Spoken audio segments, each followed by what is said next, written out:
Test, test, test, test, test. Alright, let's see. How do we always start this? Do I want to start with tool? I don't think so. I think I had something else in mind. I can't remember what it was. Oh man. Huh. I can't remember what it was I wanted to do. Hmm.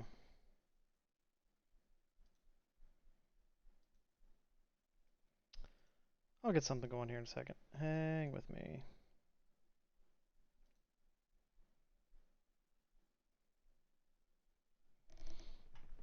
What's on the menu?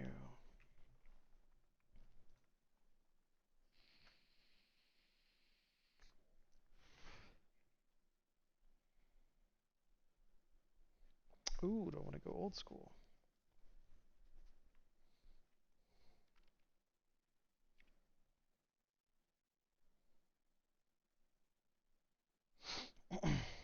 Hmm.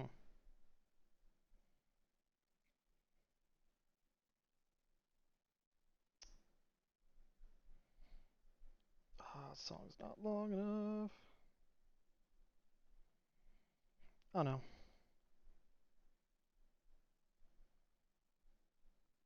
Figure something out. Should have done this earlier. My bad. Oh, I know. I know what I'll play.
jump right into it. Woo! Oh, poop.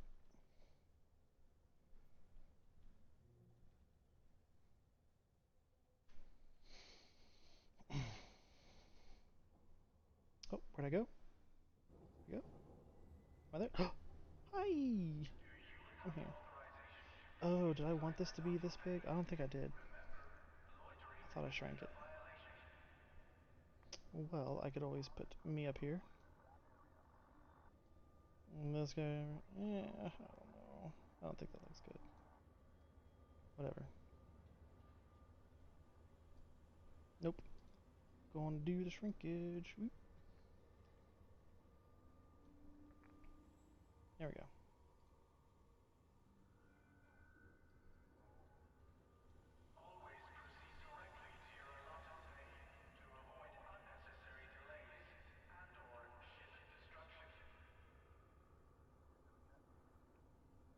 Okay.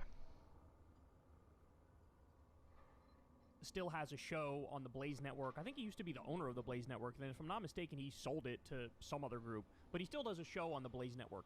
And watching this clip, I just thought to myself, this is incredible. I have to show everybody this, and I have to react to it because, like, we need to talk about how insane the entire right has become. Because that is what's happened. The entire right has lost their mind. There is no such thing as a moderate Republican anymore. It's seriously, really and truly does not exist. It doesn't.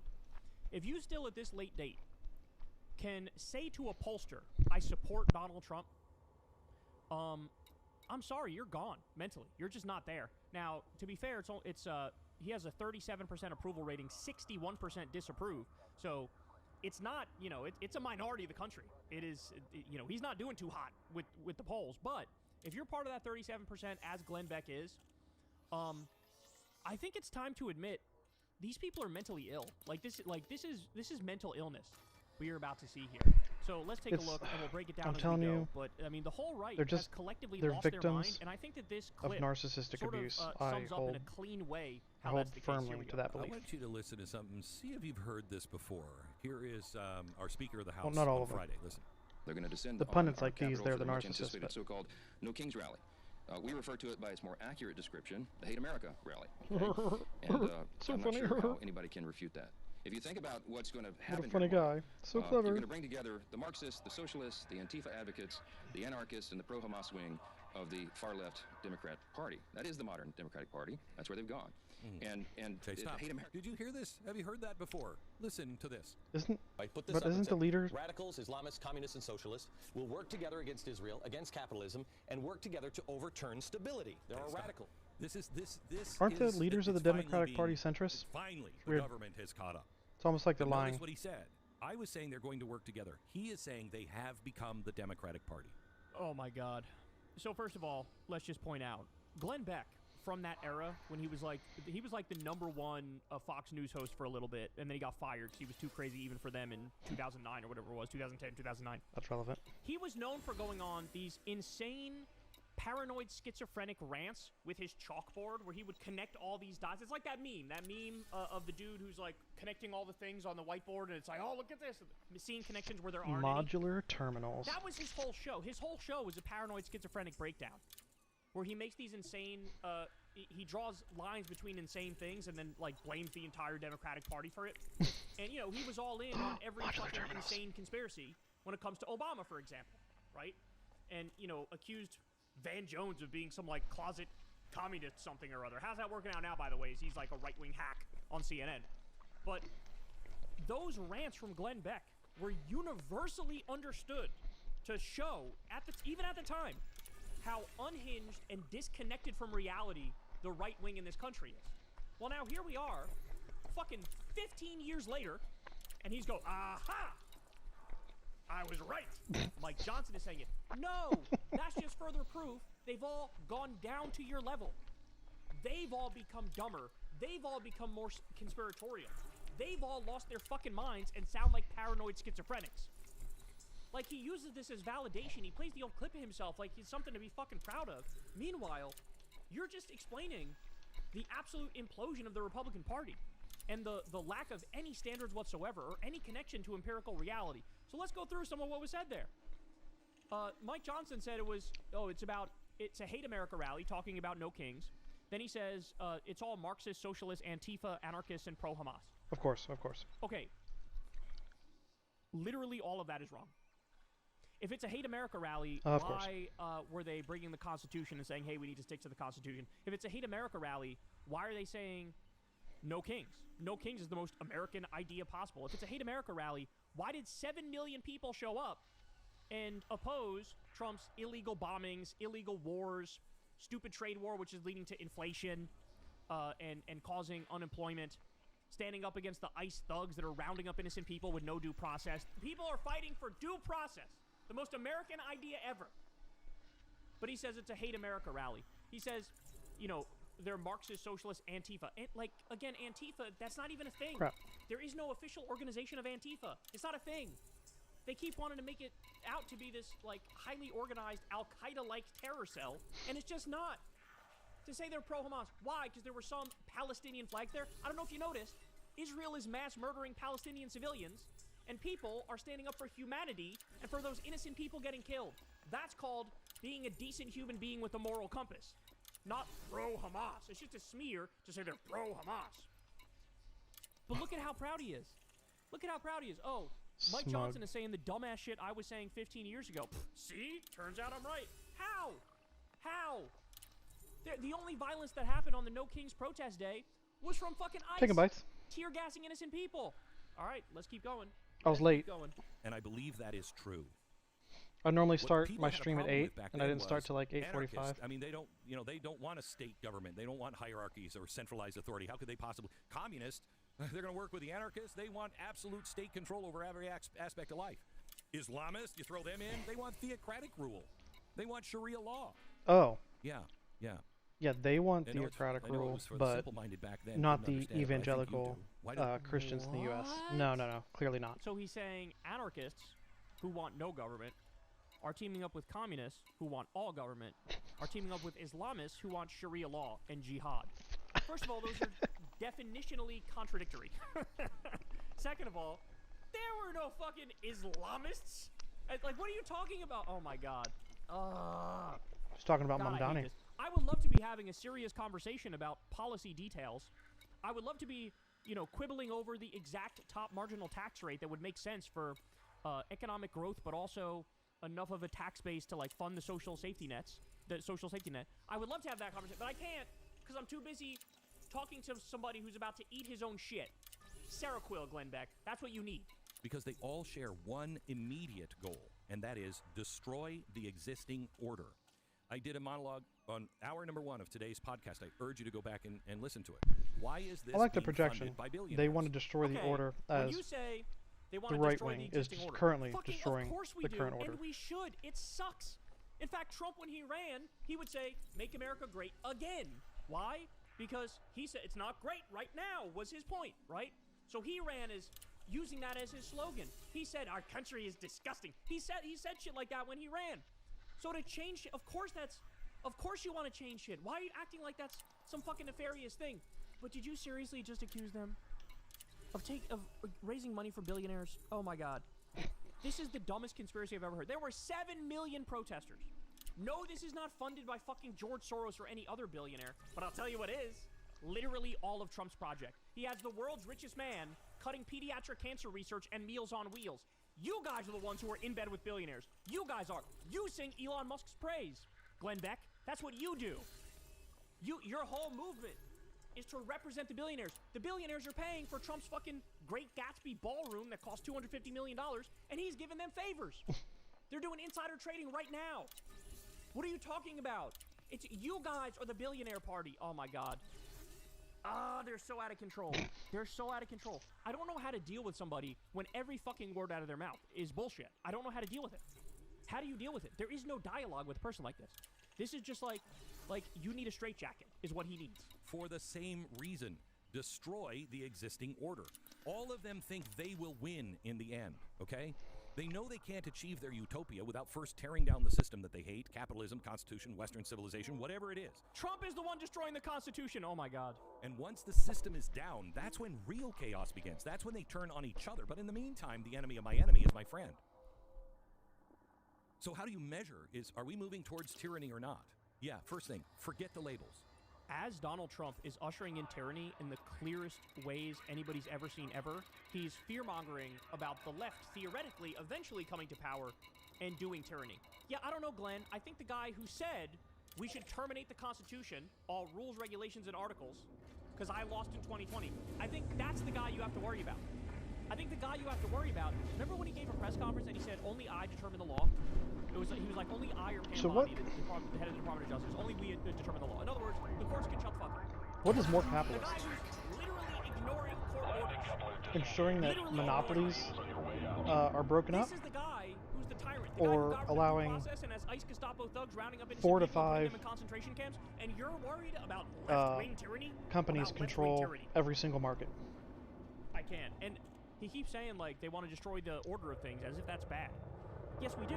But when we say that, what we mean is, I want to destroy for-profit health insurance companies and do universal health care, Medicare for all, so everybody has health care, and it costs them less money. You know, I want to destroy the existing order, as in I want unions, and I want collective bargaining, and I want higher wages for people. I want social security for all, not just for old people. Like, that's how I want to destroy the current system. The fucking rigid hierarchy, the corporate slaves that we now all are. I want to bust that system up and give regular people more power and more wealth. So how do you measure are we moving towards tyranny or not? Yeah, first thing, forget the labels. Yeah, okay? we are, but not from what you're constitutional saying. norms being eroded or bypassed. Do you even know what those constitutional norms are? Our voices Like, being silenced. I don't get Is it. my side saying yes, They're- we should silence voices? Is it being done by the state and or They're by the ones in actors power, and they're working still hand in hand complaining. with the state? If so, you have a sign of fascism. They're still Again, playing the he's victim. saying this to fearmonger about the left is going to take away your free speech. The left is rising fascism. You are supporting a guy who tried to get Jimmy Kimmel fired over jokes, who threatened a RICO case against protesters for the Code Pink people for protesting to his face, who sued Ann Seltzer over a poll he didn't like, sued CBS about how they edited a Kamala interview, sued the New York Times for $15 billion, wants to criminalize flag burning, which is literally a First Amendment and free speech issue. Trump is the biggest opponent. He's rounded up pro-Palestine protesters and people who wrote anti-Israel op-eds. He's trying to kick them out of the country. They did kick 6 people out of the country for joking about Charlie Kirk after he got shot. The threat to free speech is here, and it's your fucking guy doing it, and you got nothing to say about it. In fact, you support it. You support the crackdown. You are the tyrant. You are the fascist. Our business is punished for political beliefs. Is a bank saying you can't do business with us because of your political belief? If so, you're on the road to fascism. Our loans being denied by ideology. Our laws enforced against political enemies, but ignored for political allies. That's a big one for both sides. Are public-private partnerships being weaponized to shape behavior or restrict liberty? If the answer is yes, even if people are saying we're doing it for your own safety or for equity or for democracy, liberty is in danger. I know it sounds like he's ranting against Trump there. He's not. He's ranting against the left. This whole rant is against the left. Meanwhile, the exact thing that you're fear-mongering over, Trump is doing it. NSPM 7. NSPM 7 is a change of the whole of government. They have this anti-terrorism task force now to go after people for anti-Americanism, anti-capitalism, anti-Christianity, extremism on migration, on race, on gender. In other words, if you are okay with trans people, you're terrorist or terrorist adjacent. If you are anti-racist, you're terrorist or terrorist adjacent. If you are in favor of either open borders or just having borders but having reasonable humanitarian altruistic rules around that, you're a terrorist or terrorist adjacent. Again, if you're a socialist, they'll put you on a fucking government list and investigate you. Like, they're announcing, Trump is announcing he's doing all the things that Glenn Beck is fear-mongering the left will do. The lack of self-awareness is astronomical. When they're enforcing the law, like arresting drug traffickers or gang members, or those people who are entering the country illegally, that's not fascism. When they're enforcing the law, talking about going after gang members. It's so ironic he says that because we just got a report that Stephen Miller berated the ICE agents and said, stop going after the gang members. We have to keep saying Stop going after the repeatedly human over and traffickers. over and over Stop again. going It's after not the people about it the requires arrest. a lot of work and investigative It's about the stuff. denial Go of due directly after process. the And they people know in the that, fucking and that's Home why they won't Depot say parking that. lot. I'm losing my mind. Because everything he says applies. Like, Trump is doing it, but he's fear-mongering about, theoretically, the left doing it at an undisclosed future date. What sovereign nations do to remain free. What is fascism is when the government decides which laws to enforce based on politics or race, when Wow. it punishes thought, Really? when it merges with corporate power You don't to say. control the people. You don't say. Literally all of that is being done by Trump. The fucking going after Letitia James, going after James Comey, for example, just mucking up totally fake charges. He's probably going to try to do the same with fucking Jack Smith as well. Like, all of that is happening. Merging the state and the government. You mean like what Trump is doing with the fucking AI broligarchs? And Palantir? Letting Peter Thiel, a guy who's obsessed with the Antichrist, fucking make a mass spying blackmail database on every single American? And punish wrongthink? Oh my god. That's also what authoritarians do. When you say no king, what does that even mean, no king? It means Trump is no king, and he shouldn't be a king, and he should stop acting like a dictator. He should abide by the Constitution. That's what it means. You know what it means. I bet they can't even tell you what that means. Well, I mean, somebody's going against the Constitution. King doesn't care about a Constitution. The king is appointed by God, and so he has complete control of the land. What did Steve Bannon say dukes and the recently? earls. He hands out Said favors. something about being You divine. think that's not what Trump is doing and wants to do? You think he doesn't want to be a king? He's already acting like one. Oh my god. He makes all of the decisions. That's what a king is. I'm sorry, Donald Trump does not fit authoritarian, does not fit fascist, he does not fit Islamist or communist, and he doesn't fit king. Oh my god. So, what is your side doing again? He thought he just hit it out of the park with that rant. And There is that no level way of he disconnection from reality doesn't see is the just irony. incomprehensible. No freaking way. Incomprehensible. We're literally sitting here looking at a guy who ordered his DOJ to lie and disobey court orders.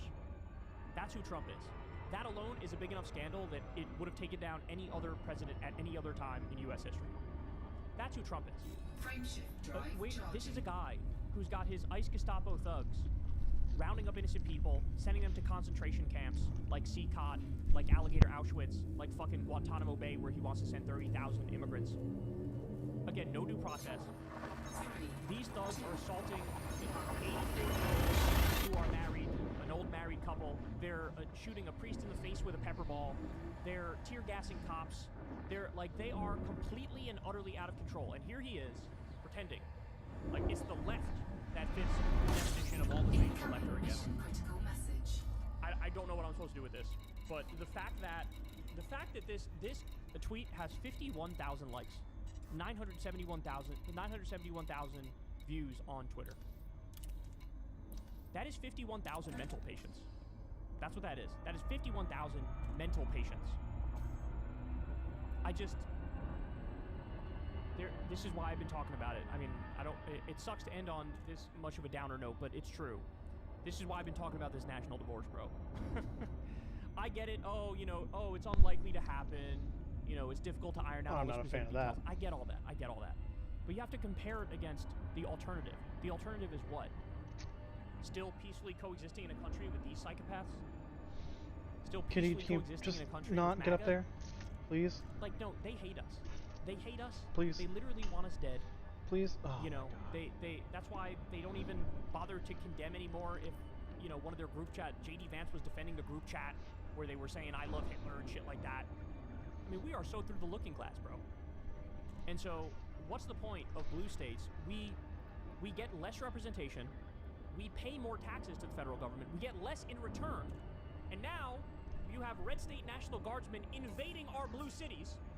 What is the point? What is the point? When you listen to Glenn Beck here, he is so disconnected from reality, there is no way to untangle all of this and get him to a place where he's not insane. So I look at that and I go, you know what? Let's peacefully, amicably separate, right? Let's do that. Set up two countries, 60-65% left wing in one country, 60-65% right wing in the other country, and You'll still have elections. It'll still be democratic, but one country will be way more progressive. One country will be way more conservative. Check in after 40 or 50 years and see how everybody's doing. And I think I know the answer. But the fact of the matter is, they won't even agree to this because they like to hate us, and they like to gaslight us, and they like to abuse us. And so they can't live without fucking, you know, dragging our name through the mud and hating on us. Like, they thrive on hating on us. Meanwhile, we thrive on trying to make this country a better place. I'm telling you, you want to talk about irreconcilable differences? I've never seen anything like this. Hey, y'all, do me a favor and like and subscribe. It helps out big time in the algorithm. Click the bell as well for notifications when videos drop. And watch that video on screen right now. The Democratic Party sees itself as a party of the working class. That's a lie. To the extent it has any shared self-identity at all, it is that. But the Democratic Party is no longer the party of the working class. It's true. Doesn't matter if you define the working class by income, by education, or both. Democrats have been losing ground among these voters for years now. In 2024, Donald Trump won both voters making less than $50,000 a year, and he won voters without a college degree. And the way Trump won these voters wasn't just to rack up a giant Because they're not as majority educated. among the white working class. They're not as aware of propaganda tactics. Ooh, rumbly thunders. What's that, kitty? Significant gains among Big black thunder. voters. Republicans are building the multiracial working class coalition the Democrats imagine themselves as speaking for. There are two theories of how Democrats lost the working class and what it might take to win them back. One theory says the Democrats were once economic populists and they just need to be that again. The people of America have no quarrel with business. They insist only that the power of concentrated wealth shall not be abused. They need to rediscover that old-time New Deal religion. The other theory says that the working class knows perfectly well the Republicans cut taxes for the rich and Democrats expand healthcare for the poor. But the working class feels unrepresented by Democrats in a broader way, left behind and looked down upon by a party that's moved sharply left on culture, on climate, on guns, on immigration. A party that doesn't talk like them and doesn't like the way they talk. Jared Abbott is a director of the Center for Working Class Politics. His group has done a huge amount of polling and research on what working class voters believe and what they want to see in their politicians. Among their findings is what they call the Democratic penalty, which is a force that should scare the hell out of Democrats. So I asked him on the show to describe what he's found and what it would take for Democrats to once again be the party of the working class. As always, my email is reportershow@americanovoice.com.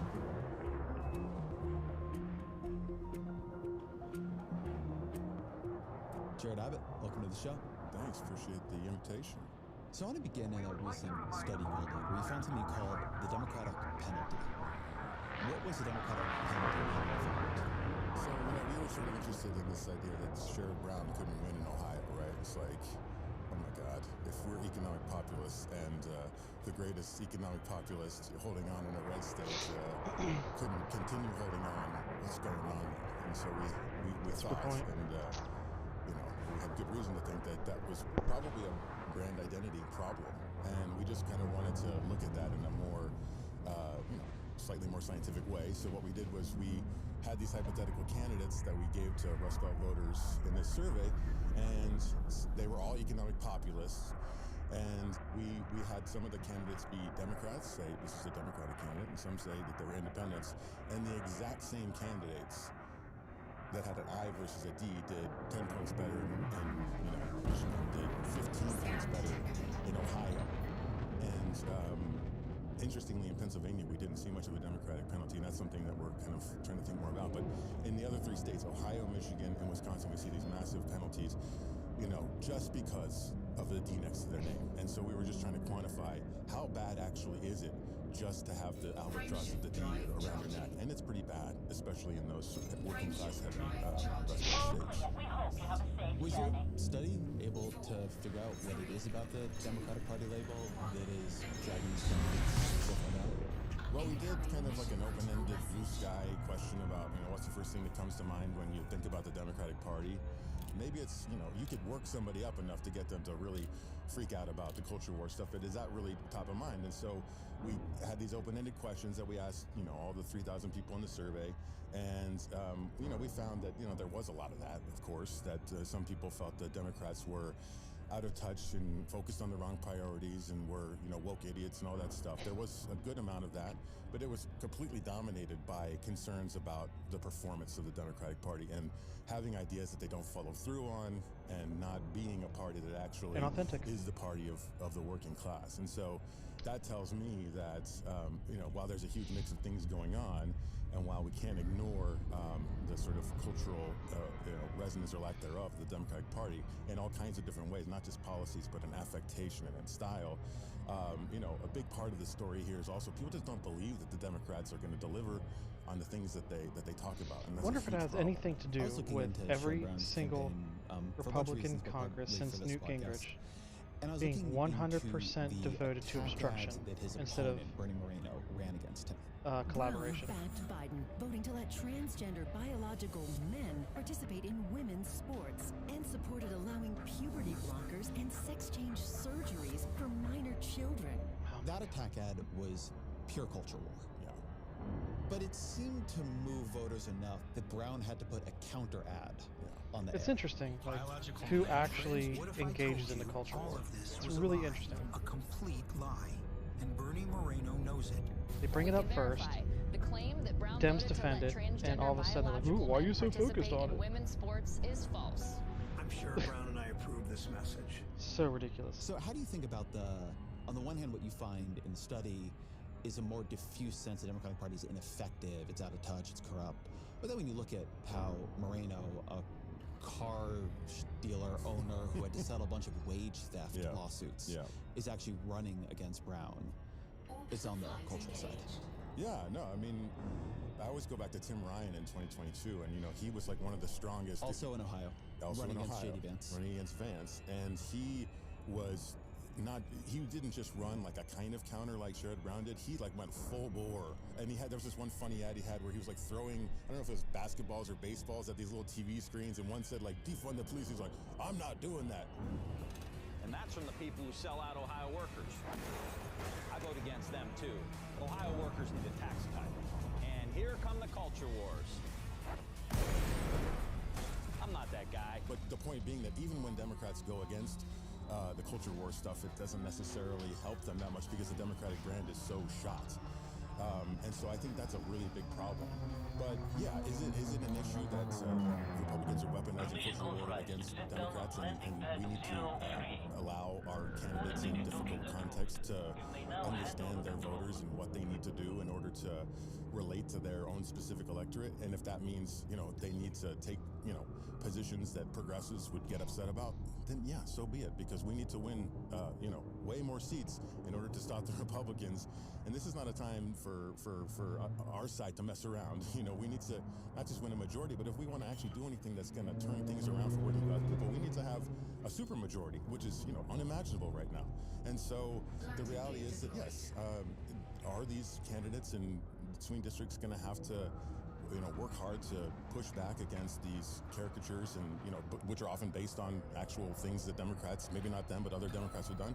Yeah, many of them are going to have to do that. And we need to give them the room to do that so that we can experiment with all kinds of different populisms out there and figure out which ones work and in which context. And it's always going to be a case-by-case basis. I do think it's worth saying that both Ryan in 2022 and then definitely Brown in 2024, they overperformed.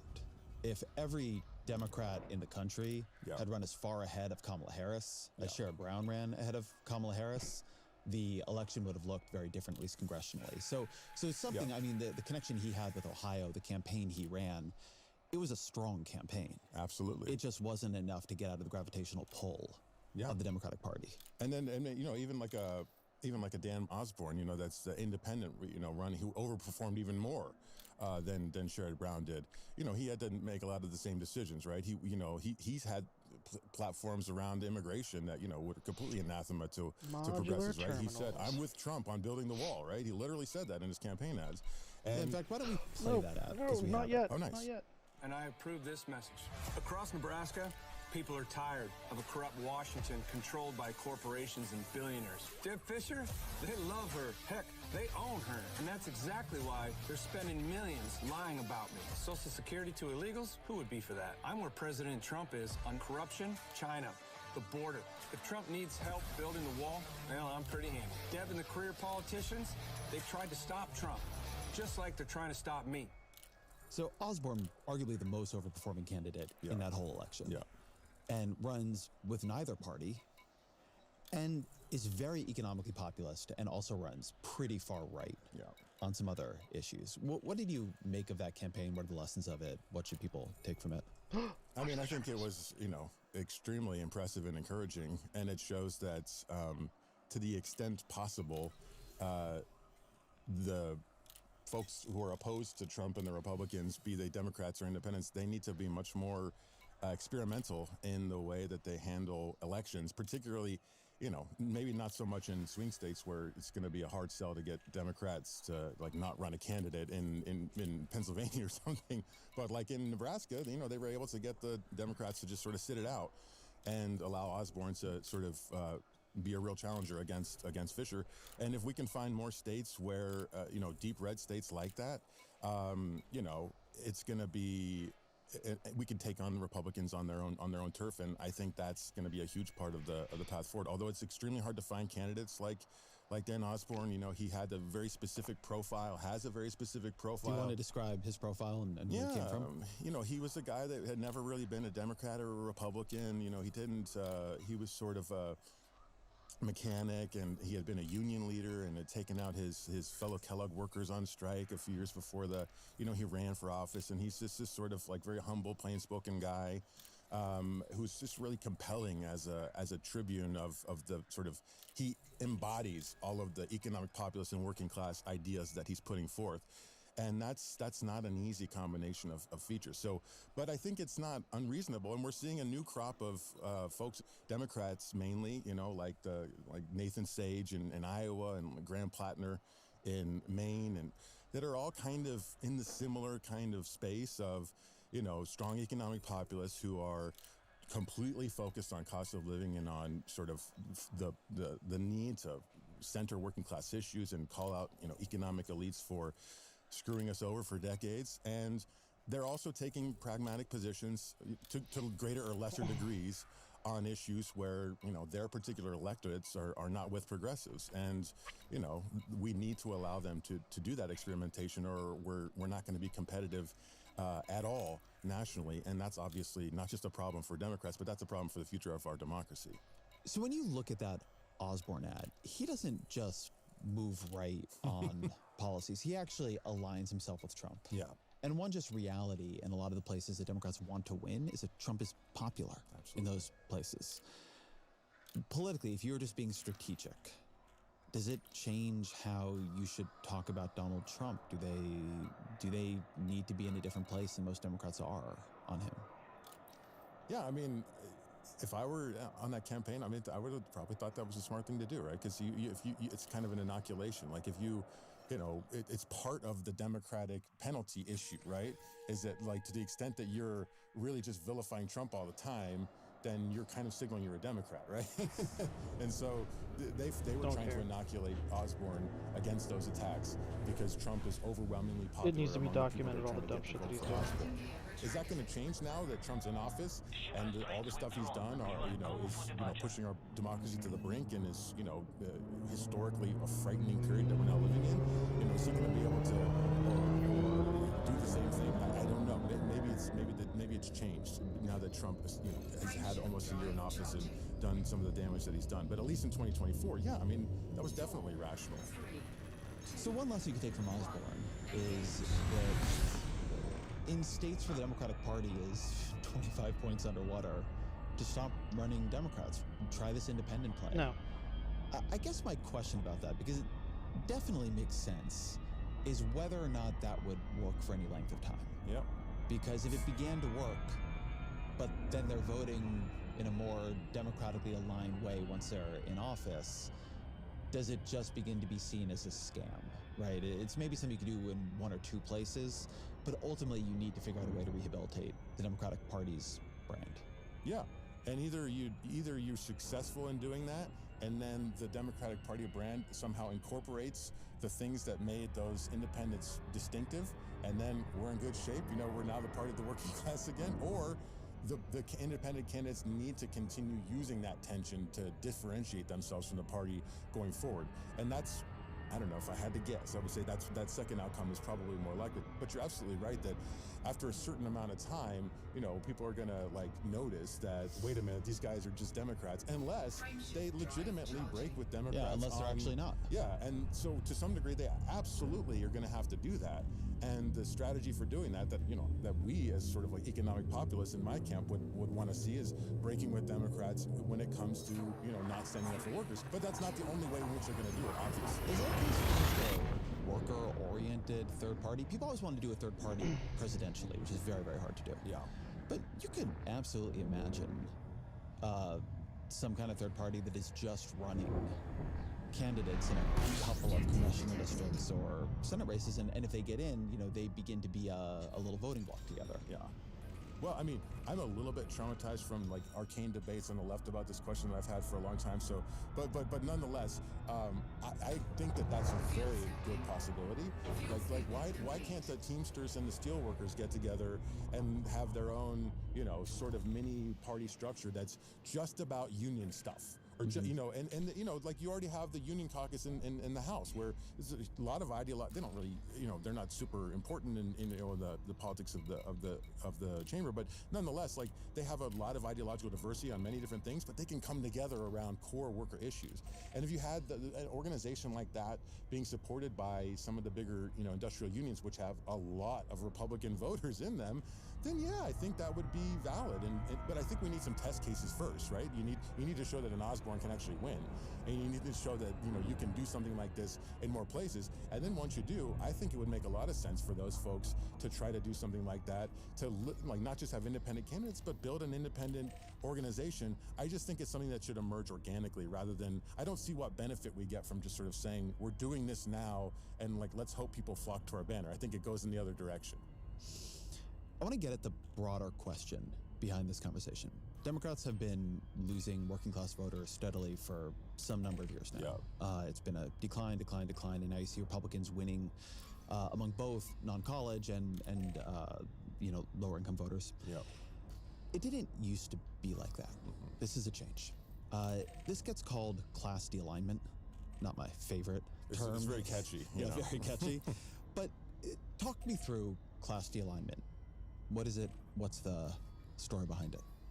The basic story is that, the Democrats on surveys, in the 60s, 70s, and 80s, the vast majority of working class people, Americans in general, said the Democratic Party, what they think of when the Democratic Party is that's the party of working people, right? And by the 90s, 2000s, that was no longer the case.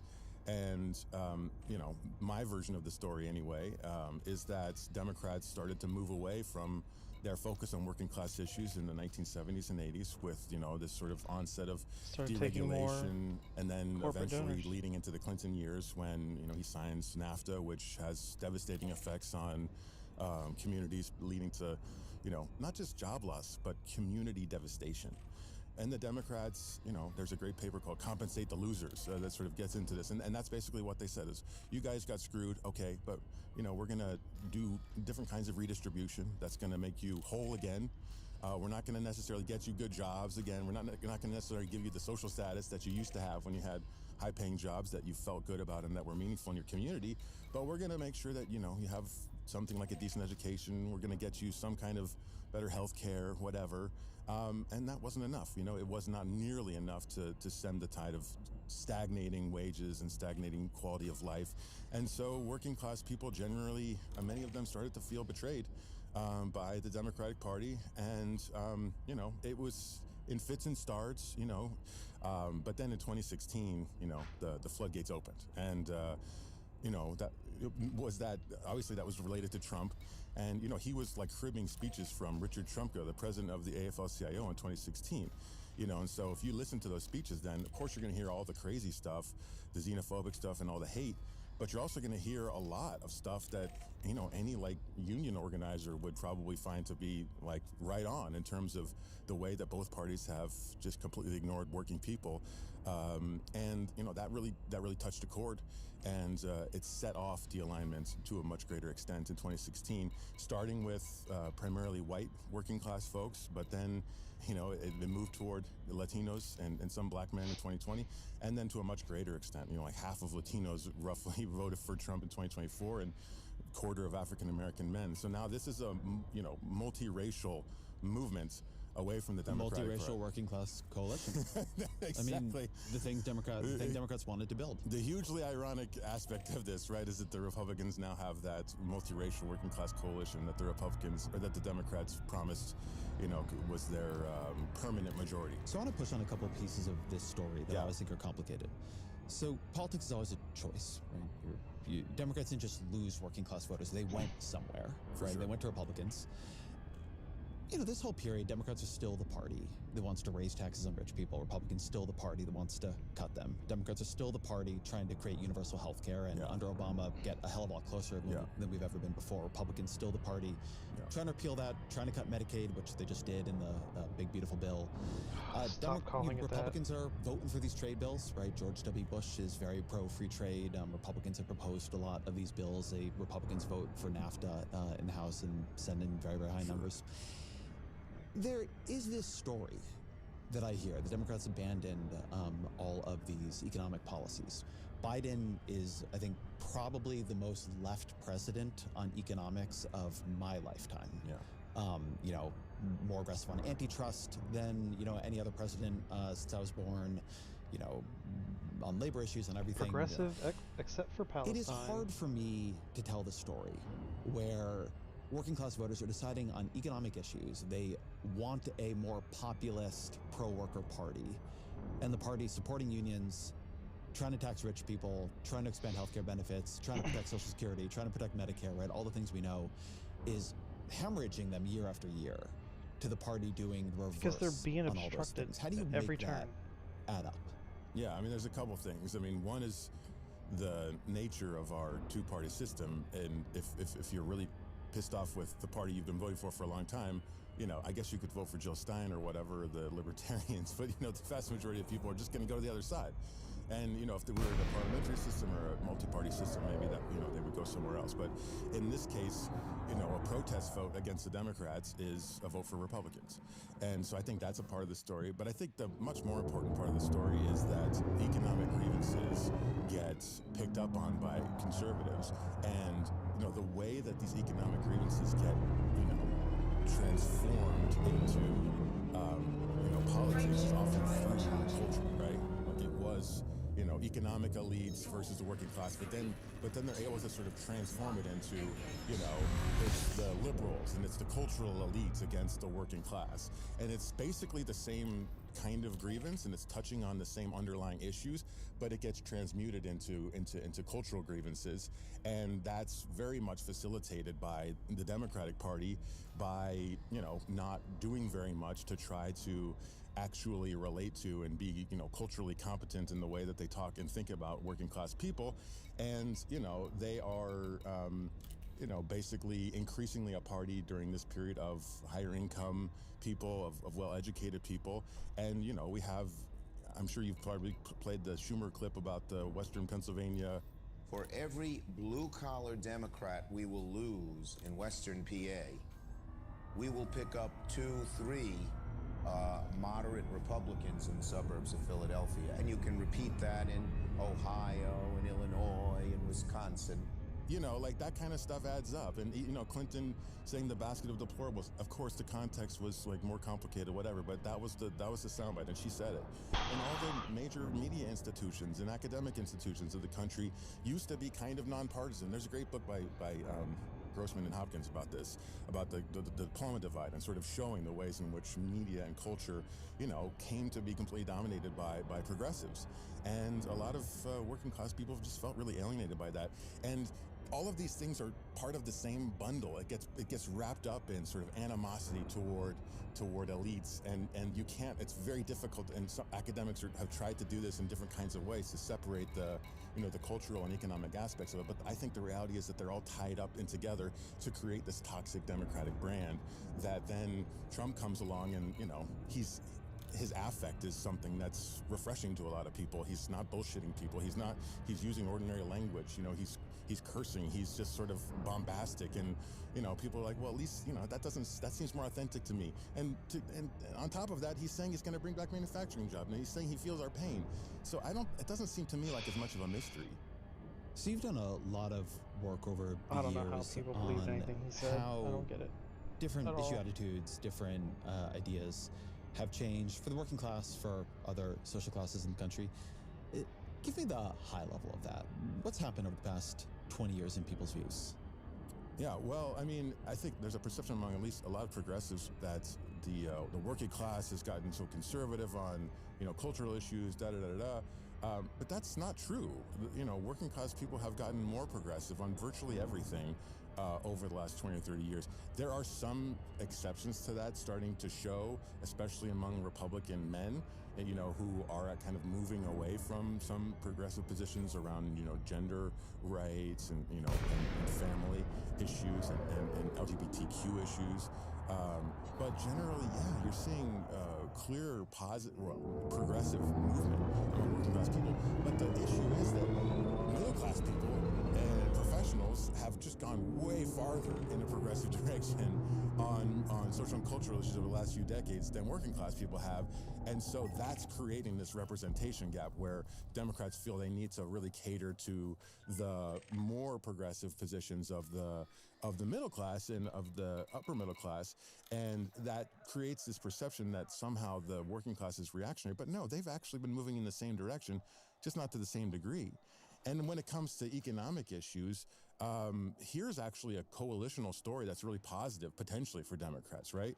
Which is that working class people are quite progressive on many, many, many economic issues, particularly, like I said, the so-called pre-distributive issues around things like union rights. Can you describe this pre-distributive, redistributive divide here for a minute? Absolutely. So, pre-distribution is things that sort of affect your bargaining power or your, sort of your place in the labor market. And so, that's things like, wage structure, that's things like, your capacity to, get benefits or better working conditions. And it's things like, pensions, and it's, things like that provide jobs for people of different kinds. And then redistribution is like, okay, well, after the labor market process has occurred, we're going to take some money from those that are, doing really well, and we're going to give it to other people in the form of healthcare benefits or in the form of education or in the form of, welfare or social insurance. So a $15 minimum wage is pre-distributive. Absolutely. A earned income tax credit would be redistributive. Exactly. And working class people tend to like those pre-distributive policies a lot because they kind of tap into values of like respect and dignity and status, right? It's like, I actually care about having a job. You can say that I lose my job to AI or to, automation or whatever, and then I'm going to get a universal basic income, even a high one. And then many people would say, that's okay, but like, what am I going to do? I've lost my status in society. I don't have a job. That's where I found my respect, and that's where I found my sense of meaning, or at least an important part of meaning in my life. Sad. And pre-distribution sort of taps into that of, maintaining your social status, maintaining your means of providing for your family. Whereas redistribution, is often perceived as something that is sort of like a handout. It's putting people in a vulnerable position in which they kind of feel like, they're the victim of something rather than, the agent of their own futures. So I think that's kind of why you see that divide in some ways.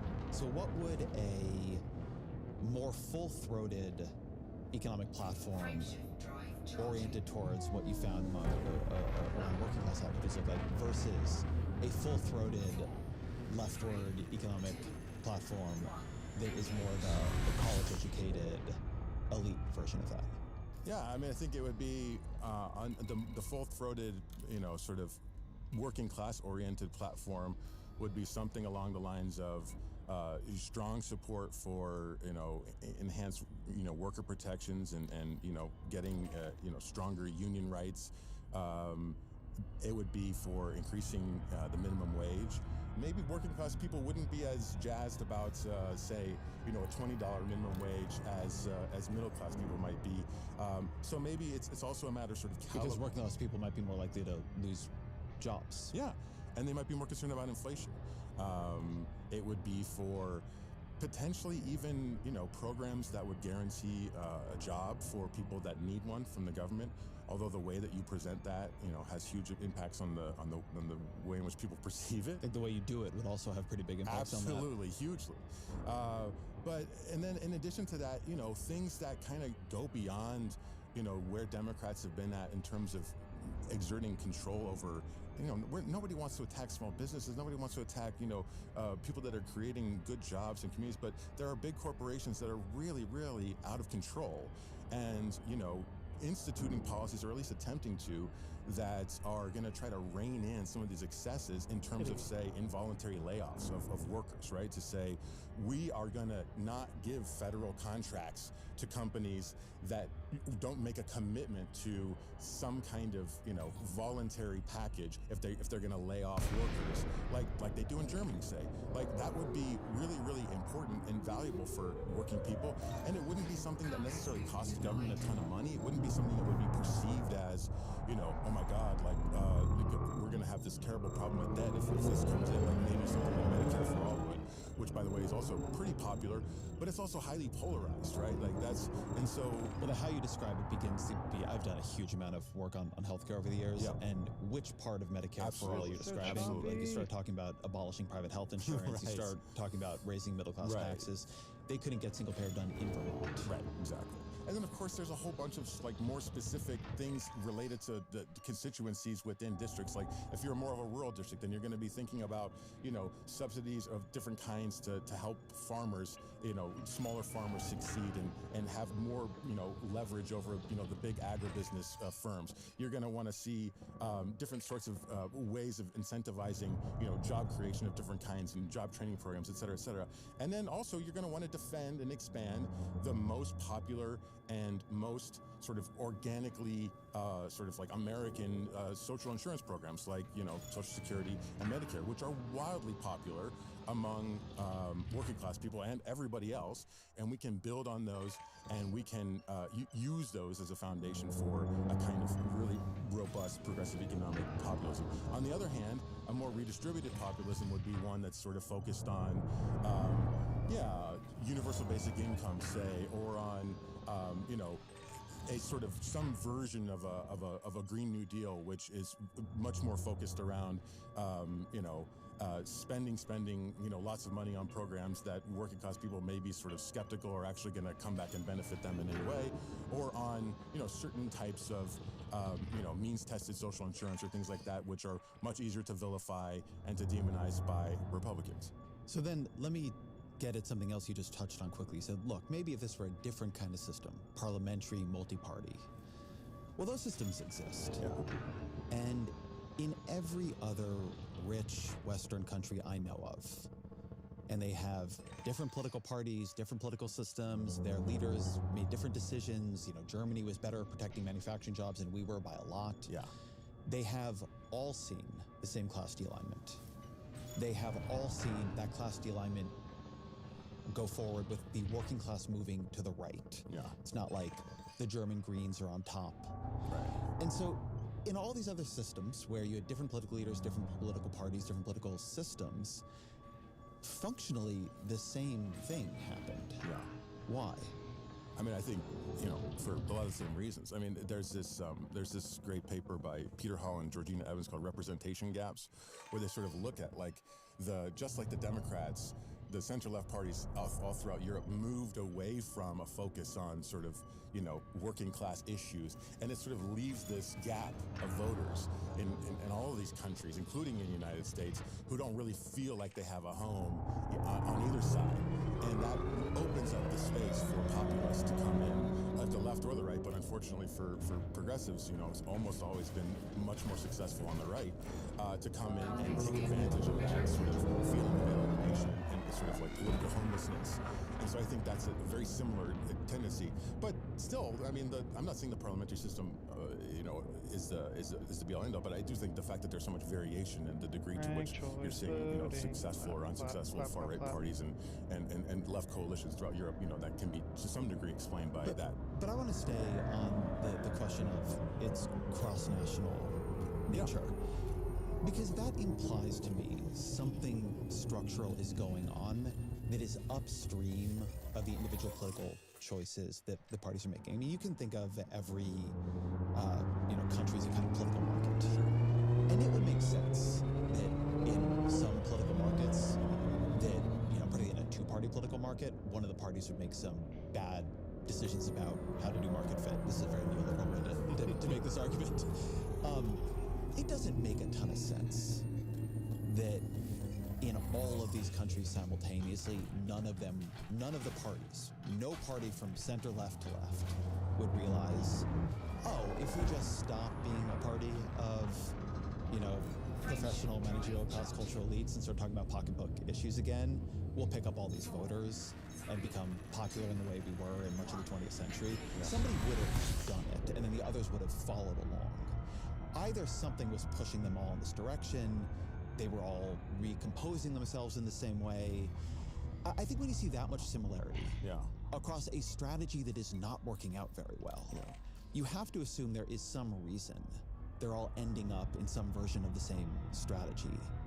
I mean, I think it's because it was rational to do so, right? I mean, they were winning elections, for a long time, and some of the center left parties in Europe, just like the Democrats, like even the SPD, was. You want to say the SPD is? Oh, sorry, the German Social Democrats, kind of held on, longer than I would have expected. I mean, it's not like the Democrats are this like completely weak party that are, it's like they almost won the last election, right? I mean, they did win 2020. It's like they're still a highly competitive party, and they've been doing that on this strategy of appealing more to higher educated and higher income voters. To Donald Trump. And, those voters are a larger and larger segment of the population. They're still a minority, and a very, significant minority, a smaller minority in a lot of the key swing states. But, they thought that we can appeal to this coalition. And they were winning elections on the basis of that, and it wasn't crazy to think that you could just give all the working class, what they viewed as the working class reactionaries over to the right, and then you wouldn't have to make all these sort of dirty compromises that they felt like Democrats have been making before. And I don't think that that's a crazy logic. I mean, because it brought them, victory time after time. Is it a logic, or is it a sociology or a political economy or a culture? Complacency. And what I mean by that, you mentioned sort of offhandedly the Grossman-Hopkins book, The Diploma Divide, which is great. And one of the parts of it that you were referencing there is, so you have this change happening in all these countries. The party on the left is becoming the more highly educated party. And at the same time, more highly educated people are in control of the media organizations, right? They're running banks, right? They're running nonprofits. And so you have a more unified elite culture. Yeah. There's a party that becomes a party of the institutions. And the kinds of people who run institutions, set the tone of that party. And slowly the right-wing parties, and particularly the populist right parties, which are in most cases now eating the right-wing parties, become the anti-institutional party. Oh, absolutely, and these are compounding factors, I would say. And a shockingly small percentage of candidates have a working class background of any kind, and so and those things reinforce each other, and the perception of the party as being elite and out of touch is reinforced by both of those things simultaneously compounding upon each other. There's also this question of affect. One thing human beings are just very good at sussing out almost instantly is whether this person is like me in some fuzzy way that, defines like me to me. And that is how we dress, It's how we talk. It's how we look. It's our haircut. It's how it's who else we're around. You mentioned that the floodgates on this open up with Trump, who, despite being a billionaire who fires people on television, has a very different affect than Mitt Romney, right? Than George W. Bush. And there is something here that I think is actually pretty tricky for Democrats. I mean, you talked about how few now have working class backgrounds. And I find that people are much more comfortable talking about the issue positions. Like, yeah, if we just need to talk more about capping prescription drug prices, we're happy to do that. Then this other piece, which is, I think better understood as fundamentally representation, right? Do I see myself in you? How do you think about that? What have your studies and surveys shown on that? Yeah, I think it's hugely important. You know, if people that are able to be relatable in meaningful ways and talk in terms that, you know, working class people understand and, you know, don't find off-putting, you know, talking about hard work, talking about family, talking about tradition, talking about patriotism, all these things are things that Democrats just don't like to talk about. But they're things that most Americans, you know, find central to their identity. And to the extent that Democrats are able to talk in those terms and are able to talk like a normal person in their district, you know, it's hugely important. And we do have some great examples of people who talk like that, you know, who are Democrats, you know, in the House right now. And you know, for like a Marie Gluesenkamp-Perez or, you know, Gabe Vasquez or, you know, Jared Golden, you know, the policy stuff is a separate question, but just their affect is one of, you know, they just talk probably, you know, using more, you know, profanity, using more self-deprecation, talking in a way that's just sort of straightforward and, you know, something that, you know, if they went to a PTA meeting at their school, they wouldn't be viewed as like a snooty, you know, middle-class parent, right? And I think that's hugely important. I mean, then you have somebody like a, you know, like an Elizabeth Warren or something, you know, had all this great stuff, you know, but it doesn't have that kind of affect. And I think it's worth zooming in on Warren for a minute. Please. As a college-educated liberal, I'm a big Elizabeth Warren fan and have been for a long time. And in the way we think about American politics, we group Elizabeth Warren and Bernie Sanders together. Yeah. They are the left wing of the Senate Democratic Party. Right. And if you look over the years at how they performed in their respective states, Bernie Sanders for a very long time has overperformed the Democratic Party. And Warren underperformed the Democratic Party. And she was very, very strong among college-educated liberals and weaker among working-class voters. And this, I think, shows up a lot, that you can have a form of left candidate who is very populist across a lot of measures and doesn't read as working-class voters to these voters, right? But, I mean, I think if you poll the Harvard faculty on their preferred economic policies, they are extremely far left. In fact, I suspect they're to the left of the median working class voter. Yeah. But they would not do very well in elections in Ohio. Yeah. And there's something to that. Yeah. And I think that you put your finger on it. There's also a policy aspect to this as well, which is that, you know, it's really important to remember that working class people are in favor of a lot of progressive economic policies by overwhelming majorities. But they also care about things that, you know, Democrats are more, progressives anyway, are more squishy on, like, you know, not having a giant deficit or, you know, debt. They care a lot about inflation, you know, because working class people got hit a lot harder by inflation than middle class people did, right? And they care about economic opportunity, and they care about, you know, small businesses thriving. And so, you know, just putting out this, you know, giant platter of progressive economic policies that are going to signal to voters that you want to dramatically increase, let's not give the government DoD spending $1 trillion. That, you know, many of them who are extremely skeptical about government in general and haven't billionaires felt much at, positive coming out of government 1990 programs, rates, you know, in their lives beyond maybe Social Security or Medicare. Just throwing that out there.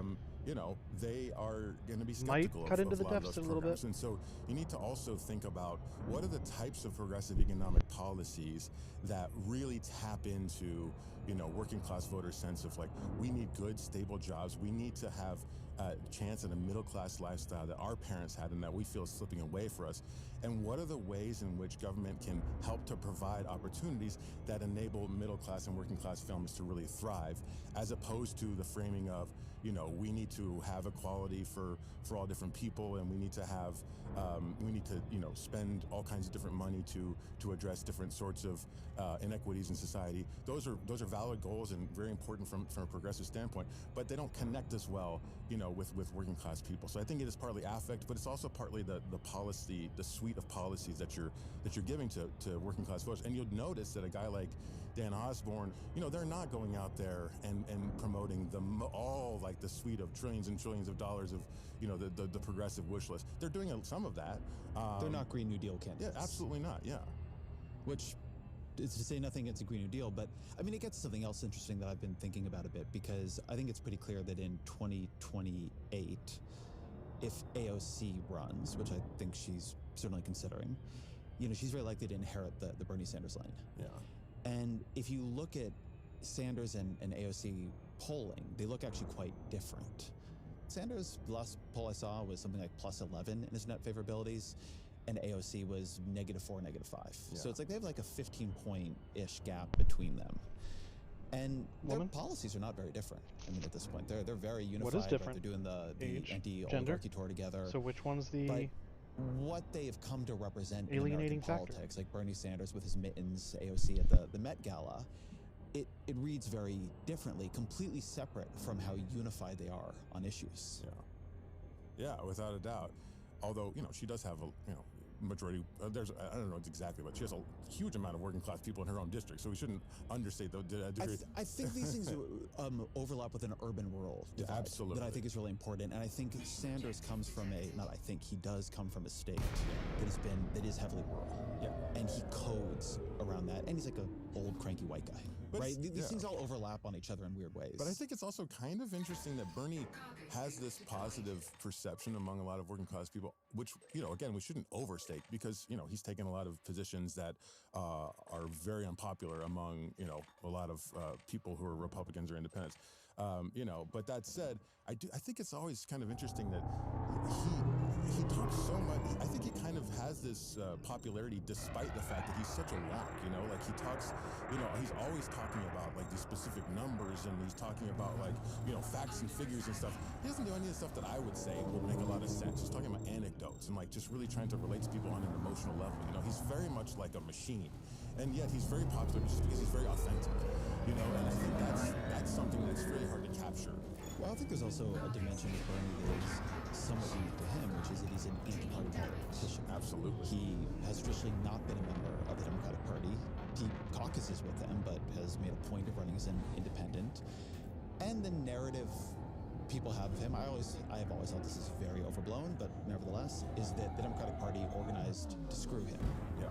And so there is a way in which, going back to the conversation we were having about the Democratic penalty and Dan Osborne running as an independent, I mean, Bernie Sanders was functionally doing that in a much more left-wing guise before it was cool. Yeah. And he maintains, I think, some separation from the broader parties, and continuously seen as an insurgent, challenging and trying to change the Democratic Party, as opposed to a part of it. Yeah, absolutely. And we need a lot more people, who are doing that. Joe Manchin was doing that, right? There's no reason why you couldn't have a progressive version of that, like within the Democratic Party, right? You don't have to be a blue dog and also say, I'm running as a Democrat, and also like, I'm very upset with what the Democratic Party has become and what they've represented. And so, we need more people like that are out there sort of tapping into this, populist anger, and anger not just at economic elites, but also at both parties. And I think you can do that, as a Democrat to some degree, because we have all these examples of people doing it and connecting effectively with people in their districts. And I think we need to see a lot more of that if we're going to do anything to address the Democratic penalty in a lot of these competitive districts. There are a lot of ways of running against the Democratic Party. And I think people only imagine the Democratic Party, the choices are traveling along a line from Democratic Socialist to Joe Manchin, right, or farther than Joe Manchin, right? There's only moderating, there's moving left and there's moving right. So first, there's no one line. There is a left-right line on economics, cultural issues, on the system itself. Bernie Sanders is an anti-system figure. Bernie Sanders leads dislike for, a contempt for capitalism and the way it functions, and the American government and the way it functions, where he really believes it's corrupt, where some people just don't.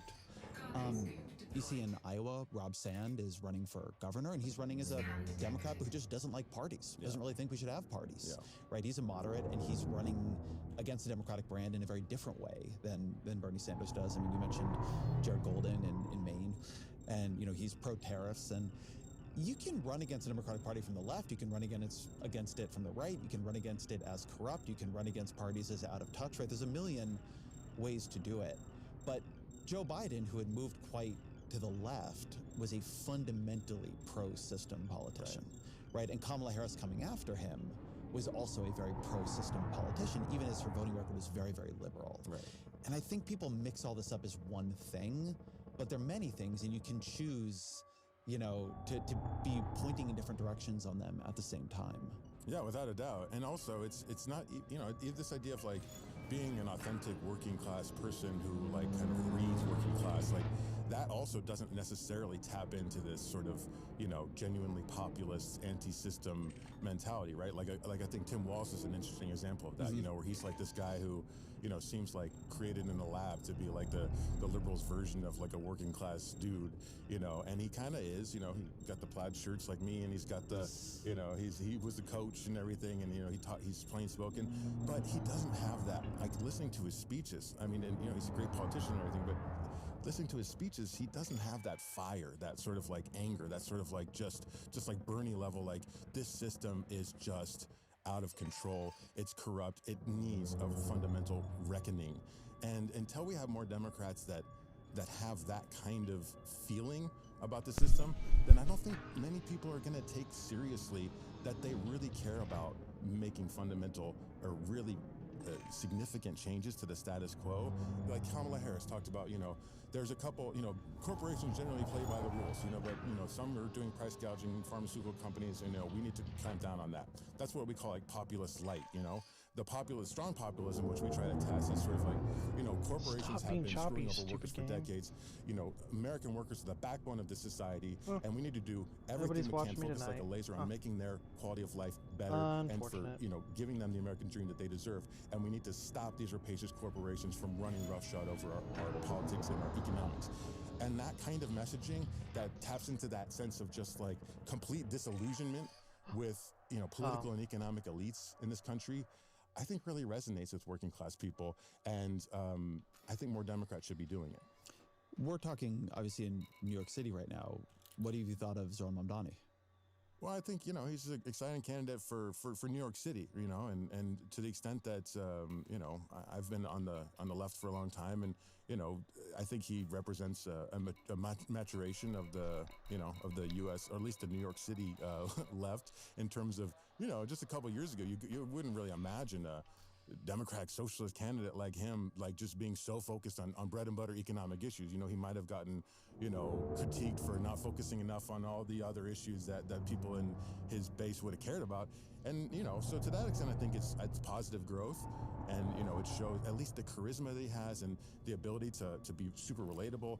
Those aspects of his campaign are things that Democrats can learn from. But of course, there's other areas in terms of the context-specific nature of his, own political views and the types of economic policies he's focusing on that, you wouldn't want to generalize, beyond places where it would be appropriate to do so.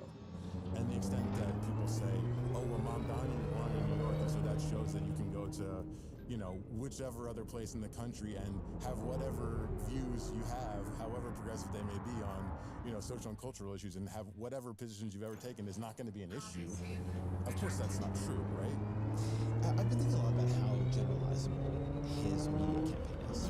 Because the thing about New York City is it is soaked in media. Yeah. It is very, very digital. It is very easy for candidates to go viral here because they also get attention from outside. So the signal that the algorithms are getting is that everybody is interested in Zohran Mamdani. I mean, the number of people who are watching Zohran Mamdani videos is often, if you add a couple of them up, just significantly more than the number of people who are in New York City. And so there is a dimension where New York City has a tendency to have very, very media savvy mayors, right? Eric Adams, say what you will about him, the guy's a showman. Yeah. And, I think it's a little bit less true for de Blasio, but it was true for Giuliani. Donald Trump, who comes out of New York City, is a showman. Yeah. And so New York City is, you look at the people it produces, they are great at attention. And it's not possible to get that much attention in the same way in rural districts in Ohio or in Oklahoma, and so you have to do other things and you have to rely more on paid media, right? And it's not to say that these things have no relevancy. They actually have a lot of relevancy for a national campaign, right? Presidential candidates are working in that attentional space too. Yeah, but of course he's going to get vilified like crazy in every swing district, and so his face and everything he said is going to be on TV as the face of everything that's wrong with the Democratic Party. So we're going to have to deal with that as well. Well, I think that's a place where the Democratic Party is going to have to get better at being a big tent and knowing how to describe itself as a party that has many different types of candidates and people in it. In a way it has a lot of trouble doing right now. Absolutely. And that goes in both directions, right? It goes for Zohran Mamdani on the left, and then it goes for allowing candidates to moderate in places like a Nebraska or a Kansas or an Ohio, in a different direction.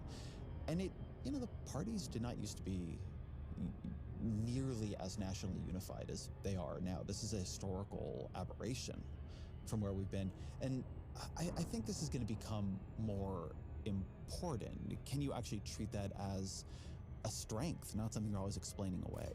Yeah, absolutely. Just like you said, that's going to have to go in both directions. The degree to which progressives in the coalition are willing to say, okay, we have folks here that we don't agree with on everything, but we recognize that they're helping to build our bench, and many of them are also great economic populists, so we have things that are commonalities with them, but some of them are not, and that's okay too. We need to have the broadest bench we can possibly have, and then on the other hand, the sort of more blue dog or centrist Democrats of different kinds need to be amenable to the fact that the Democratic Party, especially in urban areas, is just very, very different than it is in the rest of the country. So yeah, absolutely. How much do you think about the way that the problem of the Democratic Party's bench becomes it feeds on itself, right? The weaker the Democratic Party gets among working class voters, the weaker it gets in rural areas, the weaker it gets among voters without a college education.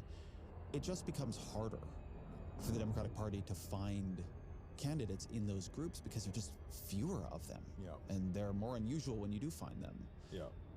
And it is often felt to me that the Democratic Party should spend a lot more money on recruitment and talent discovery than it seems to. Absolutely. But, I also know that one of the ways that the Democratic, the DCCC, which runs, House recruitment, and the DSCC, they look out for which candidates can fund their campaigns. And when you start, that's why you don't have so many working class candidates. Right. When you begin with a question of where you're going to get the money for the candidacy, then that's obviously going to point you towards more moneyed candidates. But this is a deeper problem than just candidate recruitment, which, by the way, I completely agree that, and there are some states where say the AFL-CIO or, sometimes even, Democrats, have candidate training programs directly targeted toward working class like New Jersey is a great example of that, where they have the unions there have a huge amount of working class and union candidates, like hundreds of them all around the state, because they've had this super concentrated effort to get union and working class people into office and running for office. And there's no reason why you can't have programs like that in other states. And that's not going to be, having working class candidates is not the, be all end all, but it's a big part, it's an important part of the story. But I think the deeper issue is just the presence of organization in rural and small town areas, which there's nothing there. Like, my dad's family comes from a small town in rural Indiana, And like, there's just literally no infrastructure of any kind for, progressive candidates, to emerge, because there's no unions anymore. There's no organizations like civic associations that people can join. And so I actually think that's a big part of the story is let's take some of this billions of dollars that the Democrats spend on, paid media every time, and let's put 10% of it, into building grassroots, year-round grassroots organizations in, red and purple states to try to, not even the Democratic Party itself, but in just civic associations that are doing good work to try to, solve community problems. And that's where some of these candidates can bubble up. And that's not a short-term project, obviously, but the hollowing out of civic institutions and of, the presence of any kind of, associational mechanism that could identify and sort of shepherd those sorts of people toward running for office is, I think, a gigantic problem that we just need to invest in. Are we investing anything in that? And it's not the Democratic Party needs to do that, Congress needs to do that, and it's a longer-term project. But otherwise, we're literally ceding the vast geographic majority of the country to conservatives and their associations, right? And we don't need to do that. That's not inevitable. And that problem and the problem of authentic and strong candidate recruitment, I think, go hand in hand. As American politics has nationalized, individual candidates are held much more to account for their entire party than used to be the case. So you're running as a Democrat, you're running as a Republican.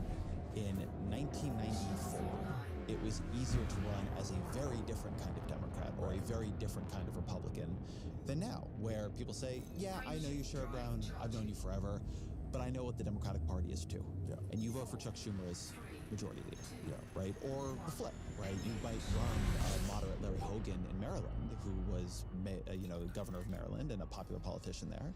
But he loses because people know that if he goes to the Senate as a Republican, he will vote for John Thune, and that will empower the Republican Party. People are making a very, very rational calculation there. The D or R next to somebody's name, particularly if we're talking about the House or Senate, is more important than their name by a lot.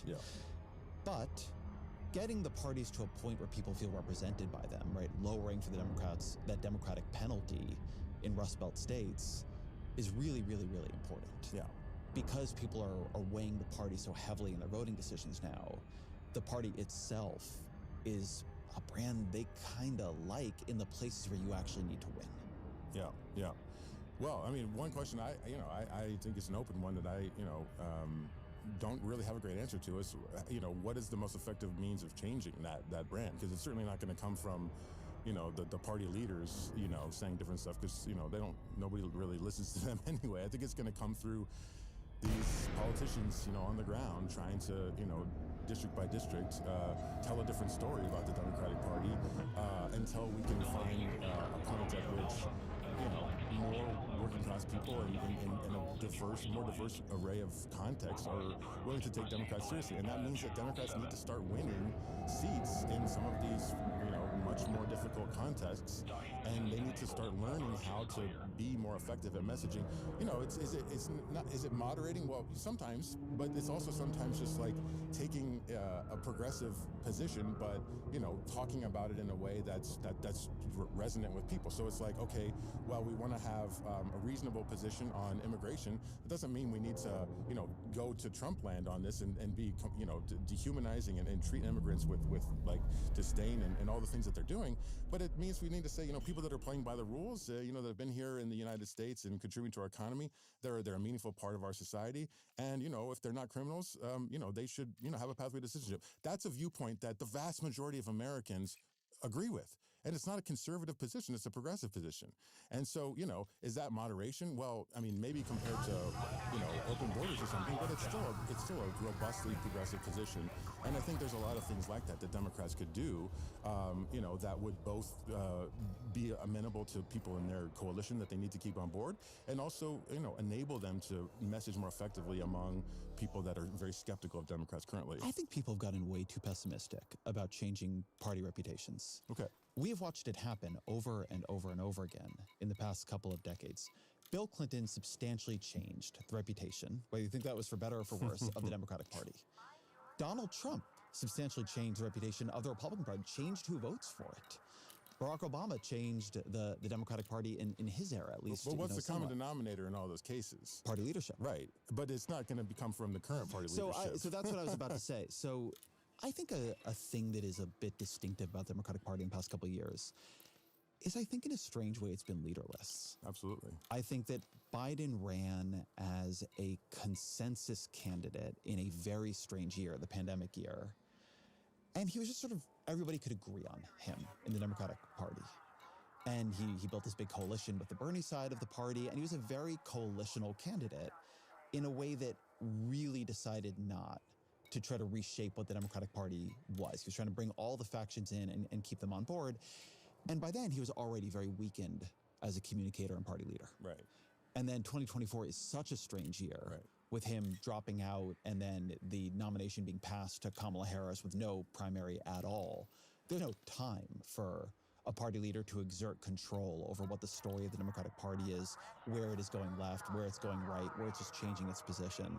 And so you've had the Democratic Party, I would say, even as it has been very ambitious on policy, it has been in a state of communicative drift at the national level since 2016.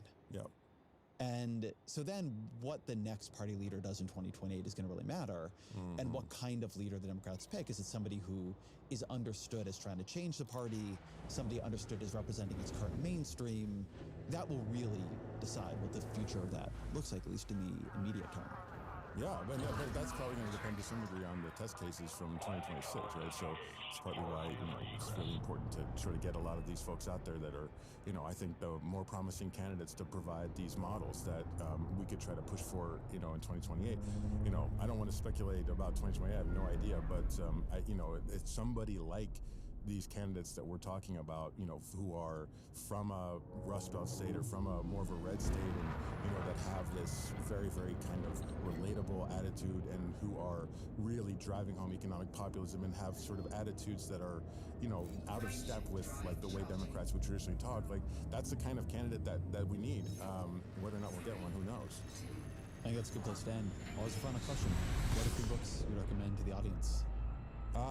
Well, I guess to be nerdy, I'll say a couple that are similar to the, along the lines of what we're talking about today. So one is very similar to the point I was just making. This book by Theda Skocpol and Lainey Newman called Rust Belt Union Blues, which talks about the hollowing out of associational life in the Rust Belt and the ways that's affected, the move to the right in those areas. Another one is this beautiful book that's a few years old now called We're Still Here by Jennifer Silva, which looks at working class life in Northeast Pennsylvania and just shows the utter disillusionment that working class people have with all institutions and the depth of the problem that we have in trying to rebuild trust in institutions. And then, I guess, for something different, I just read a fantastic tour de force history of the 500 years of Latin American and U.S. political and economic development by the historian Greg Grandin. It's called America America. Highly recommended if you want to get a sense of the ways in which Latin America actually shaped the United States in surprising respects. Jared Abbott, thank you very much. Thank you, Ezra. I appreciate it.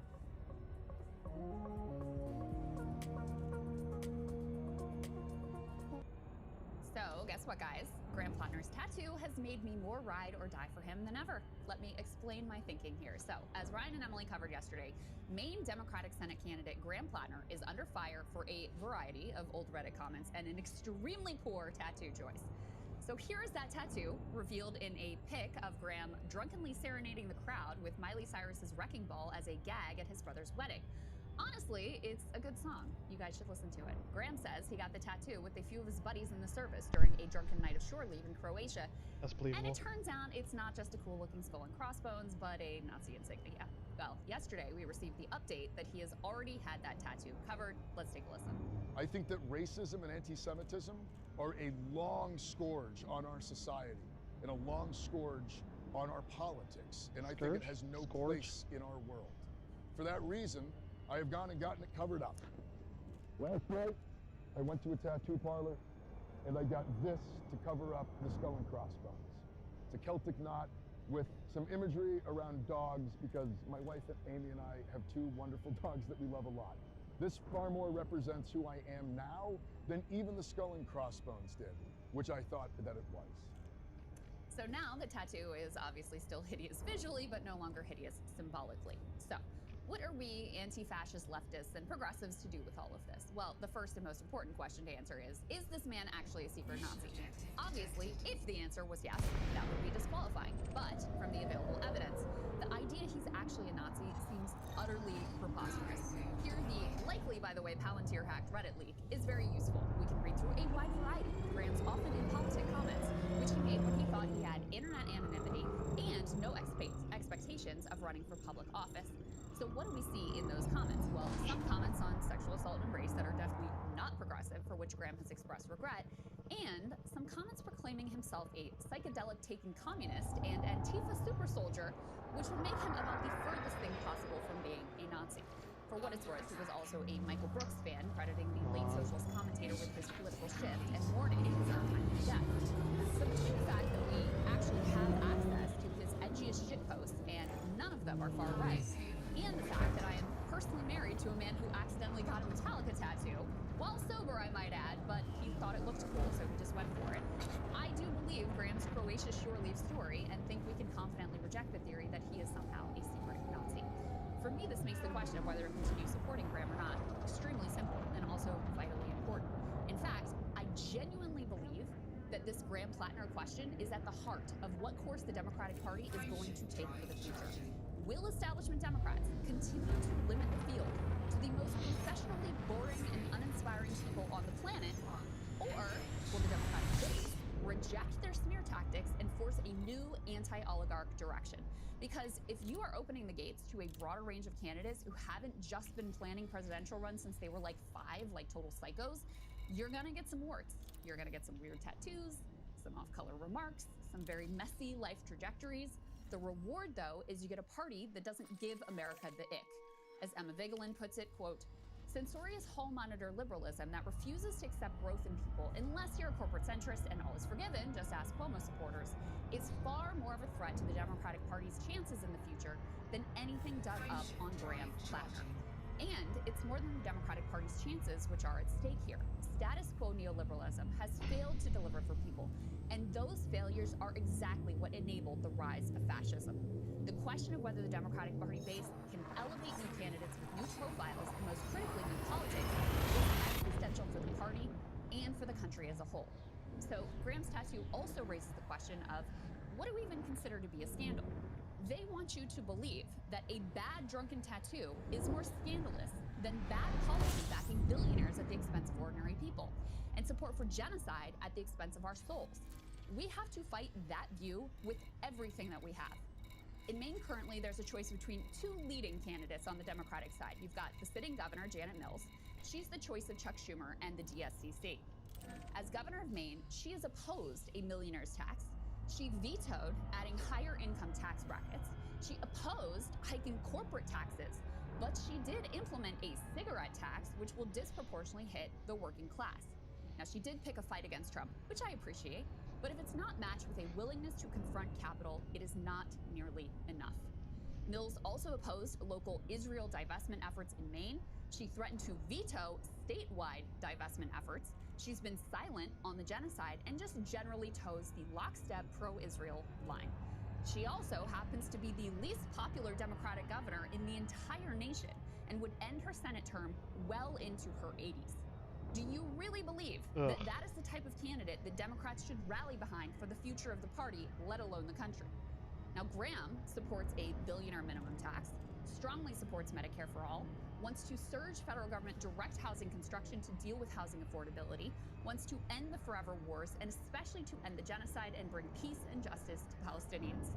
Now, with no public profile or political office, he has built a grassroots movement, both in Maine and around the country, of people who are inspired by his model of politics. This was just last night, by the way. He routinely garners hundreds of cheering supporters to his events. So guys, is he a risk? Sure. Could more come out? Sure. But Maine Democrats have tried to beat Susan Collins with standard issue safe choices before, and all of them very safely lost. There is also, I should mention, another candidate named Jordan Wood in the race who is responsible for a network of scam PACs and running exploitative fundraising tactics, who has probably done more to harass Democratic voters and scam them out of money than perhaps any other individual. He's at 1% right now, by the way.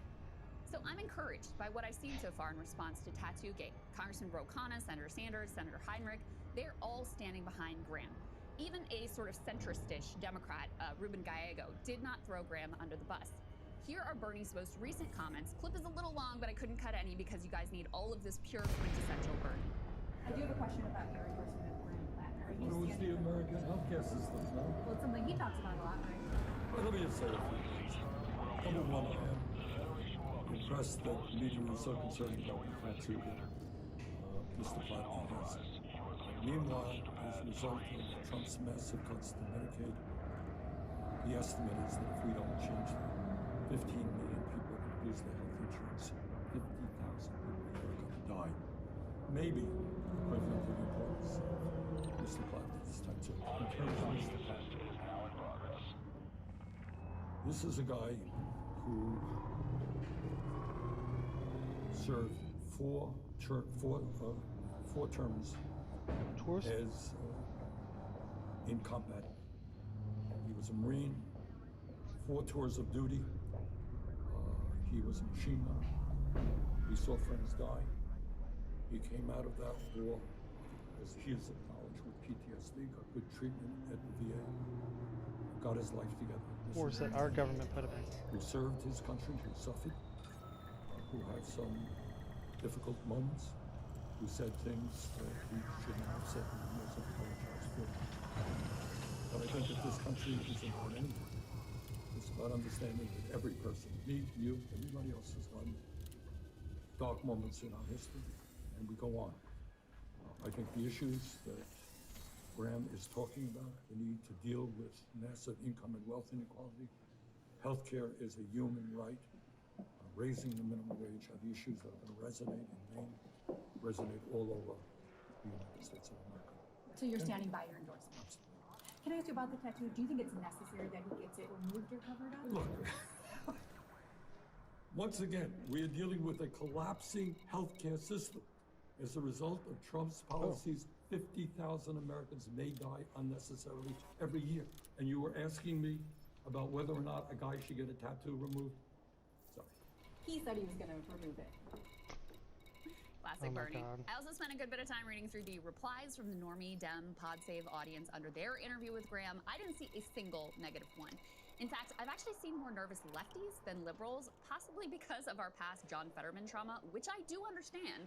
But let's be real, guys. Fetterman did have ideological red flags in the present day, not based on some old post. The biggest red flags were on Israel, of course, and also that whole trying to murder a random black guy in his neighborhood situation.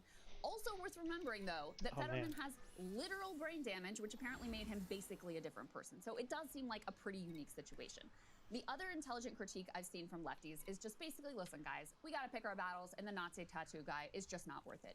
Journalist Adam Johnson, for one, tweeted this, quote, "Do you think it's wise to piss away capital defending someone with a Nazi tattoo, someone with little pedigree on the issues that matter, and was a Blackwater merc? Does this feel like a good use of our time and energy?" To that, I would respond, yes. This is the absolute best use of our time and energy. It is an essential use of our time and energy, and I will die on this hill. And to be honest, the shit posting, but mostly leftist Reddit posts, actually kind of allayed my fears on the Blackwater front, and that was the most concerning aspect of Graham's lore for me personally. But on the political capital front, with respect, I think this analysis is just wrong. It's not how political capital works. There's not like a well of capital the left holds in reserve, which we have to budget across a variety of candidates and causes. In fact, when we go in for a candidate and stick with them and succeed, our political capital and our political power grows. We didn't abandon Zoran when he wouldn't condemn globalized intifada and was relentlessly smeared as an anti-Semite and a jihadist. And standing with him, even when he was under fire, only grew our collective power. In the same way you cannot capitulate to Trump, you cannot capitulate to the establishment Democrats who helped to bring us Trump. A reckoning is happening right now in the Democratic Party. They know it, and we know it. The leadership has lost control of the normie liberal base, making the kind of political revolution that Bernie dreamed about actually may be possible. They're out there asking Cory Booker and Gavin Newsom about AIPAC. They forced reluctant leaders to back a shutdown. They didn't want to do it. But if the Democratic establishment is able to get us to abandon Graham, they will use this playbook. over and over and over again on every candidate who poses even the slightest challenge to the pro-oligarch consensus. And guess what, guys? Not all of those candidates are going to be as impeccably and improbably squeaky clean as Zoran Mamdani appears to be. People are messy. If you are going to be a party of people and not a party of creepy skin robots, you're going to have to live with some dirt, or in this case, some ink.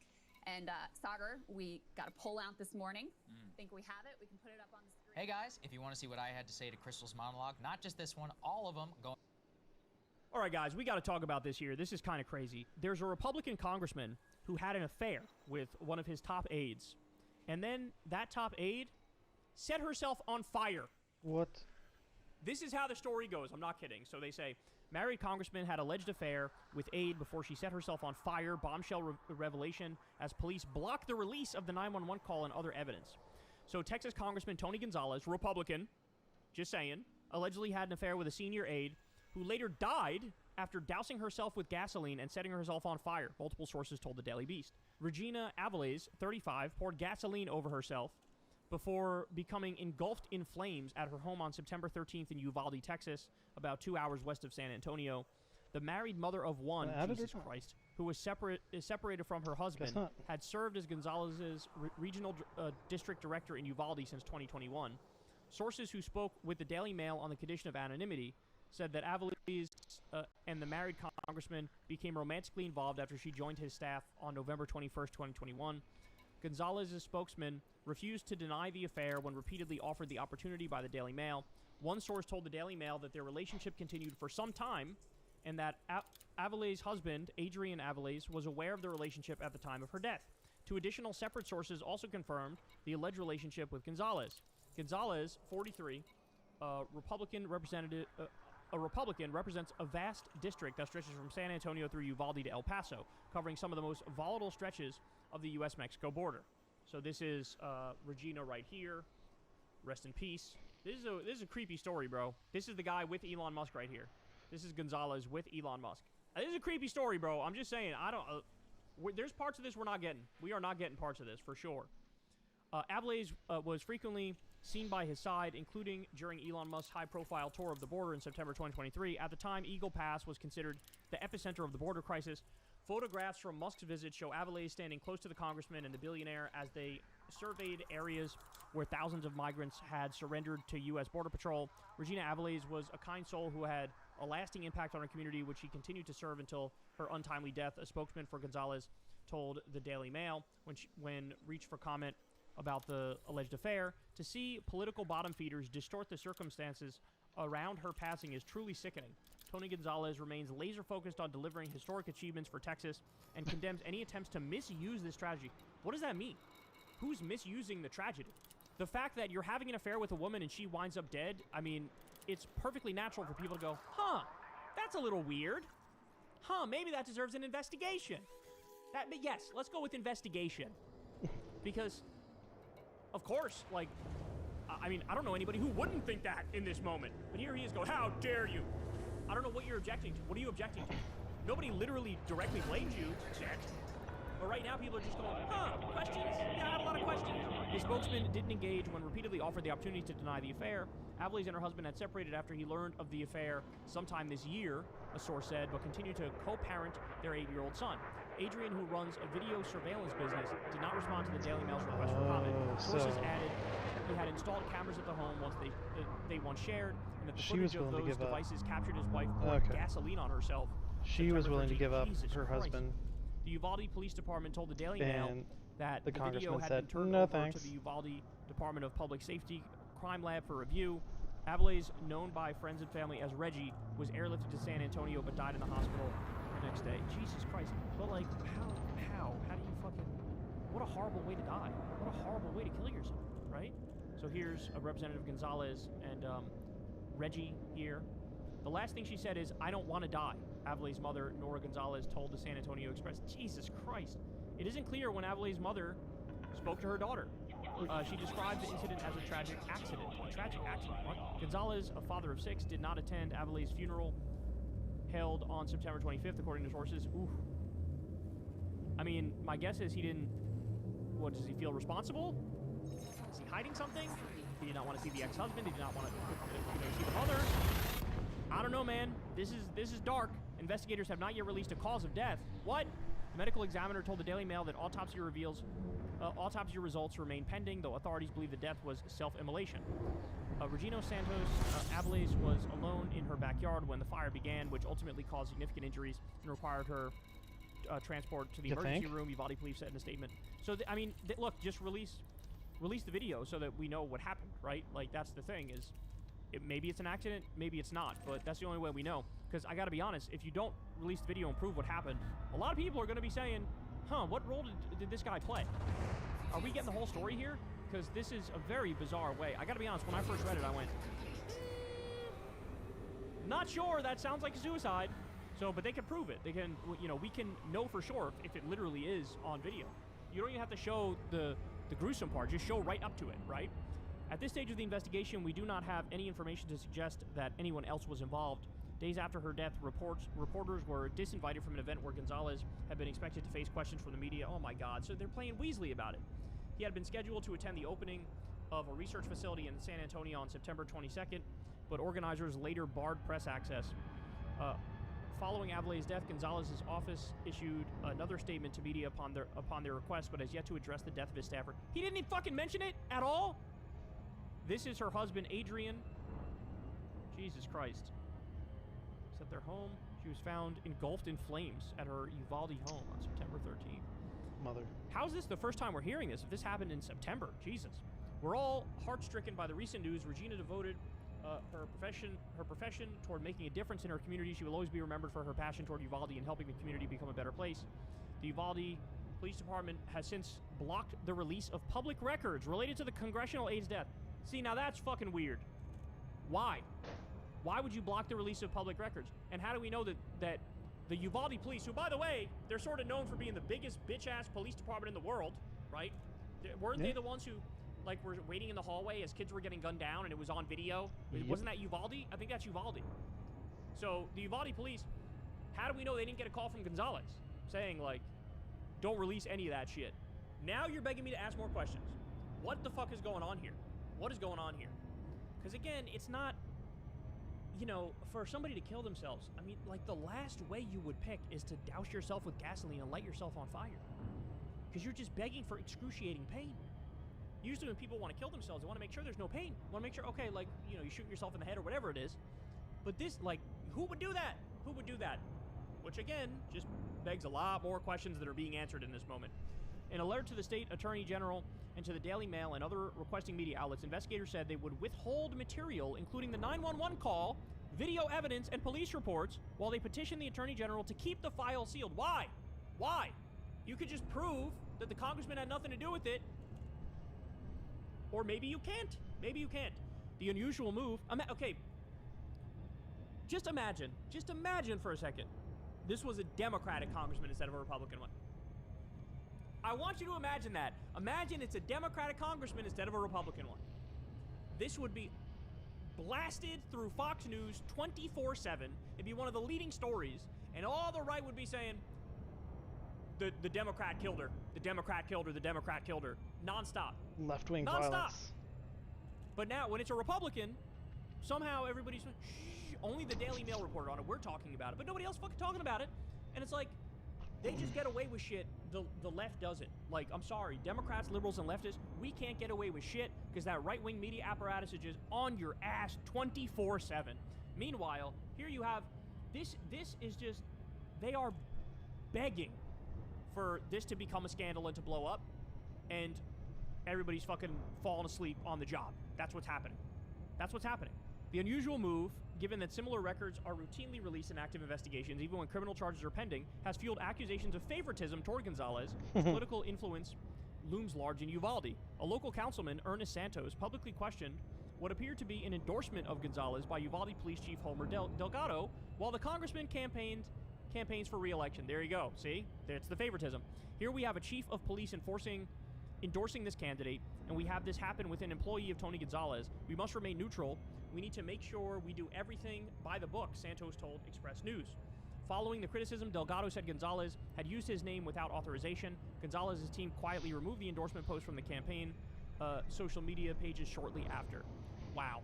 Something smells fishy as fuck here, bro. Something smells fishy as fuck. They can prove the official story if they want. They have the evidence. But the fact that they're not, every day they don't release it is every day you should question the official narrative more closely. And I'll say it right now, the Texas Congressman Tony Gonzalez should resign. He should resign, and obviously a Democrat should win that district the next time, but he needs to resign. Because this is creepy. This is beyond creepy.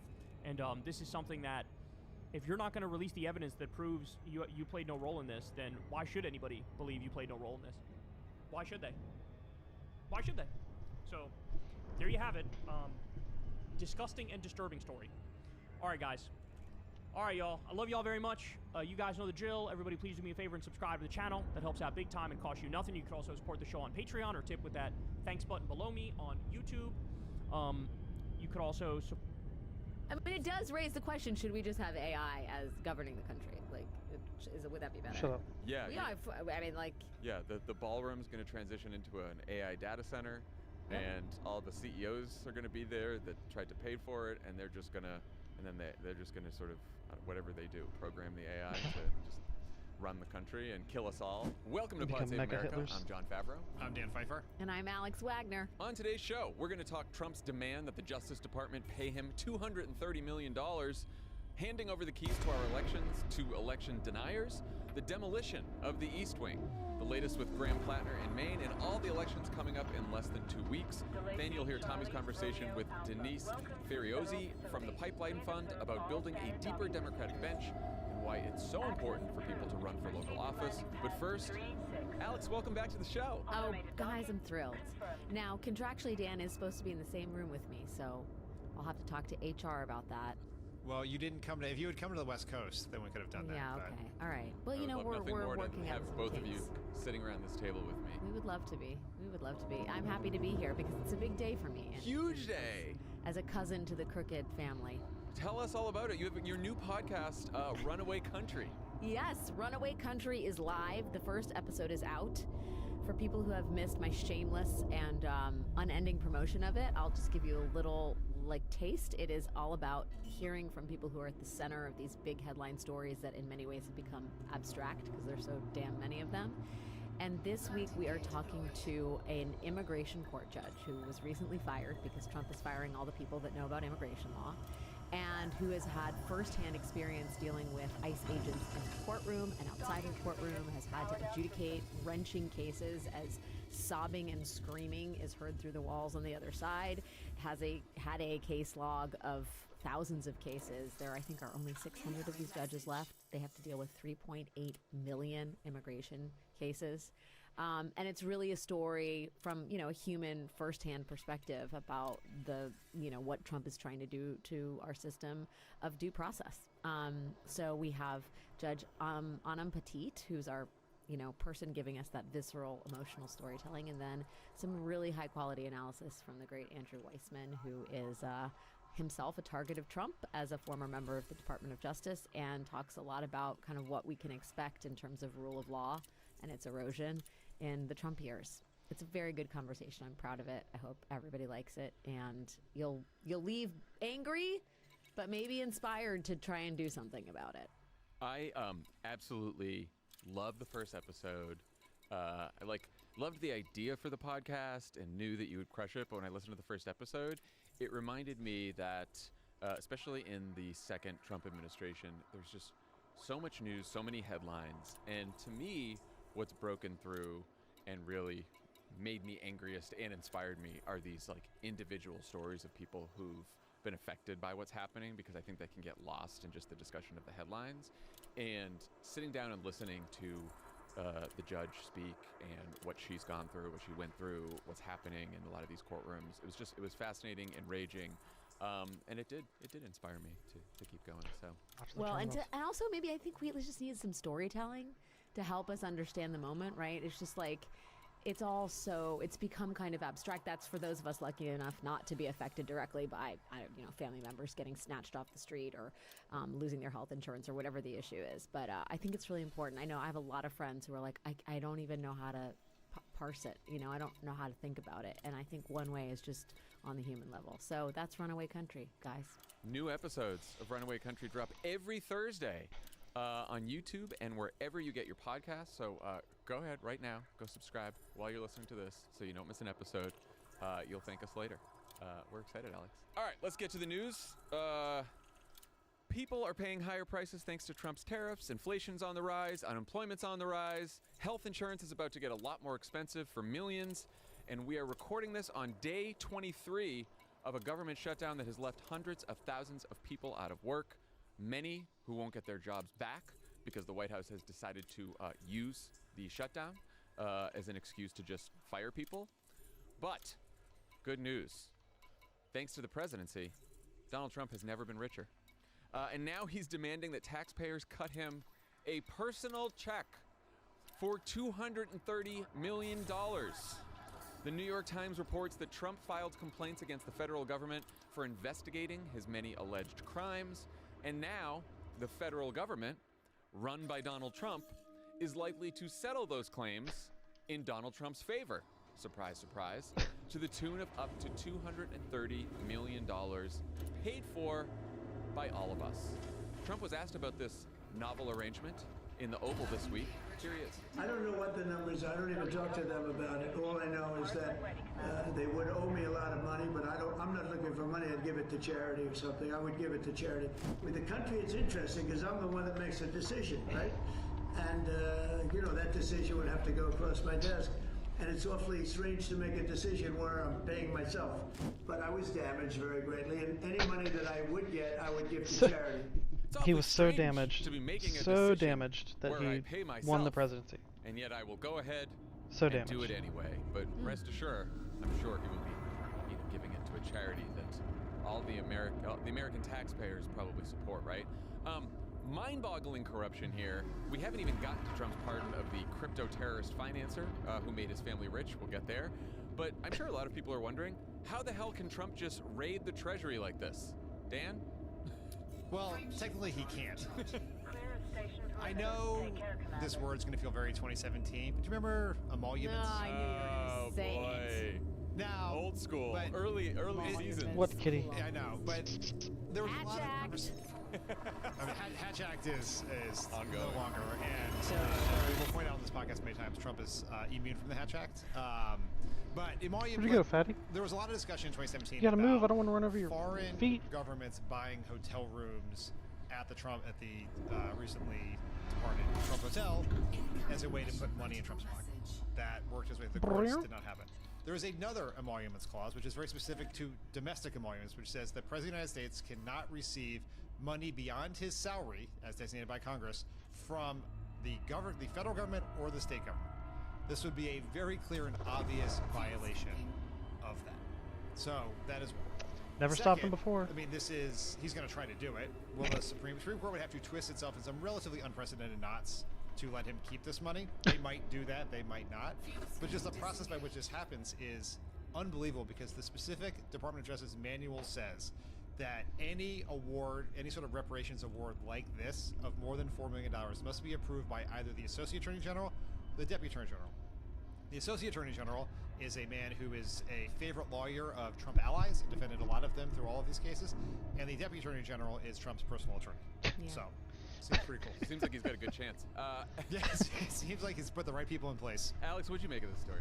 Well, okay, a couple things. One is, like, if you're one of the stooges that Trump's installed at the Department of Justice, I feel like basically everything you're doing at this point, sort of secretly in the back of your head might be unconstitutional, could actually get you indicted, but you're just gunning for a pardon. So if you're Todd Blanche, you're like, I'm in already, so I can't risk not getting the pardon. So I'm all in. If I'm in for a penny, I'm in for a pound. That's a bad incentive structure. I'm just going to stay for people who are the nation's top law enforcement officials. The other piece is I think people should understand why Trump is even able to do this. The law exists for Americans who are, unlawfully detained by ICE. They're the victims of uses of excessive force from federal law enforcement officers. And, there are stories, like gutting stories of people who are, you can imagine in this season of ICE snatching and detention, people who are American citizens who are pepper sprayed by ICE, whose cars are destroyed by ICE, whose lives are in some ways traumatized by ICE, who then try and use this law to seek some kind of reparations. It is very hard to get any money from the federal government because you were wronged. And the idea that Donald Trump is going to try and get $250 million from the American taxpayer, which, by the way, John, he's suggested, I believe today, may go to pay for the new 90,000 square foot ballroom at the White House. Yes. Great use of taxpayer funds is just, it is appalling even for Donald Trump, right? It's a mashup of like the two worst things he's done this week, that he could be suing the Justice Department to pay for a fascist monstrosity attached to the White House residence. It's just, and the asymmetry of who could get the money and who doesn't get the money is decidedly un-American. I will say, I believe, and I'm not an expert in this, he can get the money, he can get the payout, and we won't know until the end of the year when the sort of receipts are tallied effectively, and the DOJ has to report out its numbers. It can be basically a secret settlement when it actually happens. They could theoretically also defer the payment until after his presidency to get around the annoyance. The Times did a follow-up story actually talking about sort of the double standard here, and they mentioned George Redis, who's the Iraq War veteran from out here in California, who ICE detained for 3 days. I've talked about him. Tim Miller interviewed him on Bulwark. There's a horrifying story, just taken away from his family for 3 days, and for no reason, never charged with anything. And he has filed one of these claims and has not heard at all back from the government. And if no one gets back to him within 6 months, he can sue under the Federal Tort Reform Act. But there is this loophole there where federal agents and federal officers have like pretty broad latitude and discretion to act sort of like in the line of duty here. And it's basically like immunity, and which is why so few people get these claims heard. But Donald Trump's going to get it. He's not going to get it heard. He's just going to settle it because he's in charge of the government, and his former defense lawyers are running the Department of Justice. Just 200. It's crazy. It's the worst example of corruption yet, I think. Well, it does bring to mind, like, why even bother with the, like, why even pretend that this is anything other than stealing from the government? Like, Andrew Weissman told me on the podcast this week, like, why not just go for Fort Knox? Just, like, go in there and take some gold bars, right? Like, that's basically what's happening here. Yeah, that'll be year 6. As I mentioned, Trump isn't the only convicted criminal profiting off his connections. Changpeng Zhao, also known as CZ, the founder of Binance Crypto Exchange, he'd been convicted of failing to report financial transactions from terrorist organizations like Hamas, Al-Qaeda, and ISIS that were using Binance to launder money. Then, Binance made a multi-billion-dollar deal with the Trump family crypto company. CZ tweeted that he wouldn't mind a pardon, and now it looks like CZ and Binance are going to be back in business. Win for Binance, win for the terrorist money launderers, most importantly, a win for Donald Trump. He was asked about this by Caitlin Collins of CNN at the White House today. Let's listen. Can you explain why you chose to pardon him, and did it have anything to do with his involvement in your family's? Who is that? The founder of Binance. He has an involvement in your own family's crypto business. A lot of people say he had to cut her off before she finished her sentence. He served 4 months in jail, and they say that he was not guilty of anything. That what he did, well, you don't know much about crypto. You know nothing about nothing. You're fake news. But I've been told by a lot of support. He had a lot of support, and they said that what he did is not even a crime. It wasn't a crime. That he was persecuted by the Biden administration, and so I gave him a pardon at the request of a lot of very good people. I think a lot of those good people were Eric, Don Jr., Hamas, ISIS. Like, what? Not a crime. Not a crime. Allowing your crypto company to be a crypto exchange to double as a money laundering operation for Al Qaeda, ISIS, and Hamas. Not a crime. I mean, when you go back and read the files on this and the evidence, it was just they were explicitly trying to hide evidence. I mean, it's like they're obviously guilty here. This has two challenges. Like we can get to the corruption in a second, but it's going to CZ and Binance will be back in the United States, and it's going to end the Department of Justice monitoring of the program almost certainly, and then the separate monitoring agreement where the Treasury Department and the people who do terrorist financing there are monitoring how Binance does its activities. That does not end on its own from this part, but all it requires is Scott Bessent to just say end. And so they're He's like such fully a back in stand-up business guy, to know though, right?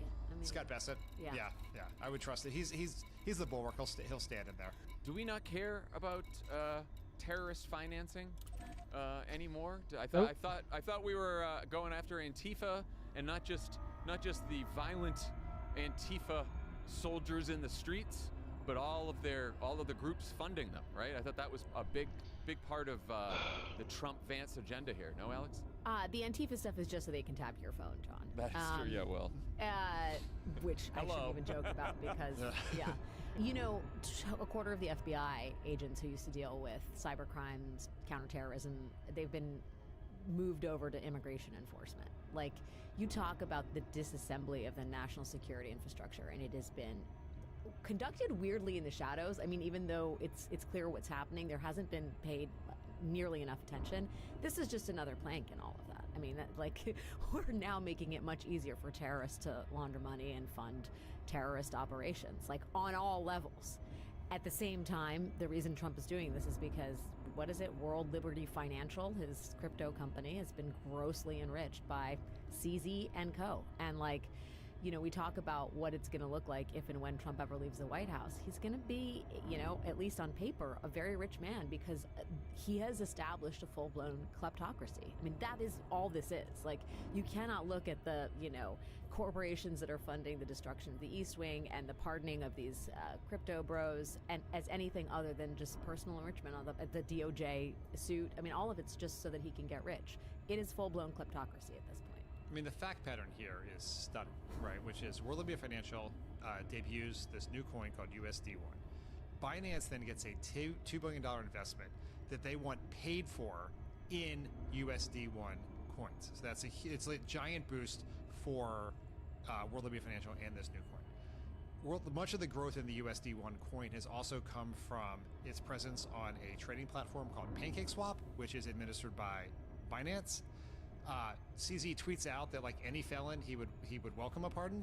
CZ then hires one of Donald Trump Jr.'s best friends as his lobbyist.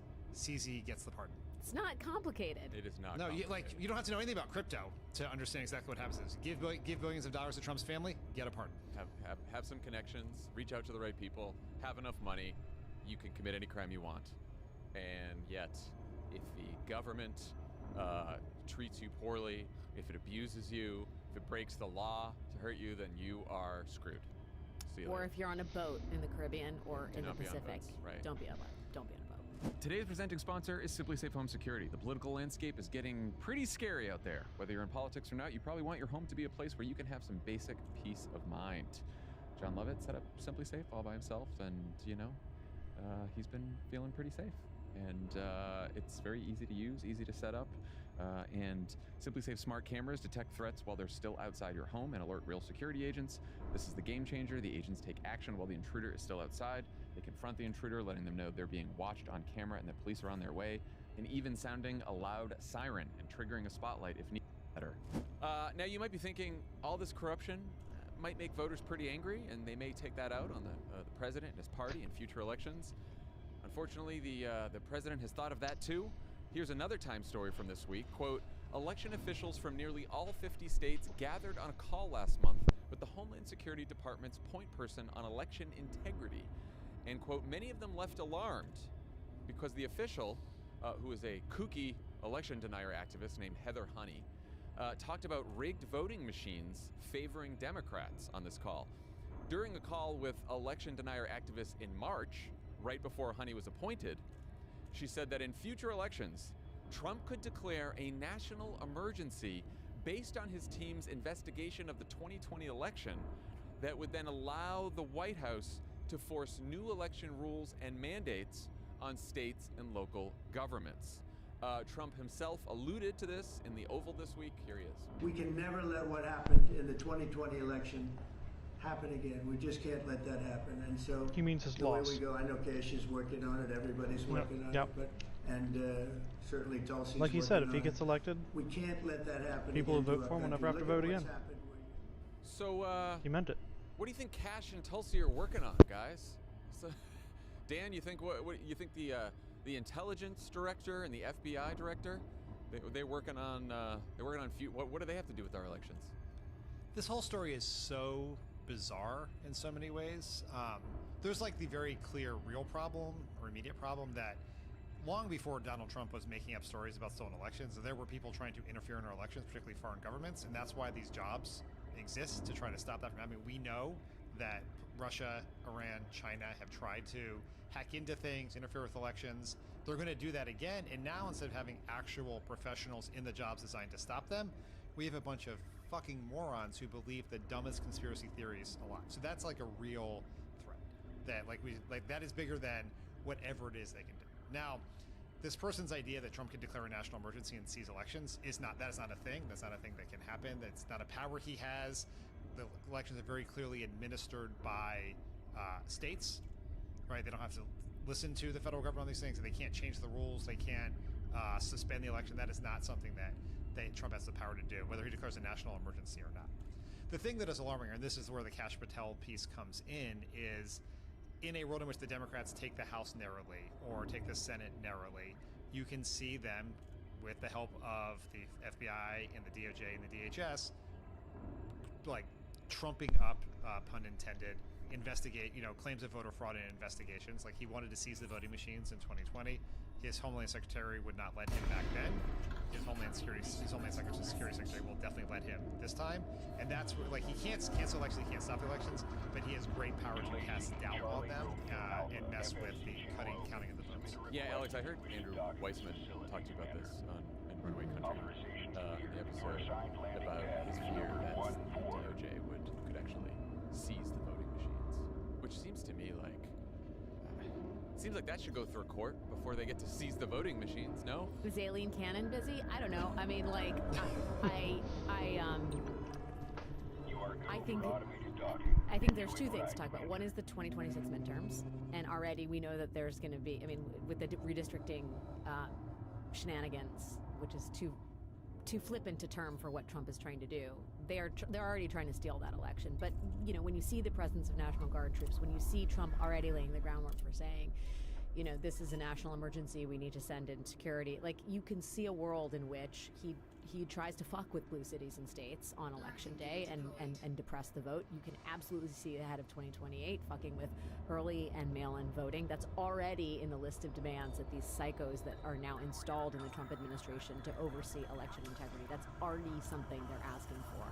What's so surprising to me in the reporting on this is that after the 2024 election, rather than lay down arms and be like, oh look, Donald Trump got reelected, maybe the system isn't broken, they're newly emboldened to make a set of asks of this president. They're installed in positions of power and they're working behind the scenes to do what they can.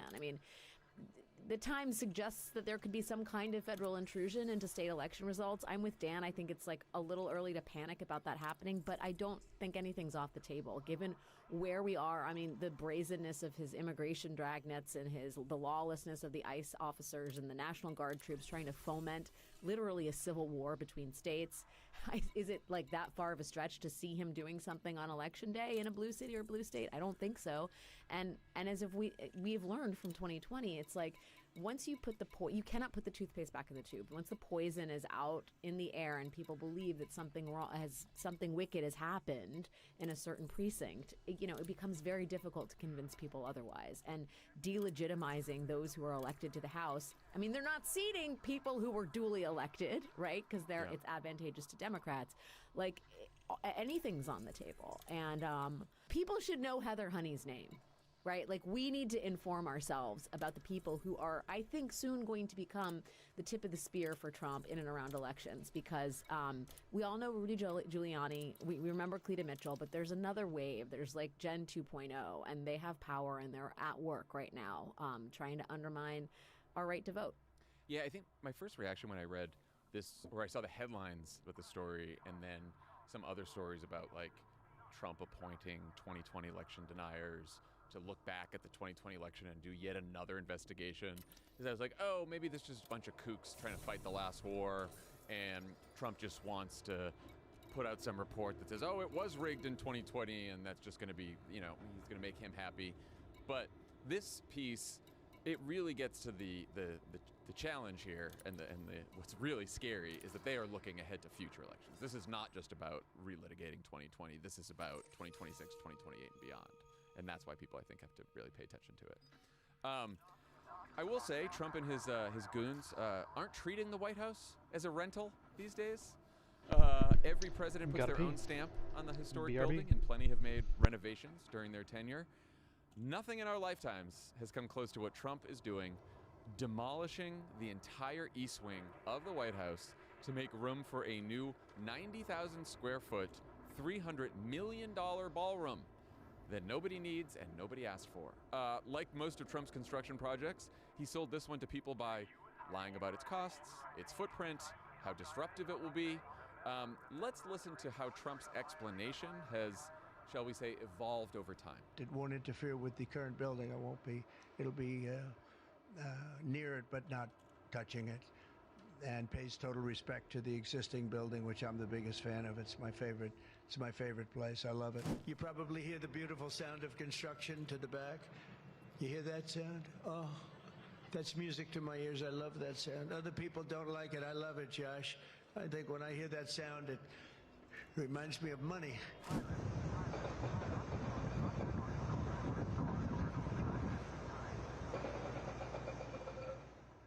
For those of you just listening, that last clip is just a jackhammer going while the last remains of the East Wing are demolished. It's gone now. It is now, the East Wing is gone of the White House. You guys have both spent time in the White House, particularly the East Wing. Initial reactions? Dan? I am so mad about this. You're really, okay, interesting. I am. I mean, it's just, like, it's obviously not, I'm not saying that I'm unbiased in it. Like, we worked in the White House, we spent time there. It's a very special place, right? It's not Trump's house, not the president's house, it's the people's house. Presidents get to rent it for 4 years, and if they're lucky, they get to extend that lease for another 4 years. And as you know, it is something you, like, when you're in that house, where you're the president or a staffer or even a visitor, you understand the history of it. You take it so seriously. Like, my wife worked in the East Wing when she worked the First Lady. She was telling me this morning about how when they had to move things around for events, you get the White House curator to come. They put on white gloves because the stuff is so historic. I mean, it's like a very serious thing. And to just destroy it for literally no reason to build I what just is got up. going to be a Why are you in my seat? Massive ballroom that no one but Trump wanted, and he's definitely going to put his name on it. Like, he looks at the Truman balcony every day and says it's going to be the Trump ballroom. There's going to be a plaque there. I look forward to the next Democratic president taking that plaque down. But to just destroy it, and it says something about. Can I have my seat not back? That we need a reminder, but it says something about his. No, you're just going to lay down flatter? He doesn't care about anything that came before him. He doesn't care about anything that came after him. Guy. He doesn't view this as the people's house. He doesn't view this as his role in history. It's just about him in that moment. And if he can do this, right? Think about all the other things he could do, right? And Caroline Leavitt was asked today about why Trump couldn't just raise the Jefferson Memorial and put something else up, and she kind of implied he could if he wanted to. Yeah, he can do whatever he wants. Kitty. Yeah, I think it's really sad. It's like there is just something about just destroying a national historic landmark for no fucking reason that makes you're a cutie, but you're in my seat. And all of us who have a connection to it angry, but it should make everyone angry. Alex, what'd you think? I mean, these fuckers are the ones that are putting Confederate statues back up in the name of history. Yeah, that's a good point. Like, good point. What? Like, flag-waving patriotism, preservation of history, and you're just tearing down the entire East Wing of the White House to build a corporate event space to entertain Lockheed Martin executives, or I don't know, have like movie-style mass weddings. I have no idea. buddy. Like, You it just doesn't laid even down, matter, I right? know. Like, it's everything Dan said. This is a monument to ego. This is his Versailles. This is monarchical behavior. This is maybe going to be funded ultimately by the American taxpayer. I mean, it's so absolutely fucking disgusting. But the way I think of it is, and but the way I've been sort of trying to like dig in and like manage my feelings of distress around this. It's everybody's got to stop thinking about the Trump administration in terms of election cycles. Like in the same way that they tried to contextualize these renovations by saying, well, Calvin Coolidge redid the attic and Barack Obama put a basketball court in and Nixon put a bowling alley in. We need to think of Trump in terms of history, and the institutions he's destroying are going to take decades to rebuild. Everybody's got to dig the fuck in and buckle up, because nothing is going to be repaired by like next year. And honestly, we need to start thinking about politics like that too. It's like it's a long-term investment, and he's trying to change the course of American history, and it's going to take a powerful citizen-led, hopefully with the Democrats on board, movement to undo the damage he is doing right now. And like, you don't need a better example than what he's doing to the East Wing. It's like, okay, this is some history right here. Like, it's gonna take time to rebuild this and undo it, and dig in. You know, it's not going to take time though. Demolishing the Trump ballroom next time there's a Democratic president. Well, it's going to be made of like, you know, drywall and like fake gold leaf. So yeah, it's just going to be a toxic dump site. I talked about this on Tim Miller's on the Bulwark Pod with Tim Miller this week, and we were talking about Jonathan Van Lass. JVL has been on a tear about this, and he's like, I want every Democratic candidate for president to be like, you know, one of the first days in office, I will bulldoze this. And I was joking about it. Tim and I were both joking about it. The more I read it, it's like, I still don't think it's like top priority for any Democrat running for president. But yeah, I'd do it. I'd bulldoze that shit. You're gonna be in the seat of the bulldozer, just sure, like pulling. Why not? Like, you and Charlie. I'm not gonna spend a lot of time campaigning on it or running a whole bunch of ads about it. But yeah, I'm fucking doing it for sure. The plaques, not just the plaque coming off that says it's the Trump ballroom. No, the whole ballroom's coming down. Just bulldoze. Done. I read JVL's rebuttal to your ridicule of him, and it's quite compelling, I would say. He's doing a good job selling me on. He makes a very strong point that you don't need political capital for this, right? It's not like you're doing the ballroom destruction and passing Medicare for all. You can do both. I will say the reason that it's not like it hasn't made me as angry as some of the other stories is it is destroying a historic monument, and it is he's doing it unnecessarily, and he's acting like a king, like all that. But there's so many people being like hurt right now. Like I said this to Tim, it's like if he can demolish the entire White House, just raise the whole thing to the ground if he takes ICE off the street. You know, it's like there's been so much focus on it, and I get why there's been so much focus on it, because it's an image, and boy, when you see that. Someone just took this was on Twitter, an aerial image because they were landing at DCA of the White House. Nice, so it was smart. like the first image of from afar, the White House, the West Wing, and now just nothing. And you see that image and you're like, holy shit. That breaks through. That definitely breaks through. What's the polling on this, Dan?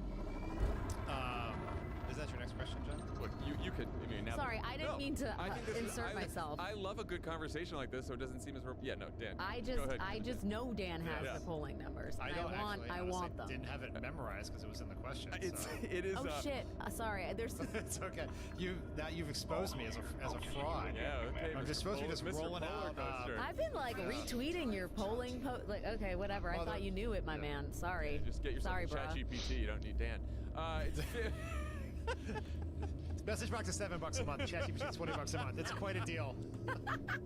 Take that $13 to the bank, people. YouGov, 53% of Americans are against the destruction of the East Wing. Only 53? Which is what's happening. Or I think the question was the ballroom. I think they said there's two questions. There's the ballroom and there's the East Room. Yeah, and the destruction of the East Wing is even worse. Yes. People they don't want a ballroom. They don't think it's a great use of time, energy, and resources right now. But they really don't think the president should bulldoze the fucking White House. Yeah, that's definitely because I think when I first heard the ballroom, I was like, ugh, that's so Trump. That's so fucking annoying. Yeah. How much is that going to cost? And I thought it was just going to be like tacked on to like the end of the East Wing there. Like I just had a different vision. Who knew that the whole fucking East Wing was coming down? 90,000 square feet. Because he told you that. That's right. He told you it would not affect the facade of the White House. So, you know how they used to like, put those tents up that would be for like big state dinners. I assume they were just going to kind of build out that way. That's sort of what I we thought should have too. assumed. I thought it was going to be like it's a state truly. When he said it wasn't I've been going through this with my affected, wife that all it day. was She's very upset about this. It was like they bulldozed her office, right? They bulldozed Michelle Obama's office. They bulldozed Melania Trump's office. I know. Metaphor for a marriage. God. Yet another immigrant that the federal government has come after. It's really, I mean, it's like you're right. In a world of like ICE raids and National Guard and people losing their health insurance, like this building and the memories that a lot of people have in it, not just people who work there, people who have visited there. This reality. It's obviously second to that, but it's like a sad thing. So apparently, Trump keeps saying that the taxpayers are not going to fund Mar-a-Lago on the Potomac, but he's just going to finance it with other money. And I guess that's true because there's a bunch of corporate donors that are financing this thing. Alex, you were talking about this earlier. Mm-hmm. What's the sitting in one of their houses right now? Comcast. Who's on the thank list? you. Who's on the list here? Who's financing this thing? It's interesting because there are people, and they're big corporations. None of them are going to surprise you, maybe necessarily, but the ones who have explicitly committed money to the ballroom project itself are Lockheed Martin and I believe Booz Allen Hamilton and I believe Google has also pledged $5 million or more for the White House ballroom project. But then we have record of other companies, including Comcast and so the money he's getting from suing the DOJ is actually going to him. Coinbase, T-Mobile, the Adelson family, no surprise there, Microsoft, Amazon, Meta, and Meta Platforms, and the Winklevi, the Tyler. The Winklevi, Howard Lutnick also giving money. It's this ties to the seasoning, which is just Howard like a highly disproportionate number of crypto companies and crypto people. The Winklevi are crypto entrepreneurs who have and Trump likes them Trumps. A lot because they're from central casting as far as what he thinks crypto bro should look like. But yeah, I mean it's like the inaugural slush fund. It's like here's a way for us to curry favor with someone who's powerful, in front of whom we have business interests. Because I don't think Sundar Pichai really is that excited to have a space to entertain fellow CEOs, but here such is the reality in which we live. I would like to see some kind of color of change campaign to have citizens contact these corporations and say, are you really for the destruction of this East Wing? Are you really for the building of a monstrous 90,000 square foot ballroom? Shame on you. Are you paying for the destruction of our living history? Because fuck off if you are. It is pretty fucking outrageous. It's also like a bunch of the richest companies in the world who are doing just, between Booz Allen and fucking the AI people. It's like a kind of thing that if a liberal said this a couple years ago, they would be like mocked as a cringy resistance person, that Trump's going to bulldoze the White House and a new ballroom's going to be constructed with the help of all of his corporate oligarchs. Man. Like, it's fucking ridiculous. It's happening. I would also like to see some there's no process by which that money is accounted for, right? This is not a publicly, it's not like there's an FEC report. So these companies have given $300 million. How do we know where that money goes? How do we know how it's spent? Isn't it the Park Service somehow has a tab? There is actually a wing of the government that is dedicated to taking in the money that I think is in turn managed by the National Park Service. I could be wrong, but there is some receptacle for this specifically earmarked money. So someone somewhere has a ledger. But all these privately funded White House things are all slush funds, where they're privately funded, like the inauguration was, the redecorating funds or slush. They don't have, we have transparency since we know companies that have done this and individuals who've done it, but there's not any sense of how the money is spent. It's not audited in any way, shape, or form. Maybe a Democratic majority can do that if we get one. If Heather Honey doesn't stop us. Bookkeeping is not their passion, Tim. No. No, they have the same approach to bookkeeping as Jason Bateman had in Ozark. Nice Ozark ref. One Democrat who's going through his own renovation project, Maine Senate candidate Graham Plattner. How's that for a segue? That is perfect. That's pretty good. Did you just make that up on the spot? I'm not going to take credit for that one. I'll take credit for it when I do it, but I'm not doing it. Nobody knows. That one to read. In our Tuesday episode, Tommy asked Plattner about a tattoo on his chest of a Totenkopf, which now we all know. The skull and crossbones image used by the Nazi SS. Plattner said he wasn't aware of what it meant when he got it in Croatia as a drunk 23-year-old Marine. On Wednesday, after a bit of online chatter, Plattner revealed that he got the tattoo covered up. He's also dealing with the fallout from his many, many Reddit posts, including several homophobic slurs and jokes that were reported by The Advocate, which Plattner apologized for and said were indefensible in an interview with the outlet. Plattner did speak to a packed town hall in Ogunquit, Maine this week and got some good news from a UNH poll that was in the field between October 16th and 21st. So after many of the Reddit posts came out, but before the Nazi tattoo story, the poll shows that Maine Democrats favor Plattner over Governor Janet Mills by a whopping 58 to 24%. Mills' overall approval rating with Mainers has also taken a dive since the last UNH poll in August. She's gone from a +4 net approval to a -12 disapproval, with only 35% of independents and 2% of Republicans approving. Alex, we've all talked quite a bit about this story, but some people probably think more than enough that they never want to hear it again. What are your thoughts? I will say this about Graham Platter.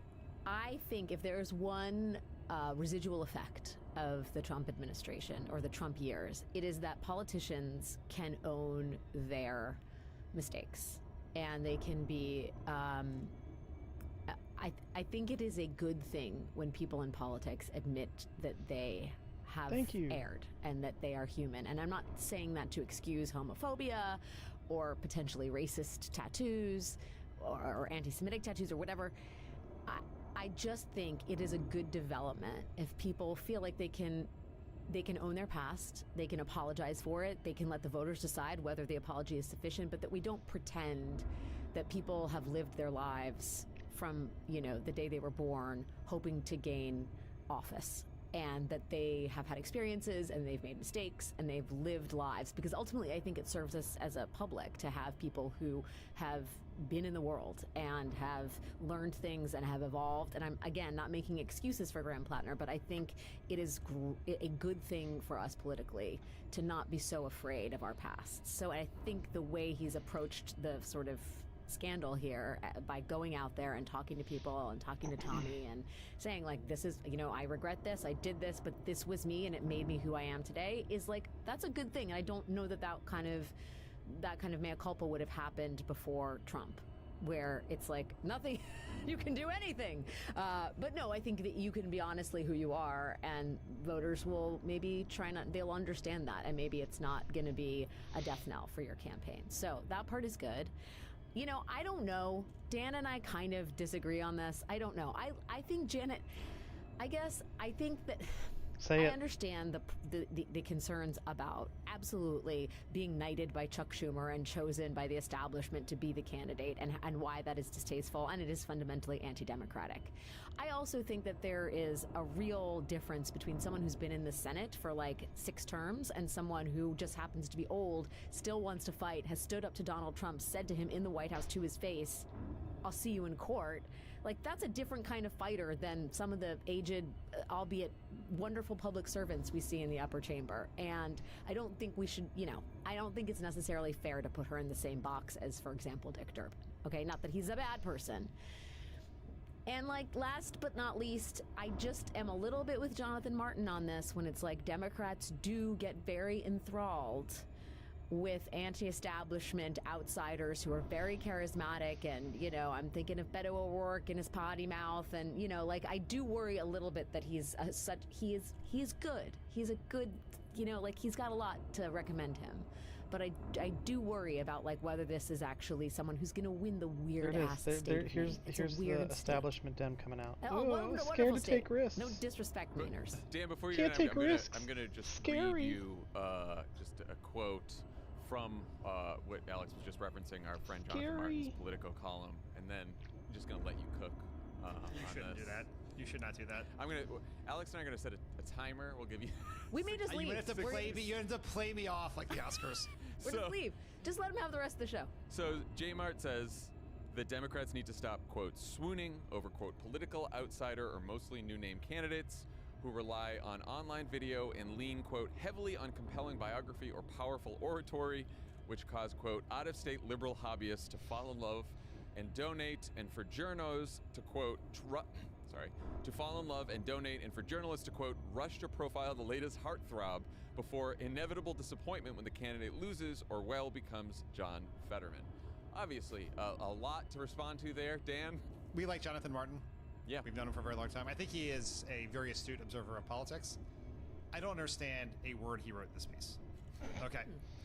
Should we repeat it? Should we have Don reread it? Yeah, I mean, I understand I understand the syllables. I understand the individual words. I just don't understand the point, I guess is the way I'd say it.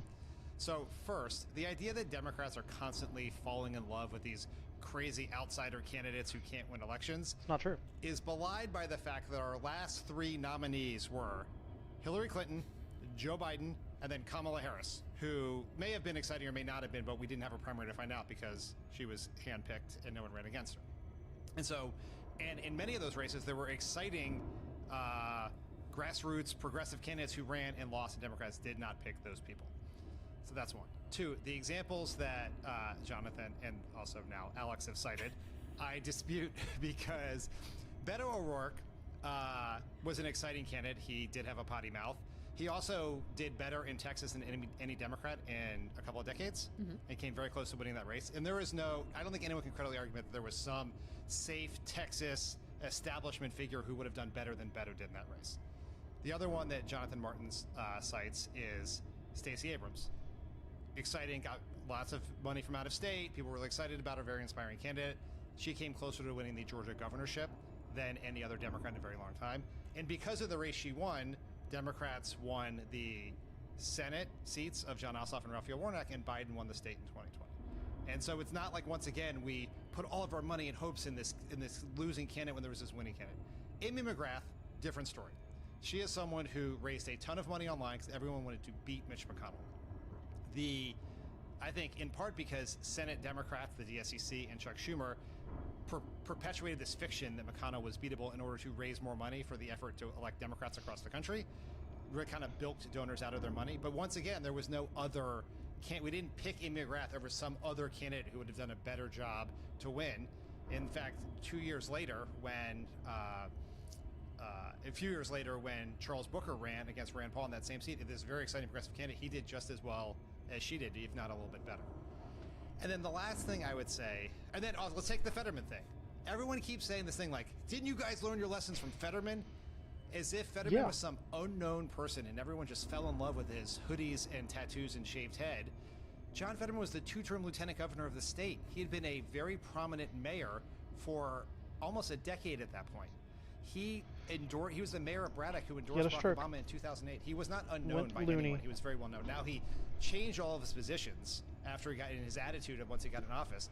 But that is not the same. That says nothing about Graham Platten or any of these other candidates. Last point on this, and I have one more thing to respond to Alex on, and then I'll be done, I promise. The main thing that bothers me about J Mart's piece, not Alex, J Mart's piece, is that is the entire, and a lot of the actual anti-Plattner discussions since the posts and the tattoo came about, is this idea that candidates who excite voters are doing some sort of parlor trick.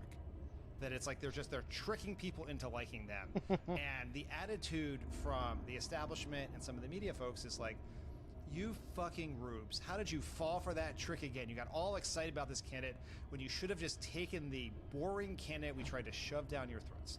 Instead of, like, sometimes the grassroots will like a candidate who maybe isn't the best one, and maybe Graham Plattner is not the best one. He may not be. But sometimes they will like a candidate who is the best one. Like, I don't know, Barack Obama, because that same attitude was what we heard every single day on that campaign. Ooh, look at Obama and his rallies and his celebrities, but what you really got to do is support Hillary Clinton or John Edwards, one of these other, long-term politicians. Don't do the newcomer. And when people, instead of dismissing the candidates who get people excited and the voters who get excited by the candidates, the establishment try to figure out why they're getting excited and maybe learn some of those lessons and apply them to their candidates. Maybe so last point here, I promise. Maybe Janet Mills will be an exciting candidate. Like, she may be, we don't know. Maybe she is a better candidate than Graham Plattner, particularly after all these revelations. I don't know the answer to that, right? I do not know the answer to that. And I don't think anyone else does either. And that's really been my main beef about everyone declaring that he's a worse candidate than her. No one knows, because there's a lot of arguments that would show that a 2-term establishment governor who is 77 and will be in her mid-80s at the end of her first term and is the second least popular governor in America may not be the best candidate either. And so we should just let the voters in Maine figure it out. Okay, I'm done. I'll stop now. It's funny that you mentioned Obama there because, there's people have been talking quite a bit online. People have a lot of feelings about everything over this last week. There's a lot of people who are like, are these guys, what are the pod guys working for Plattner? What? And I'm like, it's less about Plattner. I think our reaction is because of like what we experienced on the Obama campaign. I would call it obvious psychology. Obvious, and I almost started laughing when I was reading the quotes from J Mart's piece, where it was like swooning over political outsider or mostly new name, heavily on compelling biography or powerful Someone's oratory. salty. Like all of that stuff was said about Barack Obama, and it wasn't just. And now people will look back at people who you think, oh, Barack Obama left as he was perceived as this establishment Democrat who sort of united the party and all different factions liked him. Me and myself. When we were running against Hillary Clinton, it was like, this guy has no experience. His name is pretty foreign. What has he ever done? He's a communist. Reverend Wright, Bill Ayers. Like, there was some people thought that he was like, there's no way this guy can win. And his tattoos. And his Don't tattoos, forget which about we haven't, which he got away with, which still no one knows about the. And his homophobic. In the homophobic, tirades, right. All the stuff he did on that. So it's just like, but it is just to say that I'm talking to Chris Hayes, your colleague Chris Hayes, for Offline this weekend, and we were just talking about Chris's piece in the New York Times about attention and what's required to get attention in politics today, and. His point was, on the list of when you're recruiting a Democratic candidate, what's most important? Right now, and for a long time, what's most important to the DSCC, to the DCCC, to the National Democratic Party is, can you raise money? And then, like, what is your resume? What is your bio? And, like, do your politics fit with the state or the district that you're running, right? And are you safe? And are you safe, right? And then way down on the list, and sometimes sneered at, is can you really connect with voters? Are you like a compelling speaker? Do you know how to capture attention in a very competitive attention environment right now?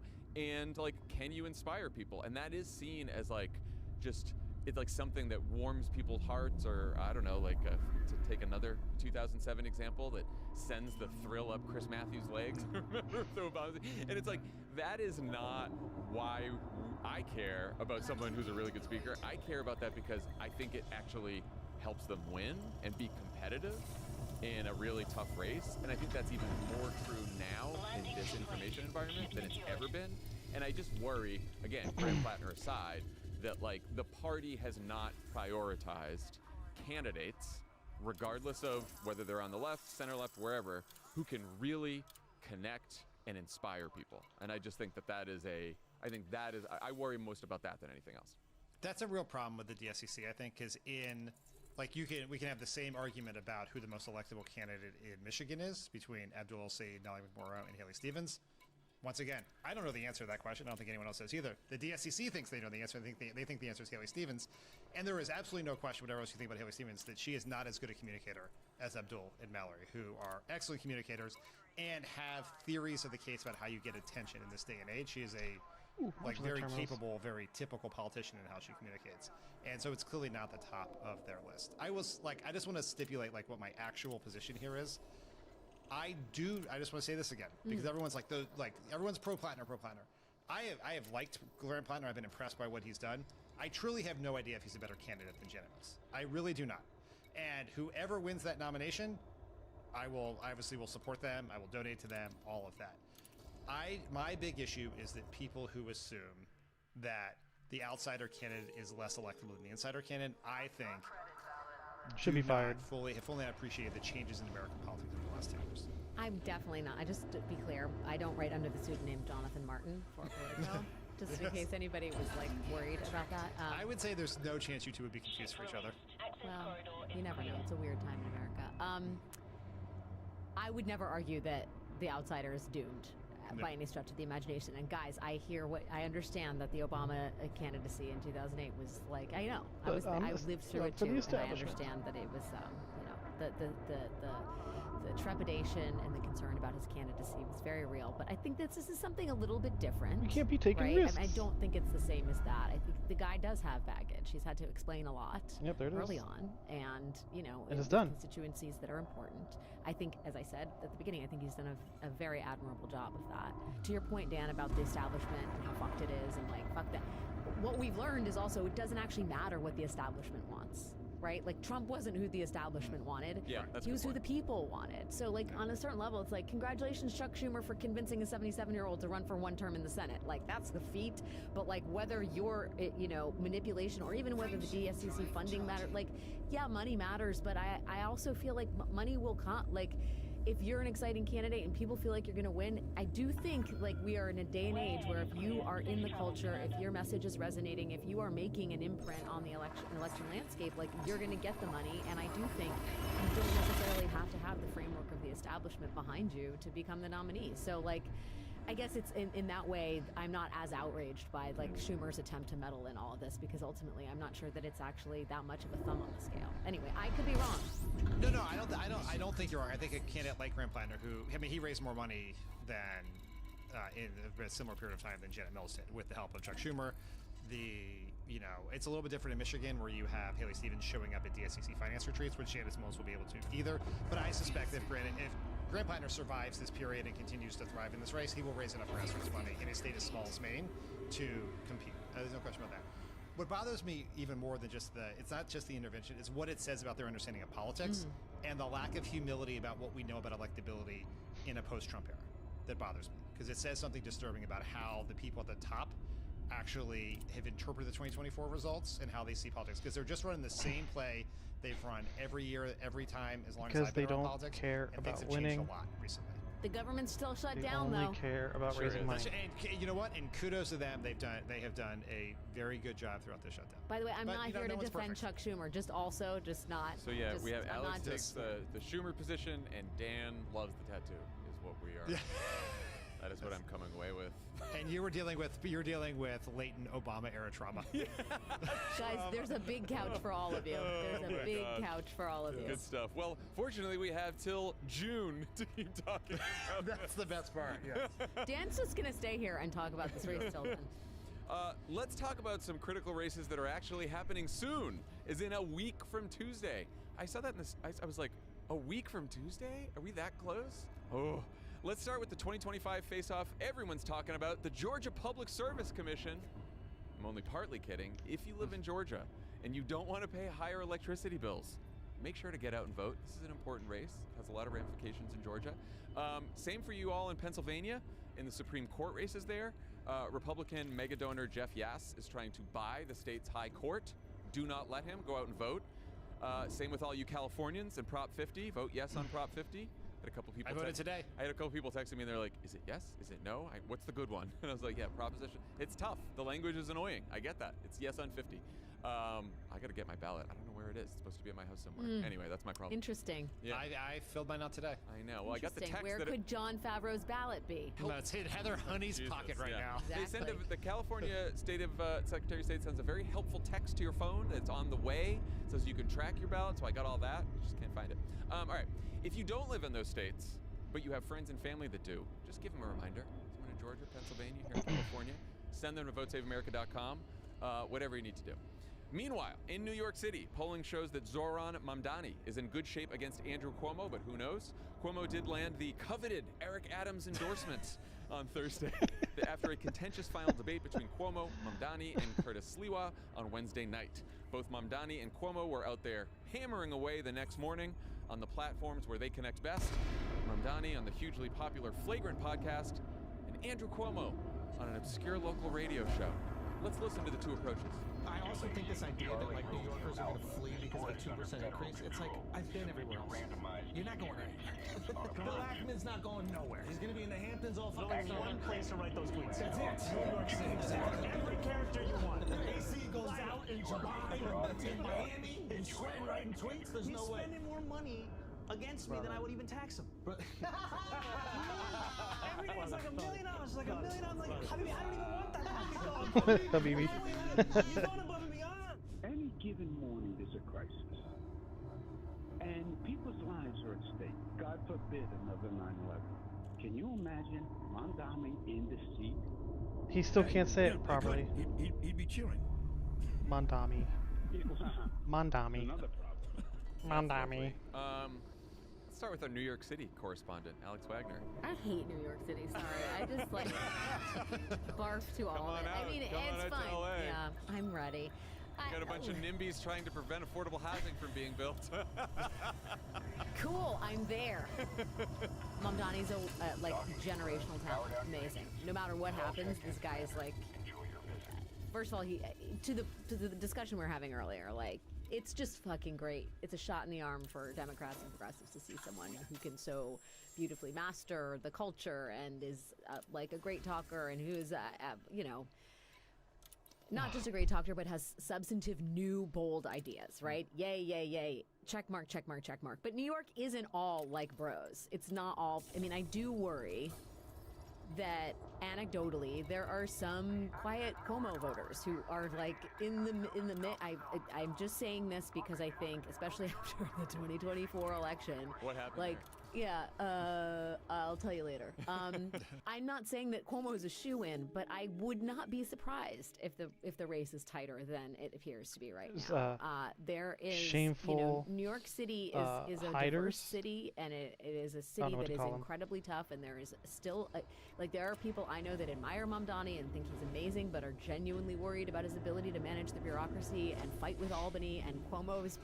Really was really good at denying New York City funding when he was the governor, but in the inverse, like Trump never paid his taxes, but certainly like he knew how to game the system that way. So why not install him as the head of the federal government in the same way? Like Cuomo will be able to, you know. Again, I'm not supporting a Cuomo candidacy. I'm just suggesting that I think that there are people in this city, and they may not be from, you know, the sort of very online audience that Mamdani is speaking so convincingly to, or even the college-educated audience. But I do think that there is a subset of New Yorkers who aren't maybe getting polled or maybe not being as vocal that are gonna that could find comfort in Cuomo. And so I guess the only thing I would say in this moment is just like cautious optimism that Mamdani is going to be the next mayor, because I think it might be a little bit tighter than people suspect. That's all I'm gonna say. I could be proven wrong, and it could be a landslide, and then everyone will laugh at me, but they're gonna do that no matter what. But if not, boy, do we have a clip.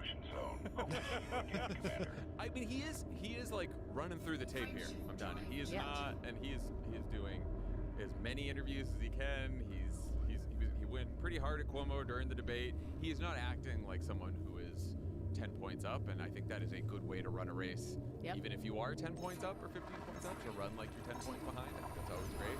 And he's doing a lot of, I feel like in these last couple weeks, sort of easing the concerns of the people that you might be talking about, right? Which is like, I'm going to keep the police commissioner, and I'm going to, like, Well, I think that's a different, I almost think that that's like the wealthier New Yorkers who have been reluctant to give him money. You know, he's been tacking more towards the center, at least rhetorically, in terms of not raising alarms around his socialist agenda and also issues like Gaza and Israel. Like he's definitely trying to play to a larger audience. But I think there's a more, I mean, in the same way that we saw in New York, Trump gained in certain areas of the city, right? Blue collar parts of the city.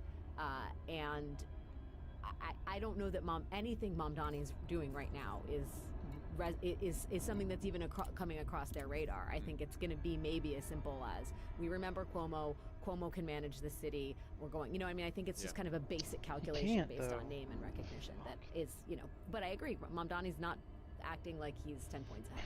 It's going to be interesting to see how Mamdani does in those precincts that shifted to Trump. Like, do they just vote for Republican? Was it really affordability and inflation and cost of living that drove them to support Trump? And if that's the case, now maybe it's going to be apples to oranges comparison because the turnout's going to be so different. But it's like, that'll be something I'll look at on election night. Next door in New Jersey, Congresswoman Mikey Sherrill appears to be up about 5 points against former state rep Jack Ciattarelli. Reminder that in the last cycle, Phil Murphy won by only 3 points, but the polls had him winning by more. And of course, in 2024, the state swung 10 points to the right. In fact, Kamala Harris won New Jersey with a smaller vote share than Donald Trump got in Arizona. Dan, has this race been more competitive than you expected? No, I think it's about as competitive as I expected. I mean, it was obviously been a shift in New Jersey that is, as indicated by the 2021 results, and it's not just a 2024 Biden border inflation bump. I think it says something real has happened there, and this is what makes this race so much different than Virginia. Is we live in this state of perpetual change elections, and Mikey Sherrill is replacing a 2-term Democratic governor, and it's always hard to be 3 terms of the same party. And, you know, there's been a lot of concern about her candidacy among Democratic circles. There's been like 15 stories in Axios about panic about this race. And part of it is that she has made a couple of mistakes in interviews. One about she struggled to like name what her top priority would be. Another one where she was on the Breakfast Club and she failed to respond accurately to a very unfair and very inaccurate attack about millions of dollars made stock trading that had been like weaponized in ads that are very, especially the one from the Breakfast Club that's very reminiscent of the infamous trans ad from 2024, so that made people nervous. But this was always going to be a close race. It seems like it's a close race, and we have to hope these polls are accurate, I guess. In Virginia, Abigail Spanberger's up about 7 points, maybe more, outside the margin of error, but again, who knows? Virginia also has lieutenant governor and attorney general races that are very tight. The Democratic attorney general candidate, Jay Jones, is tied with his opponent after a scandal over disturbing texts with a Republican colleague from a few years ago where he endorsed political violence. He's since apologized. National Republicans have been all over this, trying to get Spanberger to fully denounce him. Alex, the delta between the governor and lieutenant governor races and the AG race certainly suggests that these Joan texts could really matter. What do you think? I guess I can't get. It's just like, yes, the texts were bad. But like, this is a week when Trump's nominee for the Office of Special Counsel, Paul Ingrassia, admitted last year that he had Nazi tendencies. It's just like, to me, the false. Political violence, not something anybody should endorse, except that the president of the United States pardoned all the January 6 rioters who were guilty of political violence. Like, it's just very hard for me to even accept that the scandal is as big as it is in Virginia, and that the National Republican Party is trying to make a big deal of this. Like, it's so reprehensible on so many levels, given where their party actually is. But yeah, I mean, I think Abigail Spanberger, I've covered Abigail Spanberger since she was first running for the House. She's an incredibly competent candidate. She absolutely gets it. But I tuned in when it first broke, and I do think that there's some.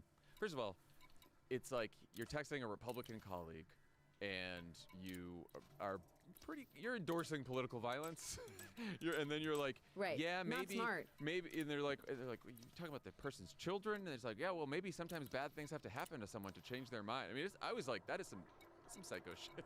It's bad. No, it's definitely bad. I'm not saying it's not bad. To your earlier point about Plattner, though, like, you know, he apologized. I think the apology wasn't quite as. It could have been better, maybe, but he apologized, which is to your other point. Plattner or Jones? Jones. Okay. Yeah, because first he was like, he like tried to blame the Republican, and then they had more texts, and then the apology was more fulsome. It was one of those things.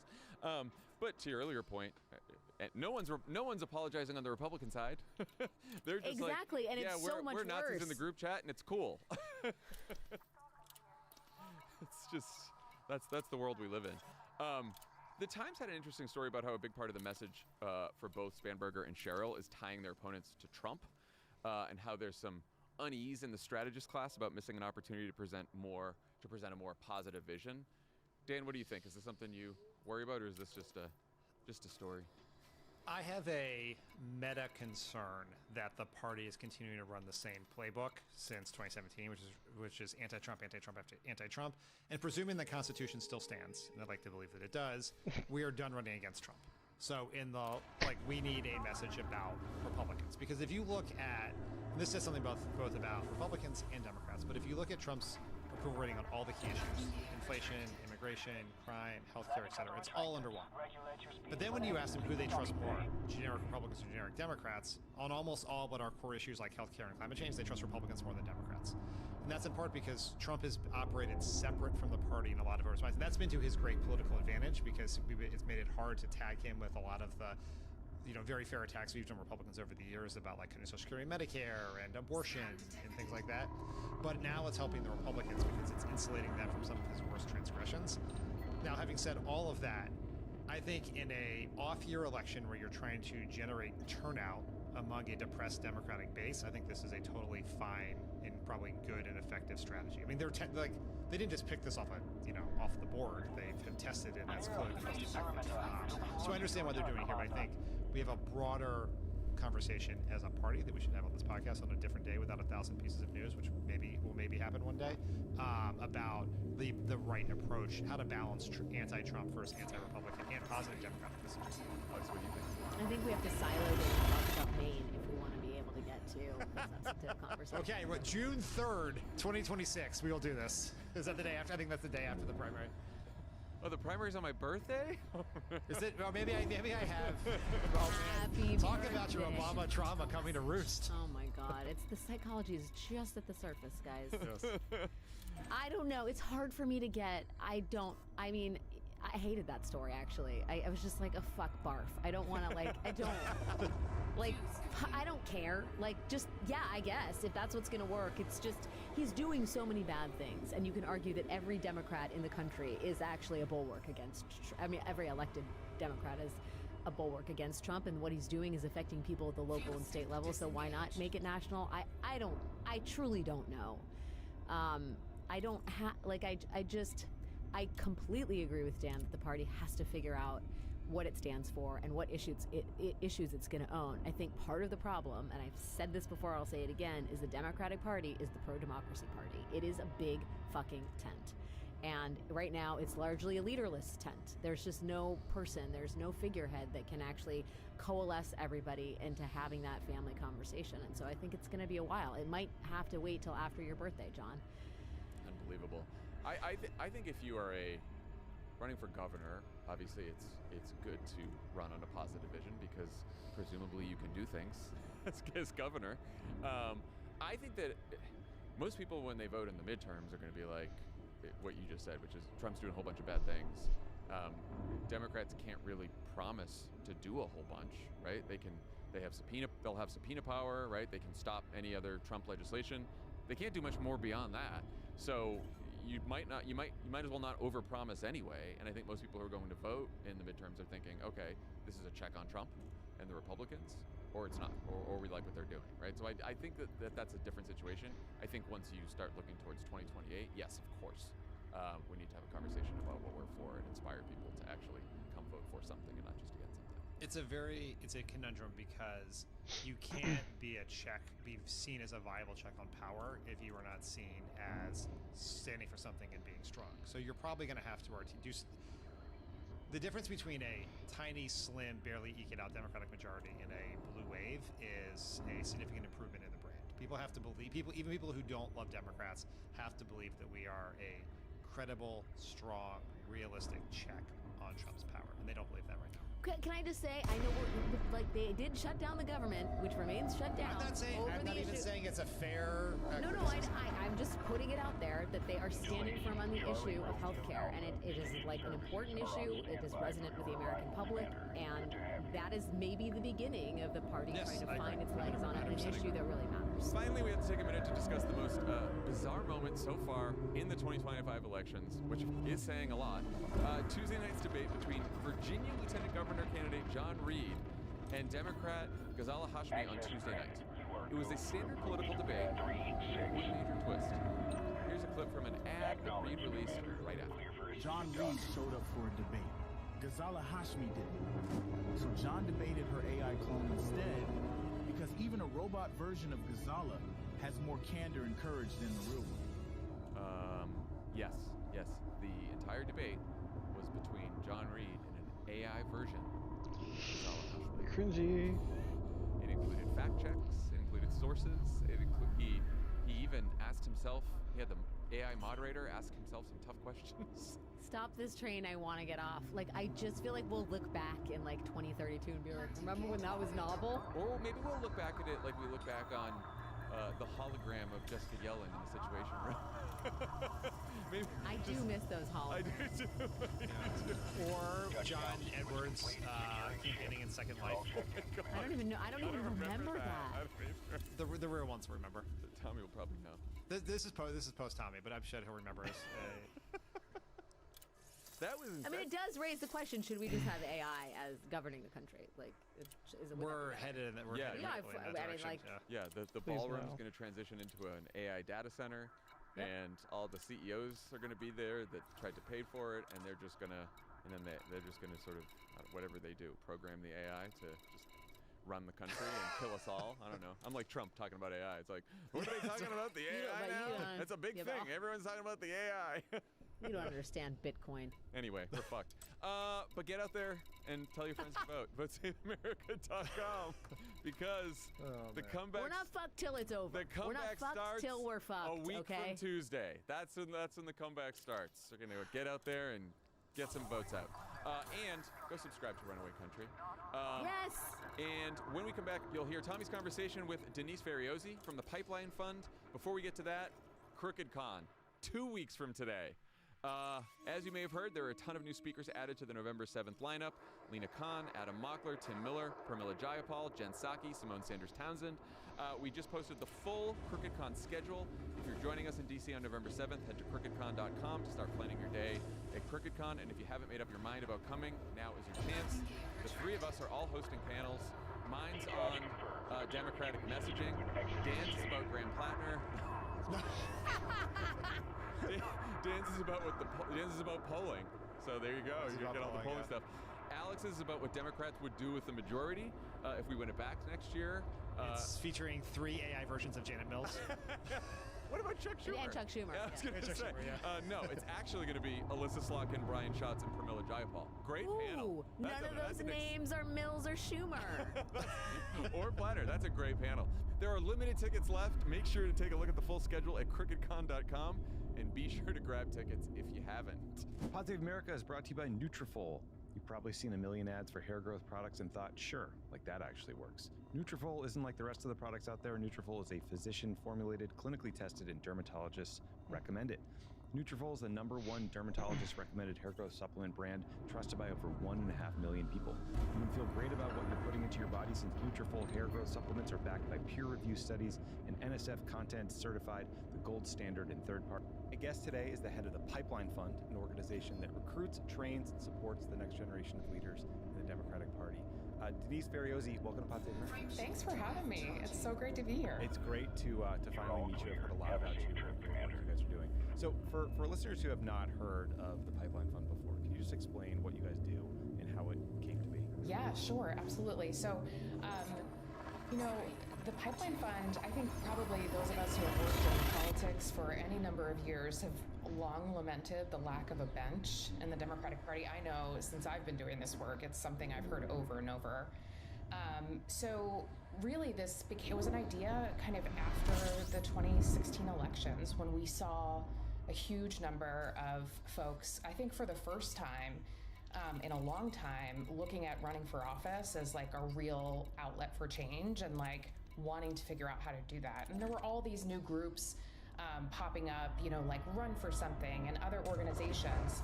And so we started asking the question, like, how can we use this moment to finally work on building a real bench? Like, how can we make sure that this kind of 2018 cycle is not a flash in the pan, but something that we can continue? And so that's how the Pipeline Fund came to be. We basically looked around and said, gosh, we have this enthusiasm for running. We have all these great organizations, right? Young people are being recruited and supported by Run for Something, and Women by Emily's List and Emerge. And, there's a long list of groups that do this kind of work. And it's not just national groups, it's groups in the states as well. And so we thought, well, what really is missing is how do we actually connect all of that work strategically to make sure that we're getting as many great leaders running in as many districts as possible this cycle and beyond. And so that's what we do. We kind of serve as a space to make sure that, the national groups are working with groups on the ground in key states to make sure we're recruiting great leaders from their communities into the most important places in this moment. And just essentially make sure all that work is scaled strategically so that we have a bench for now and in the future. And you guys are focused on creating individual state-based organizations, right? Why is that? Yeah, that's a great question. We really believe that in order to get someone to run for office, right, which, let's be honest, it's not 2017, 2018. It's a different environment, right? And it can be really challenging in what was a normal environment to run for office, but you just add the elements that we're seeing today with, political violence, safety, not to mention like time. People have to have jobs, and then they run for office, which can be a full-time job in itself. So we really think that folks on the ground need to be there to work with people, to identify them, to convince them that they can and should run for office, to help them plan for that, and then to be there, right, when they do run, to help them, you know, find staff and navigate the complexities of a campaign. And then also, when you become a first-time elected official, kind of support them in that new role, because it's really different from campaigning. I don't need to tell you that. So we really think that the way to make sure that we have a bench for the future is to have folks on the ground who are doing this work year in and year out. Like, we are recruiting now for 26 and frankly for 28 too. And then to be a center of gravity so that they can, once they've got a great person on the line, call those national groups and say, hey, Emily's List, we really need your help. We've got a great woman, but she needs a finance director, or she needs to be trained. And so that's kind of the way that we're going to do this, make it sustainable, make sure that we're being really smart, because recruiting someone in Texas is different than recruiting someone in Wisconsin, where I live.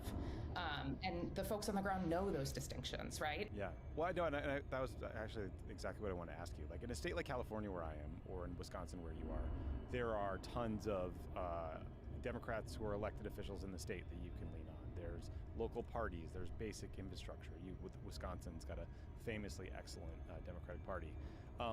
But there are red states out there that are just kind of barren for the Democratic Party. Like, there's no infrastructure, there's no muscle memory, there's no institutional knowledge, or, you know, people who can help you, like, identify the person in the community in Nebraska that is a big progressive that would like to run but maybe hasn't gotten that push. How do you build a pipeline in a deep red state to both source those candidates and then also kind of steer them to run in the right races and then support them as they go? Yeah, it's a great question, and honestly one that we're like navigating right now, because we are on the ground in 14 states, but we are actually working with stakeholders and folks on the ground in another 21 states to build kind of pipeline organizations that do this year-round work. And you can imagine you don't get to that number of states without working in really kind of deep red states. You mentioned Nebraska, where we are working with folks to start a new organization. And it's really interesting in these states where there's just not a lot of infrastructure and there hasn't been investment. Folks on the ground know, like, the way to start that is actually by starting with developing leaders, right? We need people to run campaigns. We need people to consider running for office. And we need to help build, like, the leadership of operatives across the state. And so, you know, that's honestly where I think a lot of folks are starting right now, is we recognize we can't just play in a set of, 8 to 10 swing states. We've got to think bigger.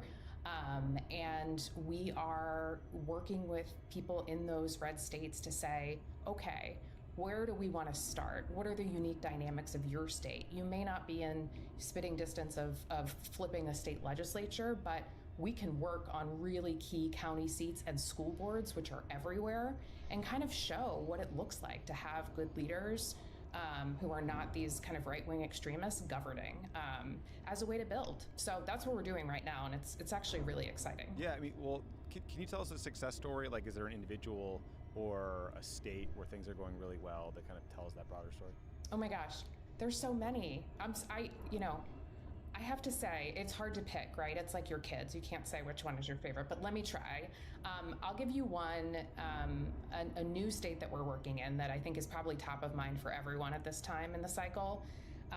Virginia is a place, right? Every off year, we're all talking about Virginia because of their state ledge and governor's race. They also have a strong party and great folks on the ground, but we did start a new group there because they recognized that there needed to be more state and local infrastructure.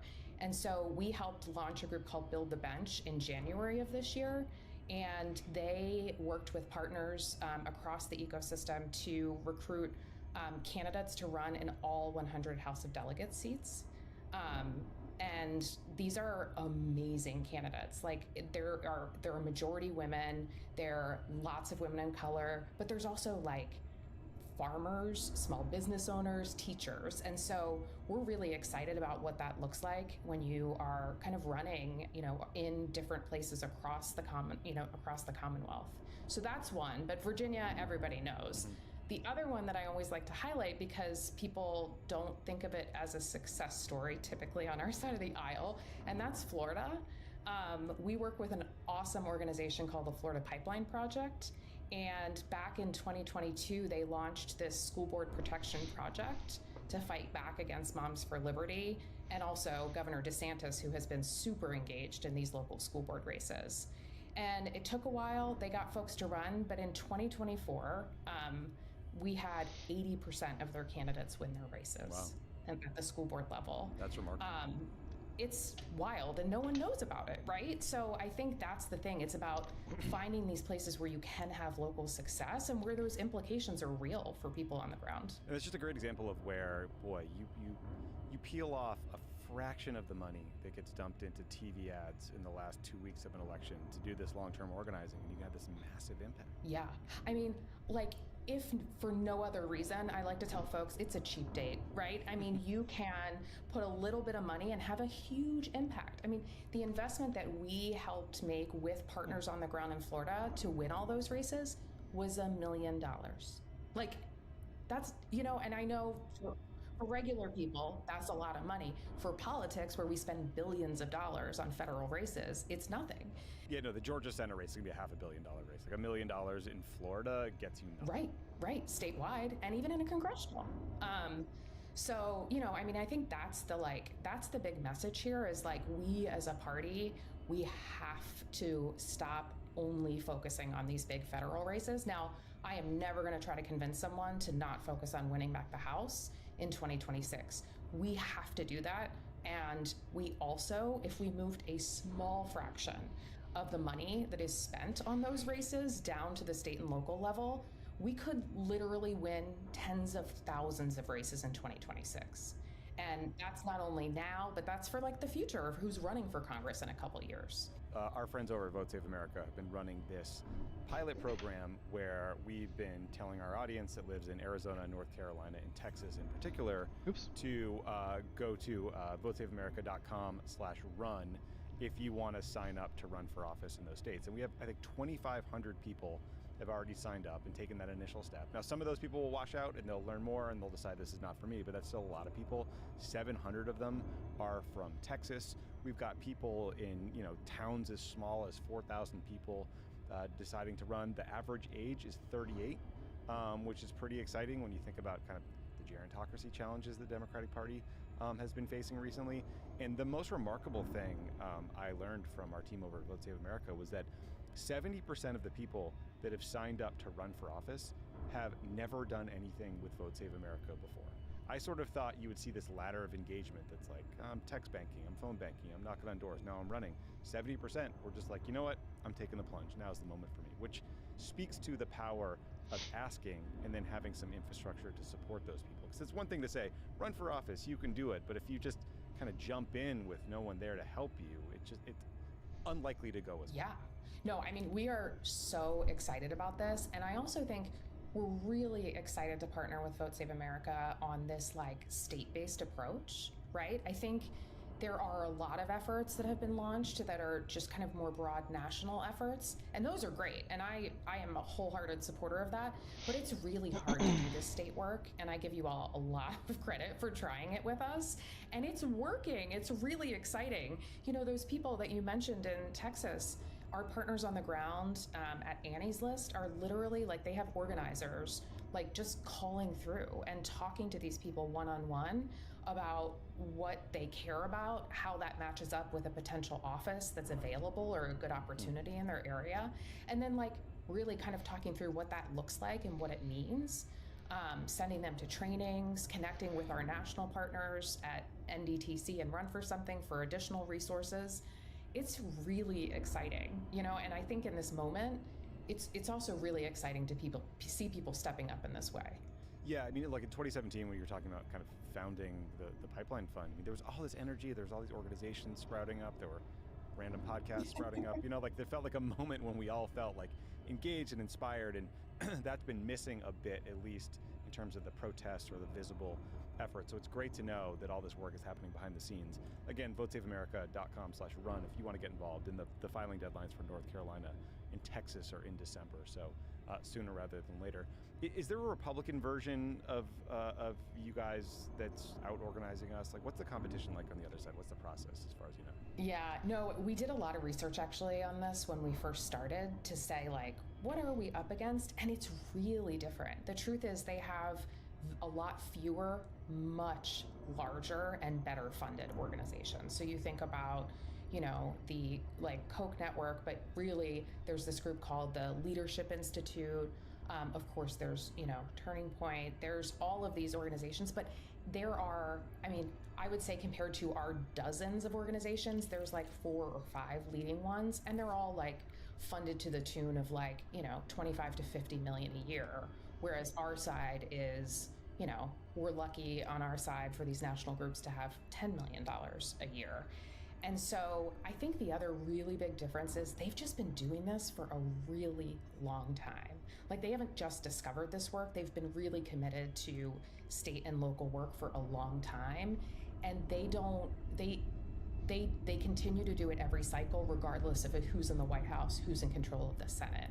And so I think, you know, we are up against, you know, a side that is playing the long game. And we know that. We've seen that. That's not just about pipeline and leadership development and state and local offices. It's what they do. I mean, so I think it's incumbent on us to really think about how we can play the long game and not, you know, give up on, and really like start to focus a little bit more of our resources and time on these state and local offices. Final question for you. I mean, how can people listening get in touch with you guys if they're thinking about running, if this sounds exciting to them, or if they just want to support the organization in some other way? Like, can they donate? What's the process? Yeah, absolutely. Look, we are at pipeline.fund.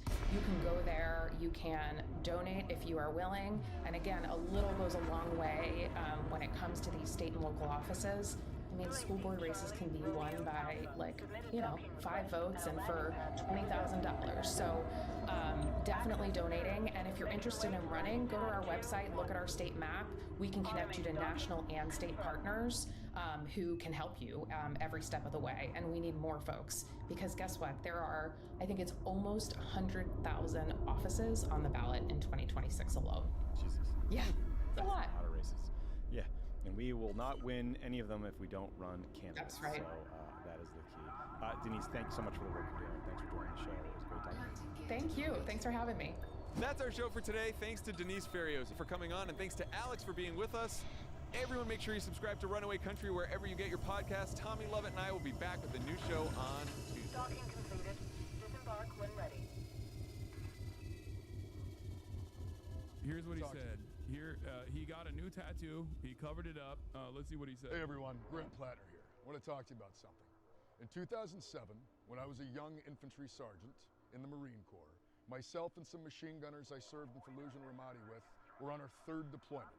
We were in a naval vessel and we pulled in for a Liberty port in Split, Croatia. We went ashore to do the thing that young Marines do, which tends to be carousing and sometimes getting tattoos.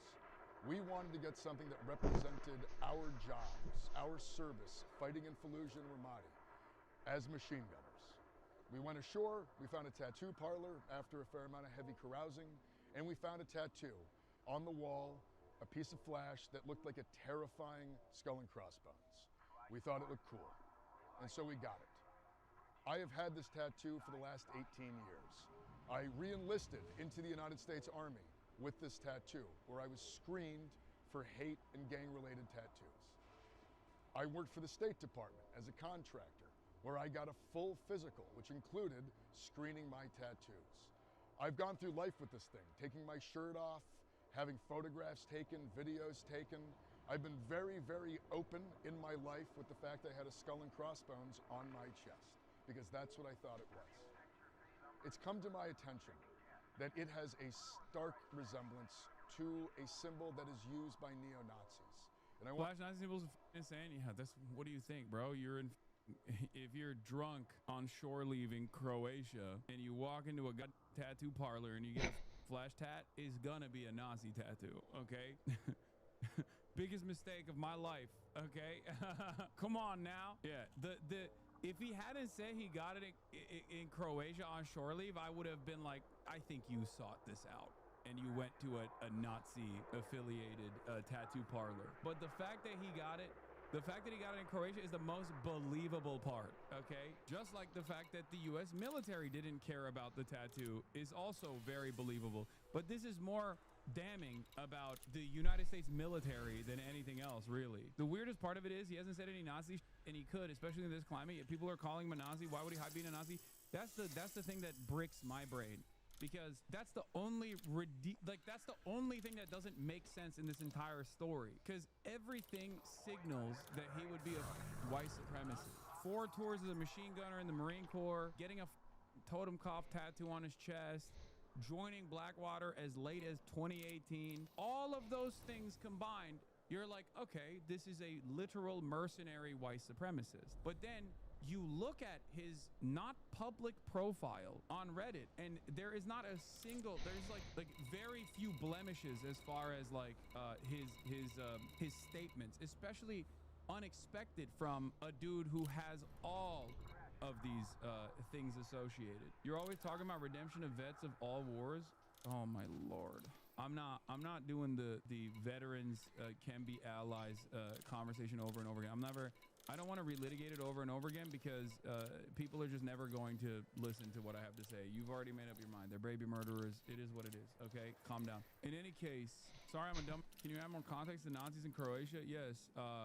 During World War II, you had a lot of Nazi affiliates, specifically that harbored a lot of anti-communist resentment. Oh yeah, I wanted Croatia, a snack. and what was a part of Yugoslavia at the time, and some of those resentments have not gone away in places like Croatia. The Ustaze specifically were the Nazi collaborators, and they very famously were dealt with by the partisan forces. They were very famously the Croat partisans, which by the way, technically Tito is also a Croat, but the Croat partisans basically took them to task. And by that I mean sometimes sent them directly into the mines and then shut off the mines, like straight up. They would just like at gunpoint send every Nazi collaborator into a mine and then just blow up the entrance of the mine, and just that's how they dealt with it. Let's continue. I want to say that was not the intent at all. And the idea that I've been going around with something like that utterly horrifies me. I know that symbols like this can be incredibly damaging to people, and the idea that I've had it all these years and it could have been read like that is incredibly troubling. I have lived a life dedicated to anti-fascism, anti-racism, and anti-Nazism. I think that racism and anti-Semitism are a long scourge on our society and a long scourge on our politics. Scourge. And I think it has no place in our world. Scourge. For that reason, I have gone and gotten it covered up. That's right.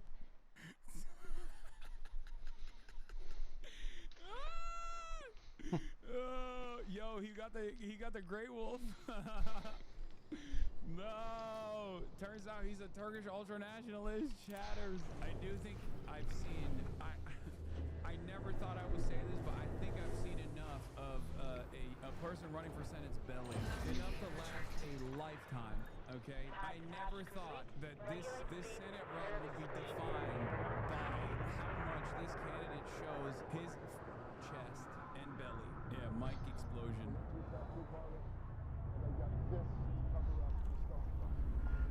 Celtic knot with some imagery around dogs, because my wife and Amy and I have 2 wonderful dogs that we love a lot. This far more represents who I am now than even skull and crossbones, which I thought. This has come up because the establishment is trying to throw everything it can at me. It is terrified of what we are trying to do. Every second we spend talking about a tattoo I got in the Marine Corps is a second we don't talk about Medicare for all. It's a second that we don't talk about raising taxes on the wealthy. It's a second we're not talking about the material struggles of Celtic knot is not that much better. Wait, what? Is that also okay? We might Nazi imagery? I don't think so, right? No. Yes. Wait, stop. No. At least he didn't get like Nordic runes or some chat. No, there's no way. I don't think so. He should have gotten a tattoo of Medicare for all. He looks like he has a 1919 tattoo on his arm. Yes, he does. Okay? Why do we have to be like this all the time? He does, and it turns out there's a reason behind it. Okay? Here it is.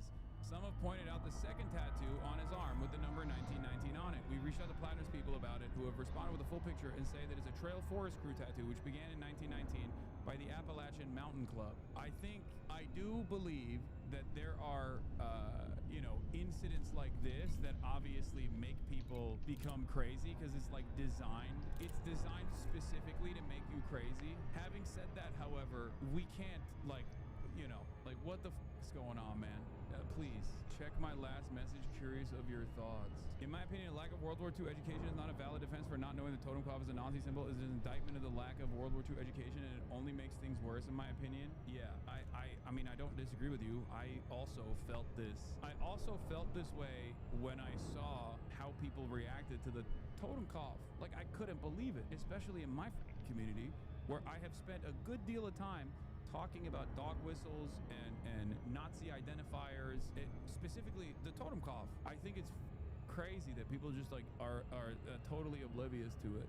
And yeah, but like I said, there's the good and the bad. And the good is, if he pulls through from this, even though this is like irredeemable overall, if he pulls through on this, like, yeah, sure, Americans are stupid and it's an indictment about like their lack of knowledge on neo-Nazi and Nazi insignias and whatnot, but it also seemingly tells us that when someone comes out and is like, I'm anti-Israel, I want Medicare for all, for the first time ever, the liberal audiences are receptive to the argument that a Bernie hand-selected candidate is actually more electable than a Chuck Schumer hand-selected candidate. You feel me? You feel me? You see what I'm talking about? That's the only silver lining in this circumstance. That is, of course, if it translates to the likes of Dr. Abdul El Sayed and numerous other candidates like Omar Fateh, and when re-election time comes around for like the likes of Summer Lee and whatnot, because ultimately, if they're just applying this to white dudes who are Blackwater worshippers with a Nazi tattoo, then yeah, that's just because they think everyone else is a white supremacist, so it's good. It's a good thing that he has a Nazi tattoo, and that's really f***ed up. Mainers, as they try to scrape through a system that at its core is trying to rob them. And that's why tonight, I'm just going back right out on the road. We're holding a town hall in Ogunquit, where much like I've been doing for the past month, going around the state of Maine, making myself accessible to Mainers. He's been donating to Progressive for a while, though. Yeah, no, I know, guys, I know. He is insane, okay? His background is crazy. His background is fucking insane. It literally doesn't make sense. I don't know what to say about it, other than I know, like, it looks like a guy who got like bricked, one-shotted by Bernie Sanders and was like, oh my God, this is the best. Truly the average American white supremacist Nazis that is also a leftist. Yeah, no, he is the true center. He is the true center. He is the true progressive mind in a MAGA body. In their communities, so I can listen to them. I can hear about what it is they need to change. Charlie Romeo Alpha. That is what I'm services are on standby for your I'm an Arab who started listening to you post-October 7. Your review on the people of Palestine and the Middle East in general makes it slightly disappointing that all of his war activity did not really give him much pause, not as much as the Nazi tattoo did even. Yeah, and I've explained it thoroughly, and I will continue to do so. But considering that the normal position is in American society when it comes to elections, the normal position is veterans are awesome, veterans are good, they're doing an objectively good thing, and we love our veterans, we offer reverence to veterans, and the overwhelming majority of Democrat politicians, not overwhelming majority, but like a good chunk of Democrat and Republican politicians genuinely use their veteran background and their veteran status to talk about how awesome they are, to beef up their bona fides. I would rather have someone who has that experience, who at least has like literally talked about how shitty everything is. Here's the only take. This guy, he sucks. If we have to support this guy, we suck too. He's not what we want. Just John Fetterman 2.0. It's just in the absence of any alternative, I totally understand why Mainers are like, I understand people who are saying, nope, this is way too far for me. Totally get it. Totally understand it. Especially when you combine all of the strikes. Okay, you combine all of the strikes together, it's just not a good profile. Regardless of whether or not he knew granted the frontal lobe of a bite of a 87 victim for that tattoo, I think it would make literally more sense if he straight up was caught having a Nazi tattoo back in the day and literally said, yeah, I had white supremacist values, I'm reformed. Like, that makes more sense than what we are experiencing here, where he's like, oh, I'm just a dumb jarhead who got a Nazi tattoo. If he straight up was like, yeah, guess what? You know, I did a lot of up this is what I believed. I no longer believe it. I think it's abhorrent, and I am reformed. And I really hope that people can, like, no longer use my, like, past self that I have worked tirelessly to move away from and atone for, to say that, you know, to associate me with my past self who I never want to be like or whatever. That would make more sense. Do you see what I mean? I cannot believe how much Marines unironically eating crayons factors into this argument. Like, it's just mind-boggling to me that like the argument that they're presenting is like, yeah, I used to love eating crayons and don't know very common neo-Nazi signals, and I'm a little crazy. I'm a little crazy. I got drunk with some German exchange students in college at 4 a.m. and they decided to get tattoos. So while stumbling around the East Village, found a tattoo parlor and they decided to get Columbia University zip code tattoos on themselves. Drunk dudes do dumb shit. I don't know. I think people are looking at the linear timeline of discourse and assuming the takeaway is that the Nazi tattoo is more damaging than this war service. In my opinion, they're both damaging. No, combined, I think, is like the maximum damage. This is the median voter. You must now educate him. I cannot believe how bad the median voter's brain is. It's just, you know, you got to work with what you got, you know? You got to work with what you got, but it is shocking. It is alarming. Time to. Thank you all very much, and I really appreciate your support through all of this. I will say, it is deeply hard for me personally, but all the outpouring of support telling... Just hypothetical, say a reformed neo-Nazi was running with the same policies that Mom Donnie, which is very socialistic to be... what? They absolutely had a past of being a neo-Nazi, but claim that they were rehabilitated and want to try and give back for the evil they spread in the past. Would you support them? I'm not making any claims or trying to assert any agenda. This is just a thought I had. It depends. It depends on what they've done since then, what they've done in service of atonement, if they have truly rehabilitated or not. I'd have to literally see this person in the hypothetical. But yeah, if there are plenty of people in this community that have done stuff in the past. There are people in this community that have served prison sentences. There are people in this community that have been veterans. They've toured. They've gone on active duty. Yeah, I care about what people represent now and what they've done throughout their lives and how that has shaped their perspective, how that shaped their opinion, how who they are now, what they represent now, especially when it comes to their political advocacy currently. And when people say, oh, well, you know, what if they're doing it cynically? This is real. This is a real problem. What if someone is cynically adopting these sorts of policies? Now, on the one hand, when people cynically adopt these sorts of positions, I don't think for the longest, like for the last, I would say 2 to 3 decades, I don't think you would actually have someone who cynically adopts a left position. It's just not something that you do because you don't get any defense from the establishment. Now, things might change in the future because it does seem to me like the liberal voters, the base of support here, is leaning into the populist left messaging. But a lot of cynical people would rather take a right-wing stance. A lot of cynical people would just simply take an establishment Democrat position, not a left populist position where they take on one of the most unfavorable in the grand scheme of things from the perspective of politicians position of all time, which is to say, to come out and have your first statement be Israel. You know what I mean? And it's really funny because, like, from our background, from where we're standing, obviously the number one thing that we're worried about, understandably, even before the Nazi tattoo, is like his Blackwater thing. And I wanted to question him on this. I wanted to talk to him more about his service and what it means to him, and whether or not he actually feels that the American military is like, whether or not he has a genuine anti-imperialist slant. And he worries about the victims if it's just simply the classic case of, like, oh, we got f***ed up so that someone could make money. Because, like, that still is ultimately refusing to reckon with all of the harm that you cause. And I don't even think that will happen at this point. Like, I don't think that is going to take place at all. But what's really interesting to me is no one is making the consideration of Blackwater. Like, the normies do not give a f*** about that at all. It's just a hyper-specific thing to this community and communities like this one. Like, it's not even remotely a question, which it should be. It should be. It absolutely is worthy of scrutiny, even beyond the machine gunner as a Marine Corps, like the tours that he did in Iraq and Afghanistan. Video of Bernie being asked about Platner. The collapse of the American healthcare system, is that right? I I do have a question about your endorsement of Graham Plattner. Are It you was the American healthcare system, no? Well, it's something he talks about a lot, right? Okay. Well, let me just say a few words. Number one, I am impressed that the media is so concerned about the tattoo that Mr. Plattner has. Meanwhile, as a result of Trump's massive cuts to Medicaid, the estimate is that if we don't change that, 15 million people are going to lose their health insurance. 50,000 people a year are going to die.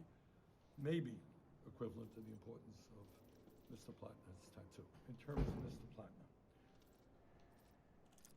this is a guy who served four terms as in combat. He was a Marine, 4 tours of duty. He was a machine gunner. He saw friends die. He came out of that war, as he has acknowledged, with PTSD, got good treatment at the VA, and got his life together. This is a man who served his country, who suffered, who had some difficult moments, who said things that he should not have said, and he has apologized for them.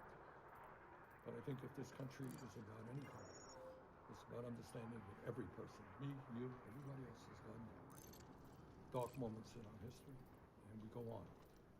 I think the issues that Graham is talking about, the need to deal with massive income and wealth inequality, healthcare is a human right, raising the minimum wage are the issues that are going to resonate in Maine, resonate all over the United States of America.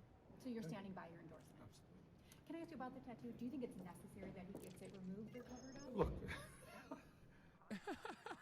Yeah, okay, man. Good luck with that. Yeah, he meant hung as in they all have big dicks. Once again, we are dealing with a collapsing healthcare system. As a result of Trump's policies, 50,000 Americans may die unnecessarily every year. And you were asking me about whether or not a guy should get a tattoo removed? Sorry. He said he was going to remove it. Oh my God. It's fine for chatters to be delusional, but if you don't think Plattner is 10x more electable than Mills, your brain is terminally smooth, you need a neurological treatment. It doesn't matter. Maybe we should stop picking white dudes with progressive revs, not even on some it polish. How many black women do you know with Nazi tattoos? Doja doesn't count. Okay, guys, I don't give a fuck about what a person's background is.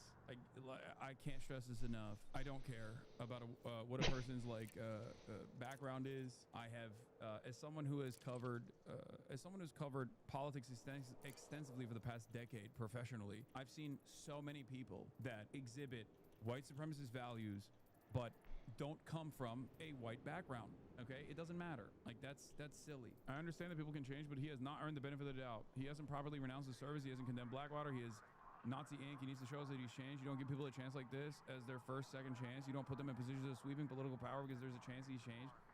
I mean, that's why I feel like a lot of people don't have any argument to when I say, yeah, that's why I'm a Mills Mafia. This is precisely the reason why I am riding with Janet Mills, who has a track record that is clear. If those are the two options on the Democrat front, you know, if we're gonna be serious about it, then what do? Janet Mills all the way. We're all Millionaires. Exactly. Yeah, I'm Mr. Abundant. I'm an abundist. Hello! On today's episode, we talk about the Graham Plattner controversy, Trump trying to make the Justice Department pay him millions of dollars, Trump demolishing the East Wing of the White House, and Trump getting into a fight with America's cattle ranchers. Woo! Boy, Trump! We're so sorry.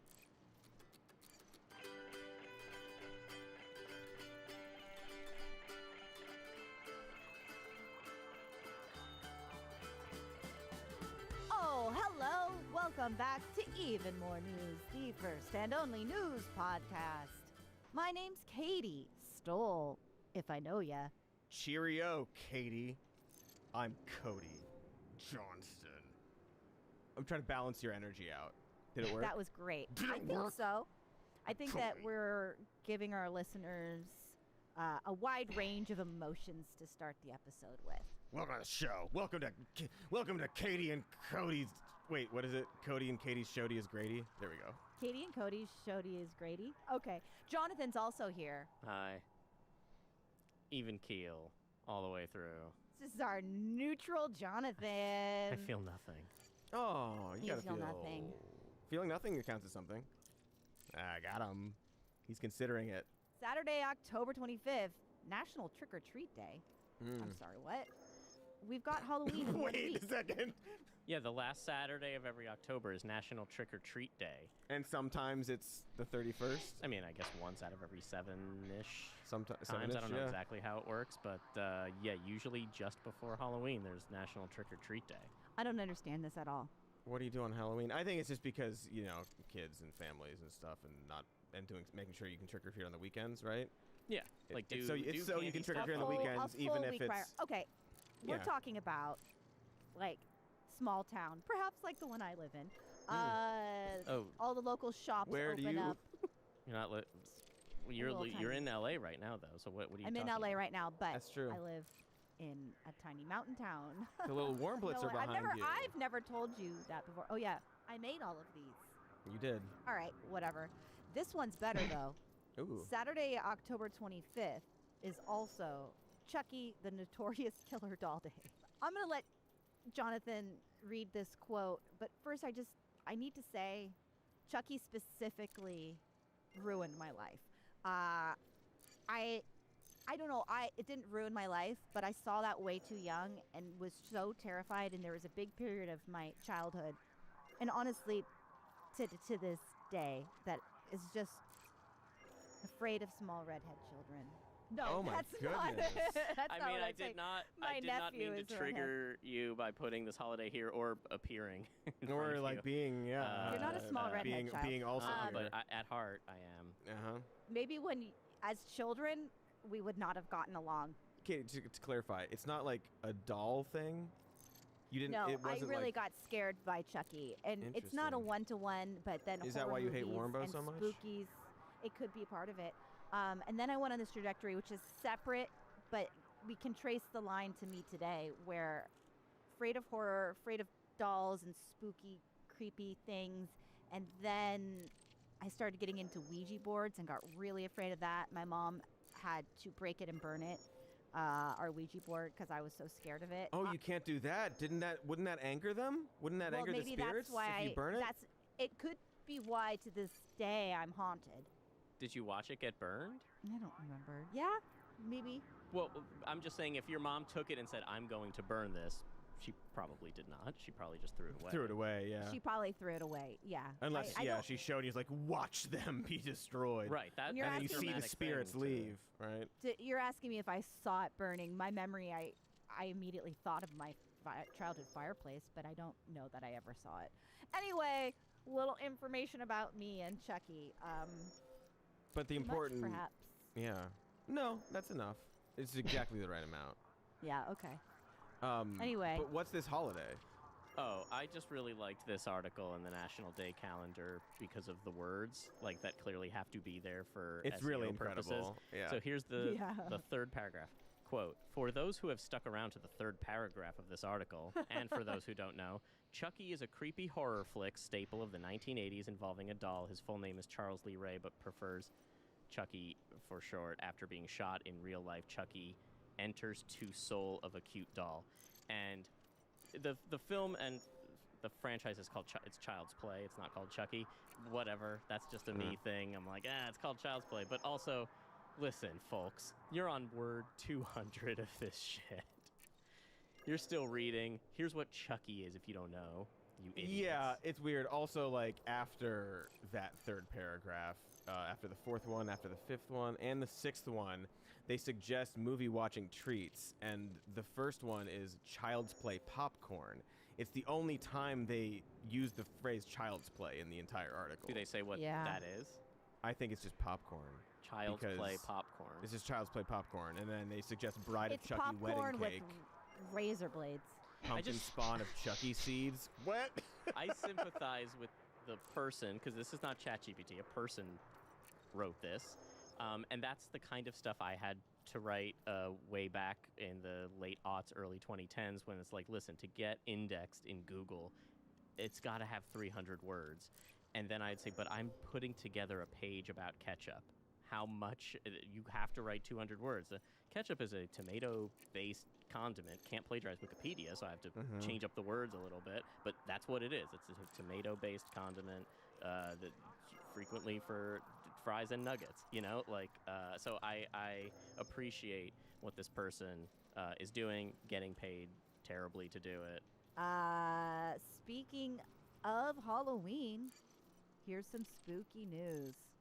So, Graham Plattner, white guy, 41-year-old oyster farmer from Maine. He is running as a Democrat for U.S. Senate. He wants to unseat Susan Collins in the midterms next year. His early campaign videos got a lot of attention. He's the progressive voice in this race. Bernie Sanders has endorsed him, all that stuff. However, He was on the Fighting Oligarchy tour. yes. Yeah, he went with Bernie on a few of those stops. He's like in this group. However, first CNN got a hold of some old, deleted Reddit posts from 2013 to 2021. He appeared to victim blame people who'd been sexually assaulted, dismissed concerns about sexual assault in the military, called himself a communist, said white Mainers were racist and stupid, among some other things. He disavowed those comments, said he no longer agrees with them. Internet comments, okay. Then the tattoo came out. There is a video of Plattner singing shirtless at a wedding where a tattoo is visible, which I would argue strongly resembles, if not is identical to, a skull and crossbones that were the insignia of the Nazis' 3rd SS Panzer Division, aka Totenkopf. Plattner says he got the tattoo as a young Marine in Croatia in 2007 while drunk with his buddies. He only recently, he says, found out about its Nazi affiliations and has already had the tattoo covered with some Celtic imagery. Is that what it is? It's like a Celtic knot and then like wolf or something like that, which is a funny thing to choose to cover up.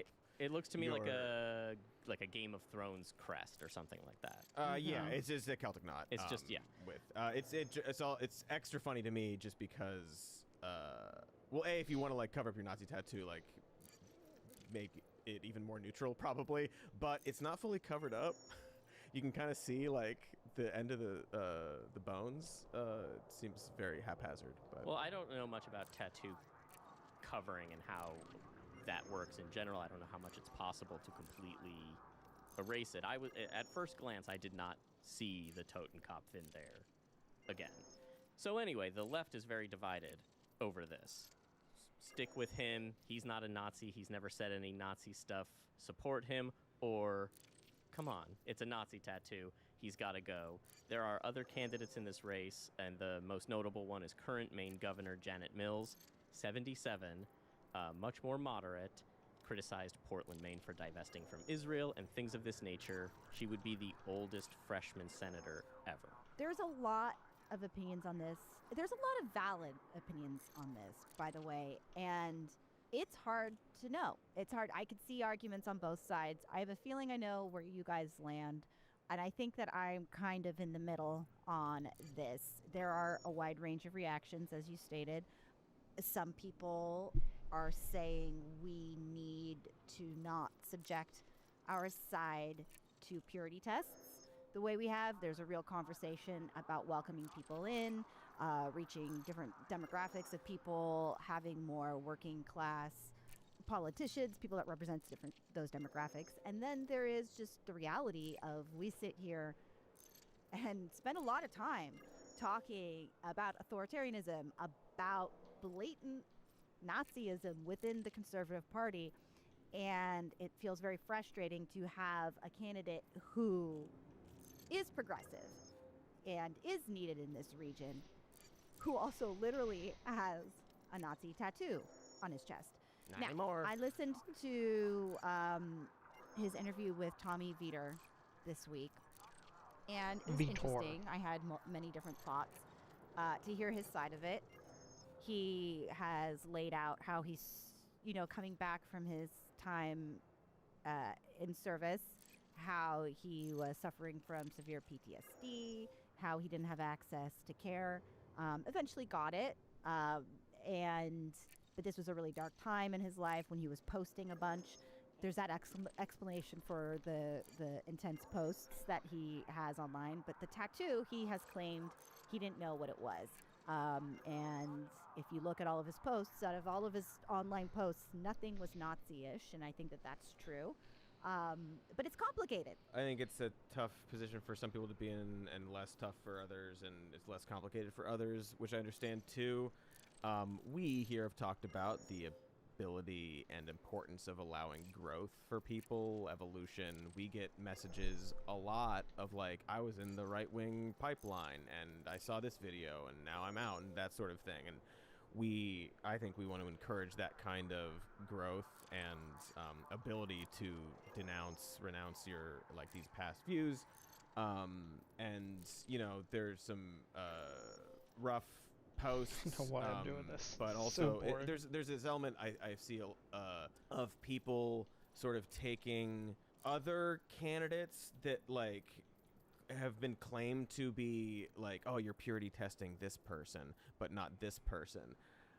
Or like, you know, this behavior is okay, but this isn't okay. And I think one difference is that with a lot of, I guess, you know, people have brought up like Buttigieg or like Kamala Harris and stuff, like changing their minds. Like they didn't change their minds or like say they were wrong about X or Y, really. That's not really the same thing.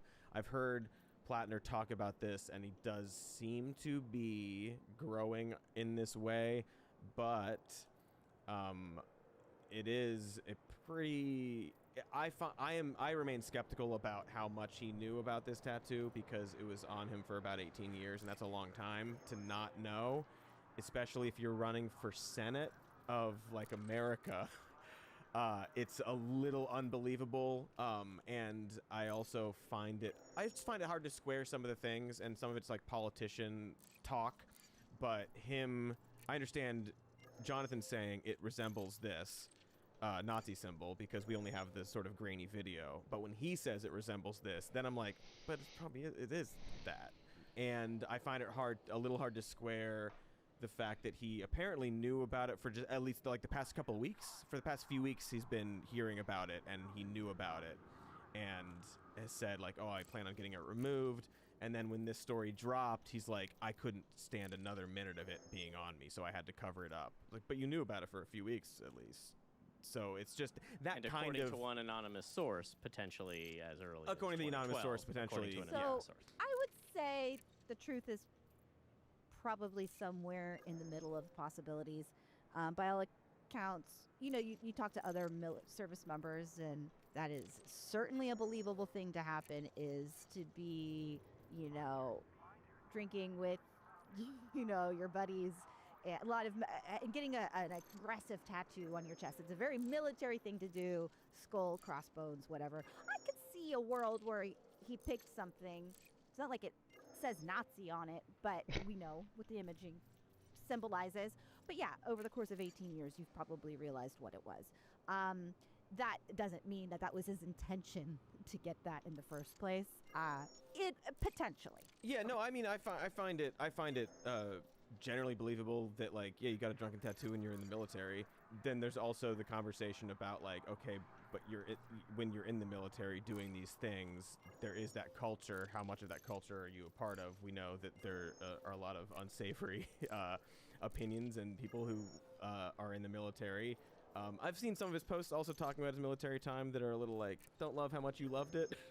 And joining Blackwater in 2018 is a bit odd as well. For someone who protested stuff that George W. Bush was doing way back when, it would feel to be an odd fit, and then he says he was disgusted after a year and left. Right, but then there's posts about, like, when he was doing patrol in Abu Ghraib after the torture stuff, not during, but patrolling that and talking about how he loved that and stuff. And it's just there's some conflicting stuff there that pings me a little bit. But you got a drunk tattoo that you thought looked cool, okay. I just wanted to point out the Are We the Baddies gif that we all know. It's right there. It's right on there. I do think we should consider why so many tattoos that are considered like U.S. military compliant tattoos might so closely resemble Nazi tattoos. Right. And what that really says about what we're doing out in the world. About That's our kind of a separate- military doing these, separate issue. When he's not talking about going and being in Fallujah and all this sort of stuff. It's like, okay, well. Right, but like I keep coming back to, like, none of the three of us live in Maine, so we're not voting in this primary. We don't have to make this choice. From a practical standpoint, because I can't help myself, I keep coming back to, like, well, who has a chance of beating Susan Collins? I don't think Janet Mills does. She's at 43% approval, and she's the governor right now. And Susan Collins, she always seems to win. Sarah Gideon outspent her 2-1 in 2020 and was up in all these polls and then lost by 9 to Susan Collins. And is this too much for him to bear? Even if we... Because I also don't feel like I am qualified to weigh in on his qualities as a person, because all I know are the videos that I started seeing a month or two ago and all this stuff now. And this slow release of things, and which, you know, obviously my impulse is, it's a Nazi tattoo, what are we talking about? And then, but yes, people can All grow these other all things. of these nuance. He's never said anything publicly that's been Nazi-ish, so okay. And we have a lot of his posts Yeah. to see But, that, like- where presumably on a Reddit thread and all these things you would have. But like, yeah, but nevertheless, does it feel like it's already too much? Like, he'll lose to Susan Collins, right? I mean, don't know. There's well, that's the thing. That's the question. And that's sort of what I want to talk about too. Is like, I don't know. It could be like, of course not, or it could be like he's saying these things that resonate with people, and he's got the aesthetics, which I think is a lot of the people gravitating towards him is like, well, you're saying the right things, and you're fighting the oligarchy, all this sort of stuff, and you have the aesthetics of somebody who's like outside the system, which is what the Democrats in general have been craving or needing for a long time. Yeah. And if you have, like center-left people are always like, oh, don't purity test this person because they're going to moderate on abortion or moderate on trans rights and things. And they're very against purity testing here or there, but not necessarily here. But then, Jonathan, your point, okay, but this is like a Nazi tattoo. So, optically, what do you, Yeah, we don't know.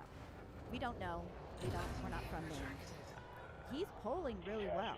People are really responding. And again, to what he's saying. And again, that's encouraging, because where we see these progressive candidates pop up around the country, you see a groundswell of support. And the benefit of somebody like that is, he represents a different type of figure that does seem to resonate, especially in that community. Okay, so there's that. I want to say, and I'm speaking a little off the cuff here, very off the cuff. I'm always speaking off the cuff.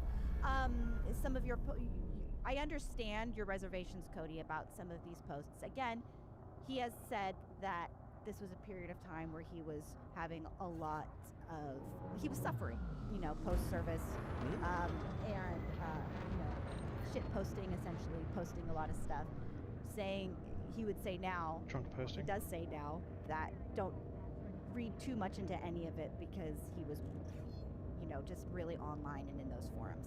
I think that it's fair to criticize the love of his military service and to be taken aback by that. I also imagine that that's what he knows, and that's what he grew up doing from a young man who he built for his education and everything.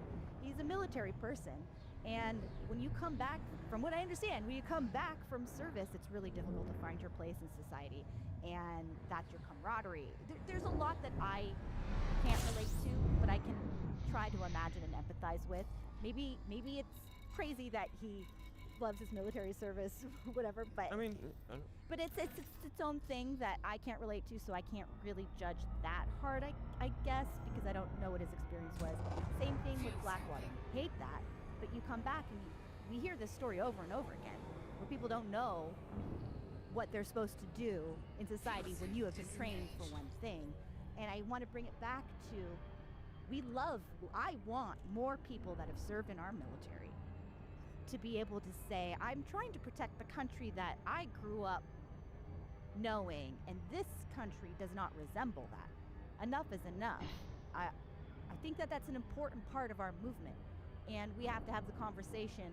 Yeah, what's the line? How much do you tolerate? You know, like, I'm not going to agree with everything this person says. And the last thing I'll say is that, yes, there's been a lot of talk online comparing him with our support of John Fetterman and how that ended up biting us in the butt kind of down the line.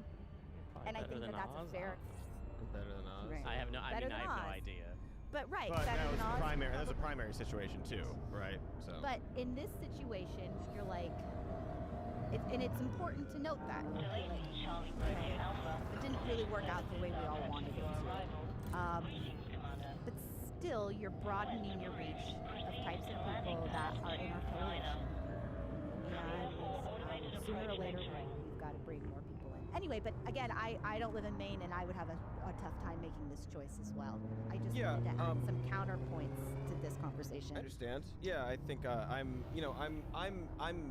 skeptical of a lot of the sort of cynical centrist takes about this.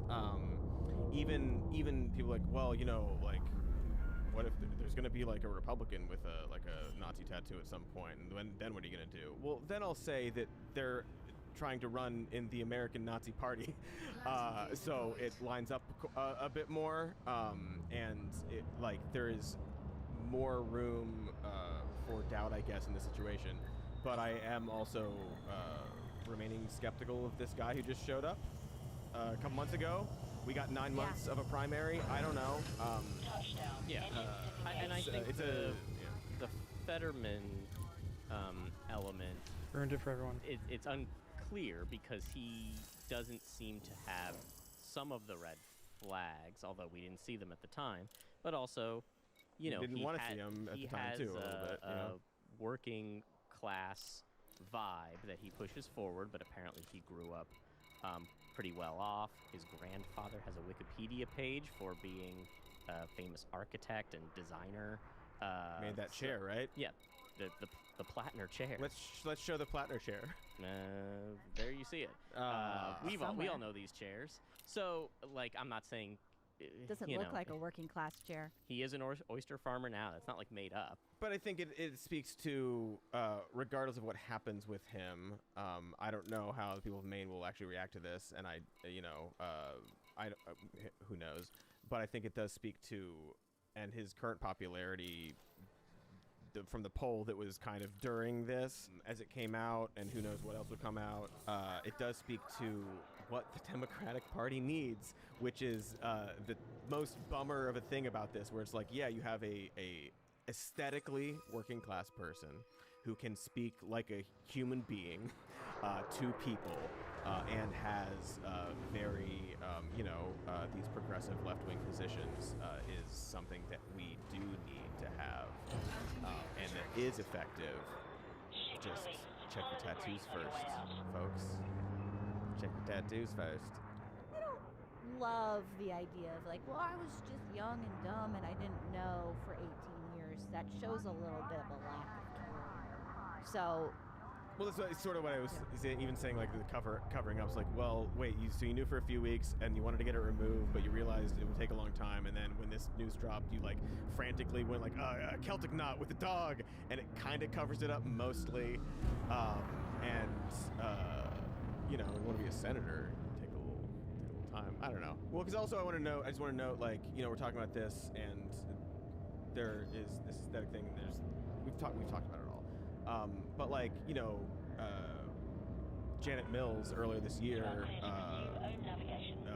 is allowing police to cooperate with ICE, and did sign it. There's this bill to restrict that cooperation. So it's just like, okay. So Janet Mills is kind of supporting this like little Nazi thug group at the same time as this is happening. So it's the Democratic Party is not doing well, I guess, is really the point. Anything they have right now is because how unpopular Trump is, and we've really got to have an answer. We've got to have more of a response rather than Trump bad. He is. I don't want to like downplay how bad, because everything is so bad we can't even cover all of it. He's Right, talking and right now. He's talking now as we're speaking and saying things that are that we have to talk about. You know Exactly, and But, so like, much of the push against all these progressive candidates is about their policy. It seems, and like it would be nice if while they're like we gotta get a different candidate, all this sort of stuff, if they were also saying who's similar, who has similar politics, and but they're not doing that. And like that's why to see the reaction to Zoran Mamdani and the reaction to Graham Plattner and the things that they are saying and using a message that previously Bernie Sanders was like holding the The only flag one. of is very encouraging. It So is. it's just a Right. bummer. And yeah, they're fine, rallying around Cuomo, who literally does sexually harass people and do all these sort of things, and So this is not a surprise. Politico got its hands on more racist texts, this time from Paul Ingracia, who is a 30-year-old lawyer who's the current Those White crazy House kids. liaison to the Department of Homeland Security, and was Trump's nominee or a Trump nominee to the Office of Special Counsel. He Right, withdrew JD from fans? his confirmation Those kids? hearing, although his tweet didn't say I'm withdrawing from the nomination, whatever. Just In the hearing part? Yeah, I think Because I don't want to talk about it. I think Yeah. he withdrew and just didn't use the language you would want to hear. But in Well, he these, saves his real language for the texts, right? Yes. In these texts, he said things like that Martin Luther King Jr. Day should be tossed in the seventh circle of hell, and he said he had a Nazi streak, which is a much more direct way of saying you're a Nazi than getting a tattoo a few decades ago. Be that as it may, we have known a lot about this guy and some of his tweets for a long time. Before any of this happened, he tweeted that January 6th should be a national holiday and called it a peaceful protest against a great injustice affecting our electoral system. He thinks everything is a psyop, including October 7th and Taylor Swift and Travis Kelce's relationship. Taylor Swift. Cool. I'm like, are you fucking kidding me? Glad he cares about that. And in December 2023, as you'll remember, as long time ago, he tweeted that quote, exceptional white men are not only the builders of Western civilization, but are the ones most capable of appreciating the fruits of our heritage. So, not a surprise to see. Not a surprise, but it's interesting how much less space this conversation takes up because it's not a surprise. Well, Also, again, yeah, it's just like fun. yeah. Just this year, 49 Trump nominees have had their nominations withdrawn. I'm only saying that because one of the criticisms of in the Plattner conversation is people saying like, why can't Dems vet better? And it's like, come on. The other side doesn't do shit, or they vet and they don't care. There's a little bit of that for me where it's like, it doesn't matter to Well, anybody. right. At least on that side, you just do it. I have some concerns that the Democratic Party will not support our more progressive candidates that might be problematic and throw them under the bus. But the other side, they just go full hog. It doesn't matter that that they're obviously racist. Well, and that's the sort of question too. Is like this is a whole conversation like wokeness is dead. And we're doing this, and you can do whatever and say whatever. It's like okay, they can. Does that even apply to a Democrat? Because also Democrats tend to try, or not, but like because of the values of the left, tend to try to apply, a little more accountability to Sure, yeah. people. Not necessarily in the party, because as we said, the party's not doing so great. But we don't even know if any of this applies to the other party. We just know it applies to the current party in power, who destroyed all of these like social norms and Yeah, like the double standard exists, and it's a little bit self-imposed because we have standards. There's a bit of a level of conduct we expect from you if you're going to be a public servant if you're going to be a U.S. senator, and that is just not expected. Or there's different qualifications, different criteria, and I mean we can either throw out that standard or we can just accept that we have a different standard and we're playing the game with more injuries, but we just have to do it, right? yeah, and it applies differently to even within the party, right? Like there are things where like you can't say that, but you can say that like it's not a genocide. You can like support like all this pretty awful stuff. Lake and Riley Act comes to mind. There are things that are acceptable even though they shouldn't be, and then it's very conditional. You know, everybody just wants their people who reflect what they think to be in power. That seems to be the case. And democracy in action. Yeah. It's October, and you know what that means. Viggo Mortensen's birthday.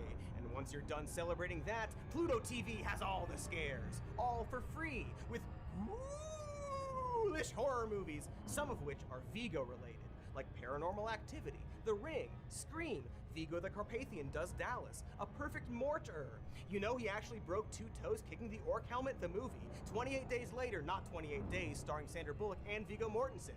The Appaloosa Apparition, A Dangerous Method of Doom. Eastern Promises of Doom.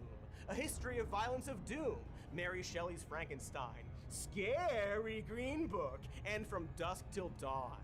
Get all the scares out before November, when it gets even spookier with Joel McHale's birthday.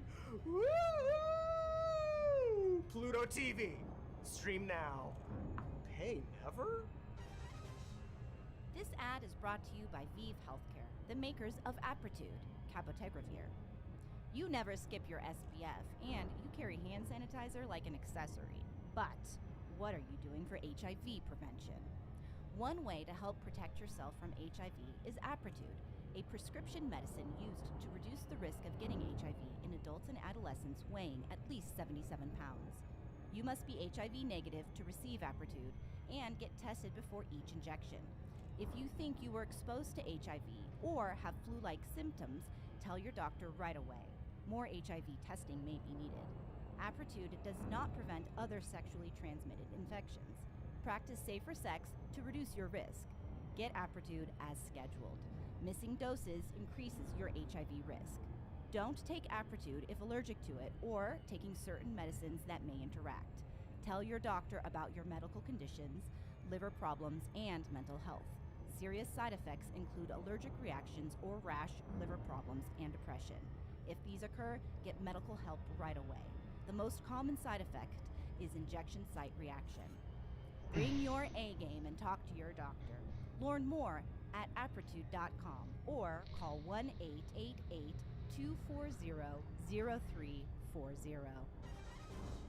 Speaking of how during all this the president's doing a bunch of shit that sucks and like saying a bunch of stuff that sucks, let's talk about not all of it, some of the stuff he's doing and saying. We'll start with one from a few days ago. Actually, this is a clip I'm gonna play that he said last week, and I just think the way this developed is so funny. So a week ago, Trump is taking questions, as he does. He's just talking, he's saying stuff, and then he said something kind of weird that didn't make a ton of sense. This is October 15th. Here's what he said.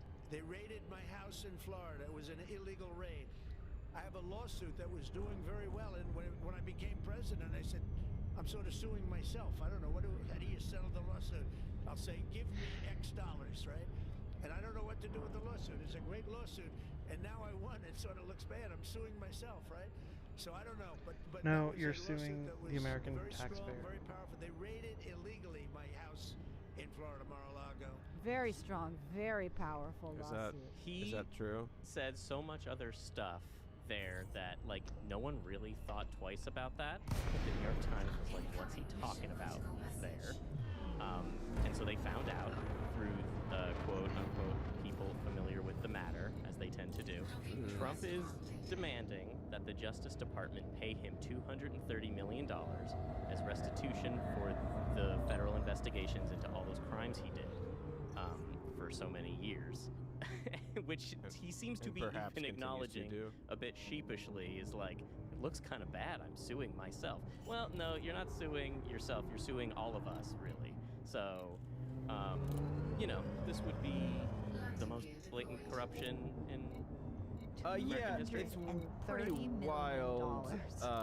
He wants us to give him money. He wants our money. It would be funny if he used that money to the White House renovations, which we'll I was get to. just gonna say he's got to pay for the White House renovations. He claims that he would donate it or whatever, but I don't. Well, believe now that he was called out on it, because they brought it up again once this story came out, and he said, I was damaged very greatly, and any money I would get, I would give to charity. I'm the one that makes the decision, and that decision would have to go across my desk, and it's awfully strange to make a decision where I'm paying myself, which is really not to wild him. for him to say, because it is really his cronies. This is not really a Trump decision. If you're going to settle some lawsuit, who knows if it's even been filed or whatever. But Definitely yeah, not Todd his Blanche, the decision. Deputy Attorney General, would make the decision of like, okay, we're going to settle with the president and give him money. But now he says, I can make the decision to just take taxpayer money if I want, but I'd give it to charity. And saying out loud, quote, it's awfully strange. Yeah, it is awfully It is Yes. awfully strange. Also, to just say it like that, like, I would give it to charity. What? What? As if, like, obviously. What are you talking about? You just want don't the money. take the money from the country. And He's like, I'm making money He was hand like, over "You want the fist from money." crypto and his people I'm part of, which we can talk about. But like, yeah, he doesn't need the money. He's the president. It's so completely he's absurd. not charitable. I love in this New York Times article, they, wanted to call up a law professor to get the ethical implications of this. And that law professor, Bennett L. Gershman, or an ethics professor at Pace University, said, what a travesty. The ethical conflict is just so basic and fundamental, you don't need a law professor to explain it. It's like, why are you calling But could you, sir? They're like, well, yeah, he's the president. It's bizarre and almost too outlandish to believe. Well, the president agrees with you. He thinks it's awfully strange. Yeah. So, real quick, we can get to the White House stuff. Just I alluded to this earlier. Trump today pardoned the founder of Binance, who pled guilty to crimes to enable money laundering while CEO of Binance. But now Binance has been like instrumental in helping set up Trump's crypto empire, for which he's making billions. And so today, Trump pardoned him. No one seems to care. So why wouldn't you? yeah. I could do it. I'm allowed to do it. Well, I That's know what he why, says all like, the time, right? I would. Why wouldn't he, I guess, is the question. Let me Of play this course. clip that we haven't watched yet, because this happened while we were recording, but it is about this very thing. And he doesn't seem to know that he did it. Maybe. Who knows? Founder of Binance. Can you explain why you chose to pardon him, and did it have anything to do with his involvement in your Which one? Who family's? is that? The founder of Binance. He has an involvement in your own The family's recent one, crypto yes. business. I believe we're talking about the same person because I do pardon a lot of people. I don't know. He was recommended by a lot of people. A lot of people say that. Are you talking about the crypto person? A lot of people say that he wasn't guilty of anything. He served 4 months in jail. Pled They guilty. say that He he freaking was not pled guilty of anything. That He pled what guilty. He did, He pled well, guilty. You don't know much about crypto. You know nothing He about. pled guilty. You know nothing about nothing. You fake news. You don't know he pled. Oh my God. He was somebody. I that hate him was so I don't know. much. I don't believe I've ever met him, but I've been told by a lot of support. He had a lot of support, and they said that what he did is not even a crime. It wasn't a crime. That he was persecuted by the Biden administration, and so I gave him a pardon at the request of a lot of very good Okay. people. One, the president shouldn't admit that he doesn't know who the people are that he's pardoning. Right? No, he should he be should like, not. this guy didn't do anything, blah, blah, blah. He pled guilty.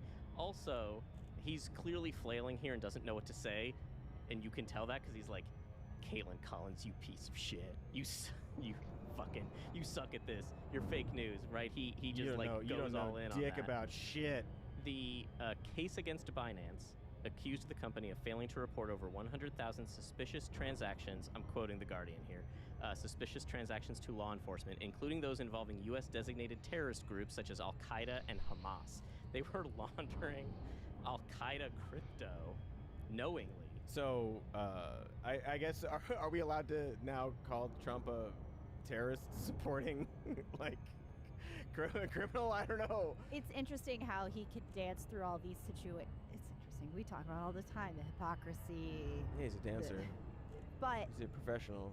yeah, you probably could say that he's terrorist supporting. I mean, I all will. sorts I of have. different I am. I ties, will I will financial and continue to. otherwise, Yeah. that are shady. I can't believe he. I mean, obviously, I can believe it, but him being like, and he wasn't even guilty, but he pled guilty.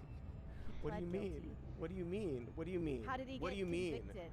Well, that was fun. That was fun. What else we got, Jonathan? What are we going to talk about? I mean, okay, I don't want anyone to think that I'm super sentimental about the White House. I've seen it once from afar. It's like, oh man, there it is. I gotta catch a flight. I had like an hour between the thing I was there to do and the flight, so I went to see the White House. There it is. So I'm not very emotionally attached to it, but I was pretty startled seeing these photos of the East Wing being completely demolished. It just felt to me, I guess I thought he couldn't do that, right? I guess it just felt like he shouldn't be able to just do that. It helps that the government's shut down. Yes, but apparently he can, I according mean, to... plans are supposed to be approved, from what I understand. You But might he can be do s- reservations. Yeah, you might be seeing people sharing like, well, Obama did this actually. Look at this clip of them doing this exact thing. Well, it's not the exact same thing, and they got approval Demolish it. for it. It wasn't demolished, and I'm pretty sure it was for like updating like pipes and stuff that they needed to upgrade. Yeah. So not the same thing. To put up his ballroom. Exactly. I do find it, I mean, obviously, symbolically a little rough to see our American fascist president demolish something that FDR built. It's a little much. But again, I'm not sentimental about it, and I do understand that there are reasons for this. You're hosting state dinners, you're doing this, instead of putting up tents or whatever, you want to have like a dedicated space that's big enough to do that. But that's not why he's doing it. He wants to live at Mar-a-Lago. He misses Mar-a-Lago. It's an ego boost. He wants a he wants to put his mark on the White House. He wants to like leave this sort of legacy. It's all about him. No, Cody, and- he's gonna build it. wants It's gonna to be use done it. like right before he's gonna use it once and then leave. And then he'll office, leave? No. Right, Okay. January 2029. He's It's not gonna surely leave. take forever to build. Surely. He's not gonna Yeah, leave. it's absurd. He clearly just wants to live there now and turn the White House into Mar-a-Lago. And he misses greatly. His best friend used to hang out with him all the time there. But sadly, Jeff? he passed away. That is sad. That is really hard. I'm sure that's really hard for Trump to be navigating all of his high crime and presidency without his best friend by his side. It's frustrating because it's like one of those things. Like I don't want to be like my precious East Wing is being turned into this, but also like fuck this guy. He's not doing it for reasons other than him, and he wants to make everything gold and live there forever until he dies. Until he as dies. the president in 3 to 9 years or whatever. It's so obvious and transparent. Bannon was on a podcast recently saying like, yeah, we're looking into it legally, how to have him run in 2028. It's not a pretend little joke. No, they're gonna try. He's gonna try. I'm not as. I don't know if we're talking about this. I'm obviously anything could happen. I think he's gonna file paperwork to run again. They're gonna say you can't do that. He's gonna sue. The district court will say it's illegal. The appellate court will say it's illegal, and he's really banking on that Supreme Court. I don't know why I have any confidence. You don't in these think that they'll people. go that far? And I think they might say like, we're not going to take up this case, and then at that point, Vance and the folks will try to convince him your legacy is secure. You're the best Republican president ever. You can even do. When you're done being president, you can still do your little press conferences. Remember when Biden was president and he would host foreign dignitaries and pretend to be the president? He can still do that. He can do that, And then it's yeah. just a coin flip as to whether he does that or decides like, no, I'm going to do the thing where I say we're at a war and try to cancel elections. I don't know how well that'll work out because states run their own elections. I've thought a lot. Yeah. I don't. I agree with you. know. I think that that's kind of how it plays out. Venezuela's right there. And you can play They're this right back there. the second the Supreme Court's like, well, yeah, they meant consecutively, you dingbats, and throw. As soon as that happens, I'll be like, all right, But why? again, if that's true, Obama. Obama's going to be like, well, I don't think it's time for the... Yeah, no, he would be like, well, I disagree, and I think we shouldn't do that. Yeah. But and I'm not even like being like, ooh, I want Obama to be president again, but he would win. Oh, I mean, well, that's the other thing. If Trump is allowed to run, I mean, he's not. No, that's why I brought it up. Where it's like, okay, so if Trump is allowed to run because it's like non-consecutive, then okay, yeah. Well, here we go. I mean, I've said this a bunch. He was elected because of sandwich $18, and they thought he would push the sandwich $12 button that exists. He didn't push the sandwich $12 button, so people don't like him anymore. But he might push the war with Venezuela button, which will. I mean, George W. Bush and that crowd put in some work. They put in like 18 months of work to try to convince people to go to war in Iraq, and they convinced the majority of people. No one knows what the Venezuela thing is. Trump just said at this little round table. Narco-terrorists. That's all you gotta say now. He said, I don't think we're necessarily going to ask for a declaration of war. I think we're just going to kill people that are bringing drugs into our country. We're going to kill them. They're going to be, like, dead. I think it's better if you reread that. That's how you get into, like, heaven. Yeah. Just killing people. Do you want to hear him say that? I mean... No, I don't think I do. All right. I think I would be too mad. Now, I'm horrified, but I don't want to get mad, too. That's so fucked up. What do you... Like, so he's like, well, we could do war, but, like, maybe we just fucking kill... That's so messed up. He's trying to start a war, obviously. He is... And you say, like, oh, 18 months. He's got 3 years to make this case. He's got... This is why this keeps happening. I mean, another boat got blown up yesterday in the Pacific Ocean. He clearly, I mean, again, the government shut down. He clearly doesn't care about asking Congress for permission to do anything. No, he doesn't. He's just going to keep doing this. And to your point of most Americans are like, what? What's going on in Venezuela? Give it time. This just started, and it's happening very consistently. It will continue to happen. This will continue to escalate. Within the next year, I doubt that. I think most Americans will know exactly what is going on, or they'll know exactly what he wants them to think is going on. Yeah, I hope that there is a big movement that protests the war. I hope it's not just kings we don't like, and I hope it's wars that we also don't like. I hope maybe 8 million next time. 8 million people. Speaking of burger, $20. Trump wants to bring down the price of beef because Americans don't like expensive beef. Beef is so expensive because of drought, and there's various issues with our cattle supply in this country, and then the tariffs on Brazil don't help. So what he wants to do is import beef from Argentina to lower prices, because we're like just best buddies with Argentina. We give them money, maybe they give us beef. $40 billion of money. Yeah, and this is very, very much upsetting America's cattle ranchers. As it should. Because this will put them in even more of a bind.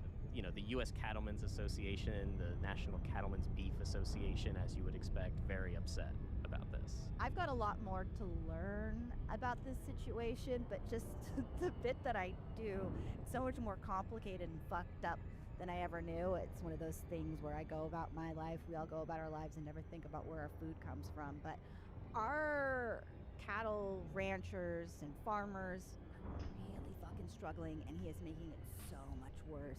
Across the board, soybeans, just we're decimating our agriculture section. But in terms of this, what's crazy is there is such a lot of consolidation of the meat processing factories that has been happening. There's basically 4 companies that own them. It's squeezing the life out of our small ranchers.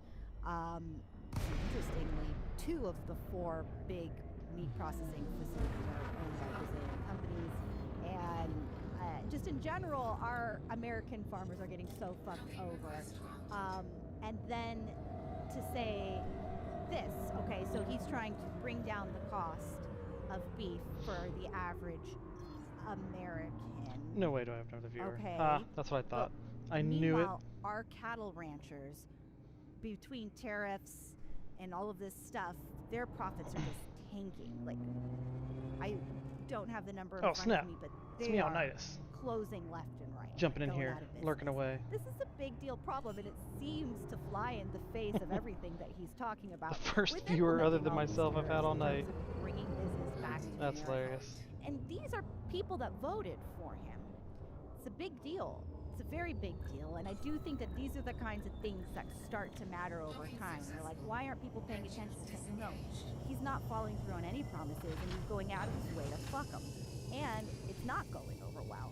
I think Tommy Loren was particularly upset about it. Oh yeah, he was secretly the cattle eats my face party, and it is good that people are seeing. It's just like all those moments, like see that he's a fraud in this situation, and maybe apply it to everything else.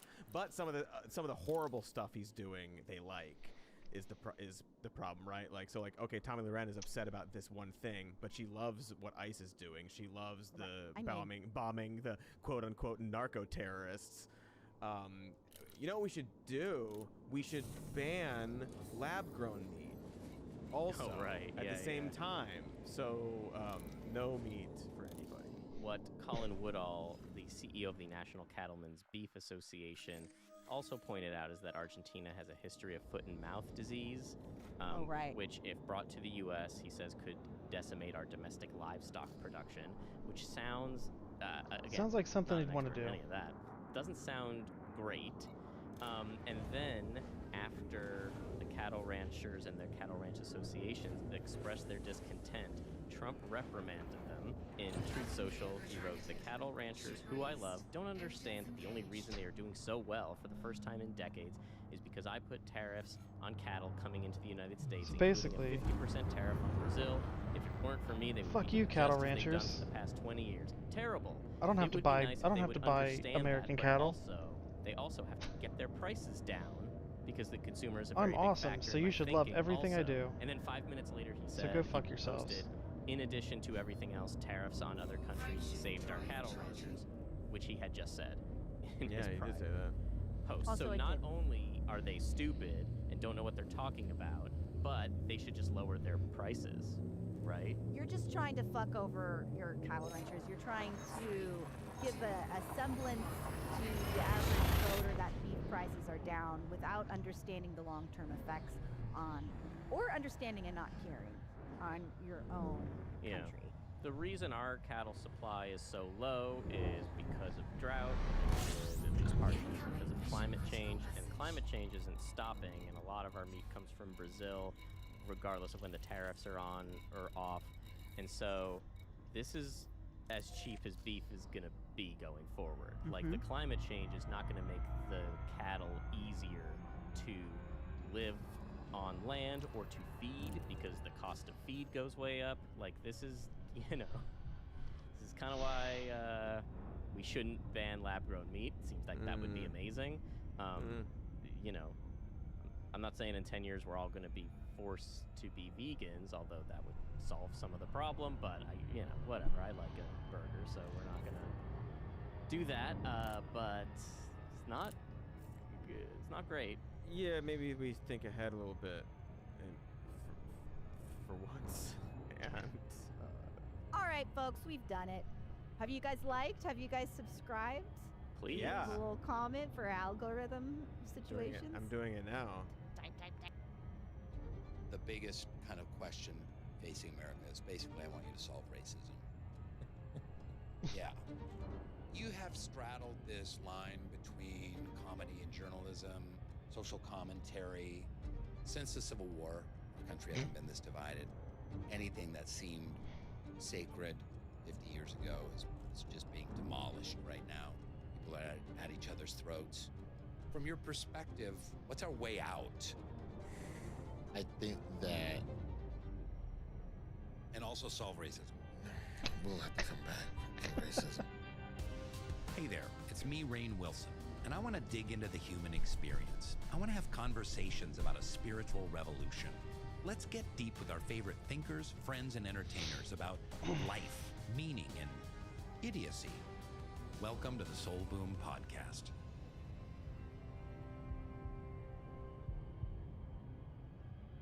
I think the mistake this administration is making, man, is that oh, if we mute all of the voices in the media who speak mean about us, there will be no play. Okay, you say you're gonna control the media, but then you also turn around and say that nobody believes fake news. So is it fake news? If it's fake news, why are you worried about it? Why are you trying to legislate it? Why are you bullying it with lawsuits? That's because there's value to it. So I think what you eventually have is an administration that still continues to underestimate young journalists and the young minds. Because all of these outlets that you are trying to silence or go, you better not say nothing mean about me or I will enact a law that will affect your corporation. Okay, but the demo of most of those places, the people that are young and that are gonna be in charge of this country, they don't watch those channels. Not at the rate that you're going to effectively silence them. So I think that you're just creating more places for there to be more voices to reach more people in dissension about the administration, in places where there actually are active voters. When I say young people, I'm talking under 35, under 30 even, where they're actually there and listening. I think that the more that this administration tries to attack mainstream media and curtail what they do and police what they say, you're just breaking up the cartel, bro.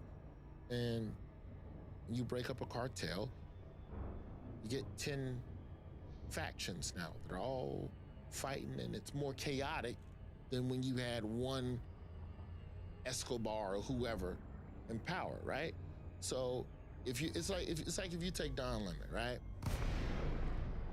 Don Lemon spoke out about Ramaswamy.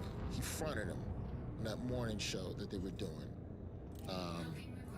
Ramaswamy came on Vivek and was talking crazy, said some things that Don Lemon decided to check him on. The co-host was looking like, that's not what we discussed doing, Don. What are you doing? And Don lit a fire under his ass. And that was not favorable to a network who at the time, under Chris Lick, was trying to turn the corner to be more centrist and less liberal. So Don attacking him is very super liberal. I'm sure that played a role in him getting let go. Okay, you let Don Lemon go. What does Don Lemon do? Don Lemon go and get a microphone. Don Lemon take a little bit of his money. And now Don Lemon got a dominant ass journalistic YouTube channel. Well over 500,000 subscribers, probably at 1 million at this point. So there it is, did you silence him? Terminals. Yay! Did you make him more powerful? Same goes for Colbert. Same goes for any of these other late night hosts that you think are going to be in the crosshairs. They're not going to just sit around and shut up. They're just going to find all the spots where the people are and have more time on their hands to fucking talk to the people. You think Colbert is just going to May 26th, that's it? We're never going to hear from Colbert again. He's gone. No way. Come on, man. I guess I'm asking for a way out. Like, do you see a way out of this divide? I'm not just talking about Democrat and Republican. I'm talking about, you know, these issues hanging over our head. It's climate change, racism, income inequality, broken health care. It's gotta get worse. I think there's only togetherness when there's struggle. There's only unity and pain. So when you start seeing more people deal with stuff, deal with real problems, and start realizing that, oh, my problems aren't just exclusive to my side of the tracks, then maybe you'll see people coming together a little bit more. So we gotta hit bottom. Yes. It has to get worse. And even then, I don't know if there's gonna be true healing because there still isn't unity, even in the fact that I'm glad I didn't people sell are that suffering. liquor. I'm supposed to deliver it. You got Trump supporters who losing their health care right now, and we laughing at them.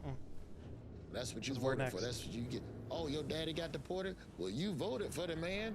Congratulations. My VA disability is next. Okay. That's fine. It feels good to be My right. GI Bill's next. Nope. But in the long run, it's not going I to do be not approve of unified. that. You know, I think right now we get to go nanny boo boo with anybody who's basically, you know, voted for, you know, hens who voted for the fox, essentially. But even that's got to die down for there to be some degree. Damn, Leonidas. If you could hear me, why didn't you join like 4 hours ago so you can get my average up to 3? I kind of need that. I don't know, man. Hey, it's hard to think of America as a concept that has failed and that. I don't know. America's only a failure. It just depends on what. Where you sitting in the casino. Who's TJ487? You lost all your money. Thanks for the follow. Yeah, this country sucks. If you're the house, it's mighty kind of you. All right. So I think that what we have is a lot of people trying to assimilate to be a part of the house. Much appreciated. Not realizing that the house is never going to on the road to 50. That promise of you being able to have power and be a part of all of this. I think about it's a scam. Tell your friends. Tell your neighbors. Corporation, man. And tell your children. No, don't tell your children. And if they can tear down, we'll find out. We'll find out how strong that Constitution is in 28.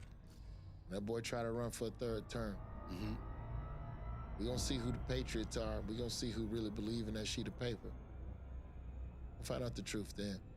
But, you know, I don't think that... Well, it's already being attacked with birthright citizenship. Yes. So then, at that point, we can just kick anybody out we want to kick out. Well, the concept of America has never been realized, so there's no America to make great again. But I think e pluribus unum, out of many one, is a great foundation to try and build a nation like ours out of. And that's the problem, is I think there's a large percentage of America that doesn't believe in that concept out of many military one, takes an oath to the Constitution, but finding unity, celebrating they're also supposed to serve the people, bringing them all together. So if the people support, it's more about eliminating that diversity. President running for a 3rd term, do you everyone else out. Do you think the concept of America goes against? Do they go with what the people want, or the oath to the Constitution? General, I think a little bit. It goes against tribalism. You know, again, we're talking theoretically. We're not talking about the reality of America. The reality of America has been pretty dastardly. Glad I'm not still in. Yeah, it goes against tribalism to have, hey, we're going to have all these tribes together, all these different colors, all these different beliefs, all these different religions, all these different creeds. Like, why the fuck is it so bad to have unity out of that? You can't even get a homeowners association, like the most multicultural society in the world. Like, why is that such? Why are people so? My mom got a letter one day because it like wasn't butthurt the wrong color brown. About it was brown. It wasn't the browns that they've approved, and you must repaint your mailbox. White people so we not will being find like, you. super dominant. Like, what the hell, man? You think we're gonna get We're this all just country people. to What the agree fuck? on healthcare or education or feeding children? Of course, they're gonna starve school children. That's what corporations do. They punish. They gotta create desperation. So, I don't know how. I don't know how you fix that without there being true care and concern for other people. And I like. Yeah, dude, I always love when they compare other countries. I see like to America. Well, I can't believe not necessarily we can't Republicans, get that but MAGA over in as being Slovenia. victims they of have narcissistic that policy, abuse. No problem. Did you know the Netherlands already does? They're just drained of all their empathy and compassion. Yeah. Over a period of time. They're more together. Slowly but surely. A larger sense of unity because it's smaller. Until they don't even realize it's gone. America would be better off breaking off to 48 individual countries. Same as the EU. You have some unified dollar or Brexit shit, whatever, and just fuck it. Every state's its own country, and you can deal with whatever. But how is that going to work in like Alabama? Well, then Alabama better start trading with fucking Florida if you need an orange, bitch. You gotta.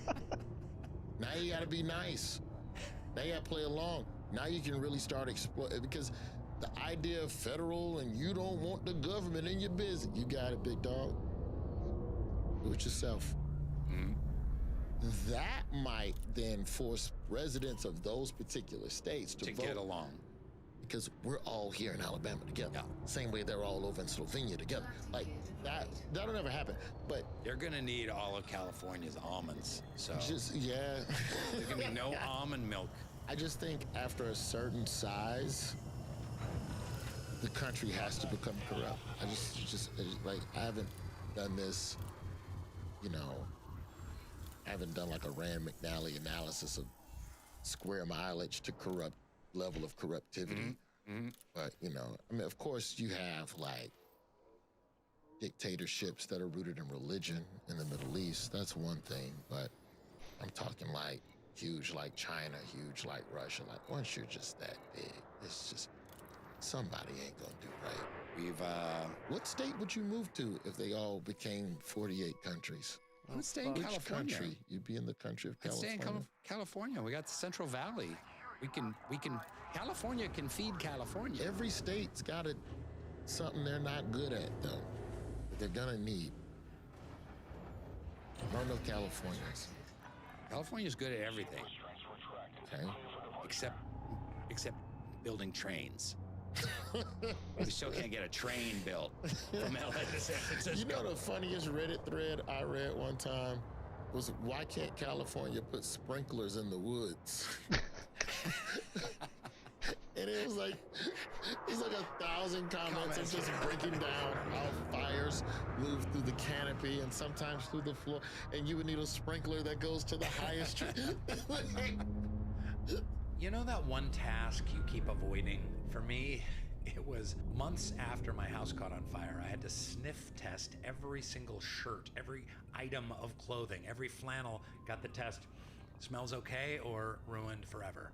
Not exactly my dream hobby. And that's ZipRecruiter.com/soulboom. ZipRecruiter, the smartest way to hire. I just walked by Canal Street and there was a thing that was like, a new revolution in AI customer service. And it was a building on Canal.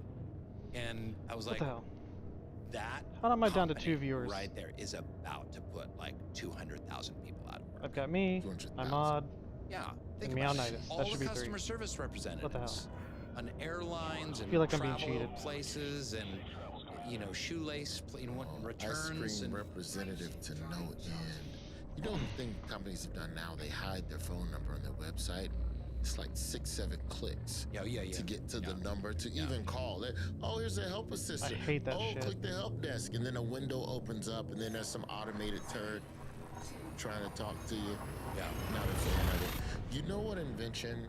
You know how you have to get the company's phone numbers? You have to ask AI to give you the company's phone number to try and get a human being And then on the you phone. call that number, and they're closed at 4 Eastern. So you can't even talk to anybody.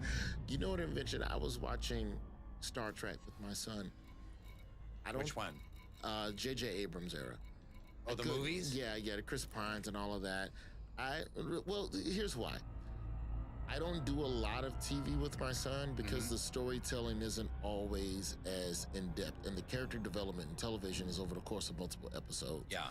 Whereas a movie, you can give me a nice 2-hour arc on... Yeah. Like, even with the Top Guns, the Maverick needs to learn how to trust people. That's the lesson. Right. You can't do everything alone. You need your wingman. And then part 2 is... Then why doesn't he change his name from Maverick to... No longer Maverick? Yeah, because he's... Teamwork. From Maverick to Deuces for teamwork. you. Yeah. And then part 2 is getting over grief and forgiving yourself after you've made a mistake. So, I was watching the Star Treks with my son, and to me, the one invention that I think will be more cataclysmic than AI is the teleporter. Never the happened. teleportation, because it takes Not kids physically to possible. ask like a real question that'll just shut some shit down. We're watching Star Trek, and he goes, "Well, there's teleportation. Why is there still cars on Earth?" And I'm like, that's a very good question. Which means that teleportation is either militaristic or it's the elite way to travel. It's the fancy way to travel. I just think if you had a teleport, I think if anybody invented the teleporter, you would be murdered. Yeah. Like you would be murdered. Like, I'm sorry to open the conspiracy can, but I just think that there's certain innovations. Let's start a whole new conspiracy right now that teleportation has been invented and it is being controlled and whoever invented it was murdered? Absolutely, I would believe that. Like the same way with the cars that run on water, and there was like 4 patents for cars on water. 3 of the people are dead. The 4th one's still living, but in hiding, and will never say it. Like they got some money and a death threat, and they made the 3 deaths. I'm gonna put this on Bill Burr because he's the one who mentioned this doc called The Gas Hole. It's like 10, 15. It's an old doc. It's not even of this new investigative era. But I really think if there's certain inventions that are laid out that could ruin other industries, oh my friend, I have to kill you. I'm sorry. So I think if you created a teleporter, you had a way to ruin construction and cars and hotels, airlines, everything, oil industry, just instantaneous materialization. Well, I know from Star Trek the reason that they had the teleporter is they were like, as they were writing the original scripts, they were like, this takes too long to get everyone on the shuttle and then down to the planet. We have to film them because it was, it's the 60s and 70s. You got to film them getting on the shuttle and then going down to the planet and then getting off on the planet. Like, can we just like beam them down? So it was a production creative? It was out of necessity is the mother of invention. Or that's hilarious. 3 to beam down, Scotty. But I do think that the technology, I mean, that's impossible. I mean, come on.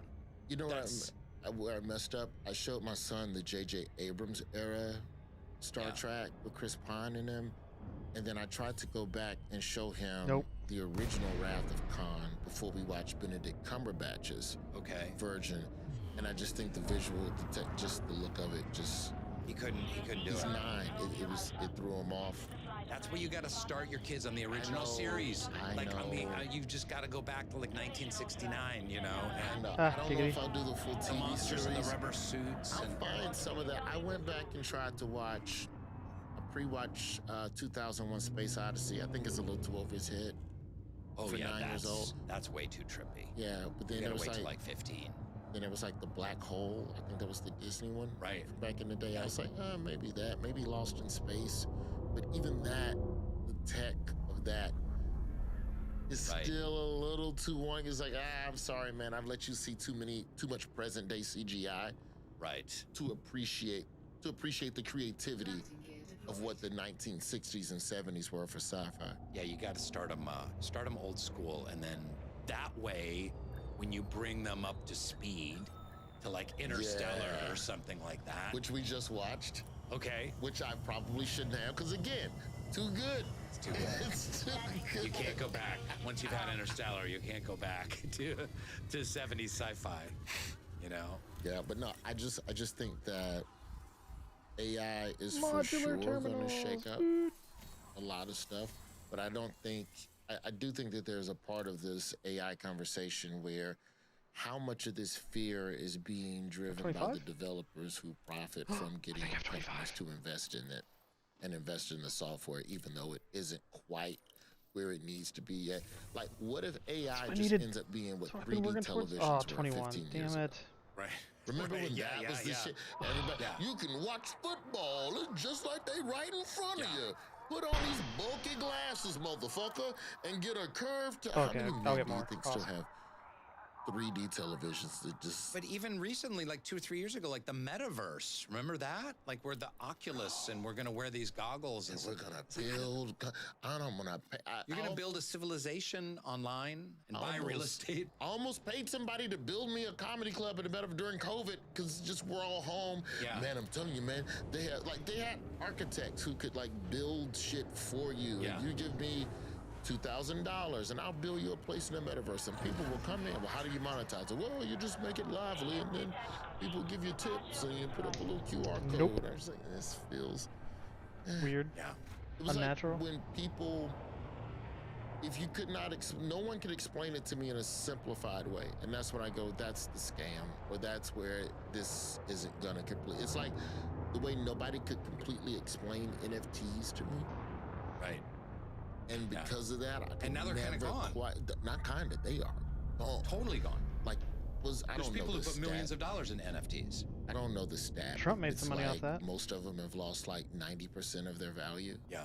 from 4 years, 5 So years glad ago. I didn't put anything in there. I know they stepped to you. They had to come to you with some sort of office coin or some shit. Oh, sure. Or some, Yeah. I was looking for a long time about doing like, could I do it Dwight Coin or I forget what it was, or even a Schrute buck, like as an Schrute NFT coin. Oh, yeah. kind of thing. I was trying to think, like, how can I cash in on this somehow? You know. Unfortunately, you'd have to but it screw never people Gotta over. pull Isaiah Whitlock from The Wire and just sell a shit doll.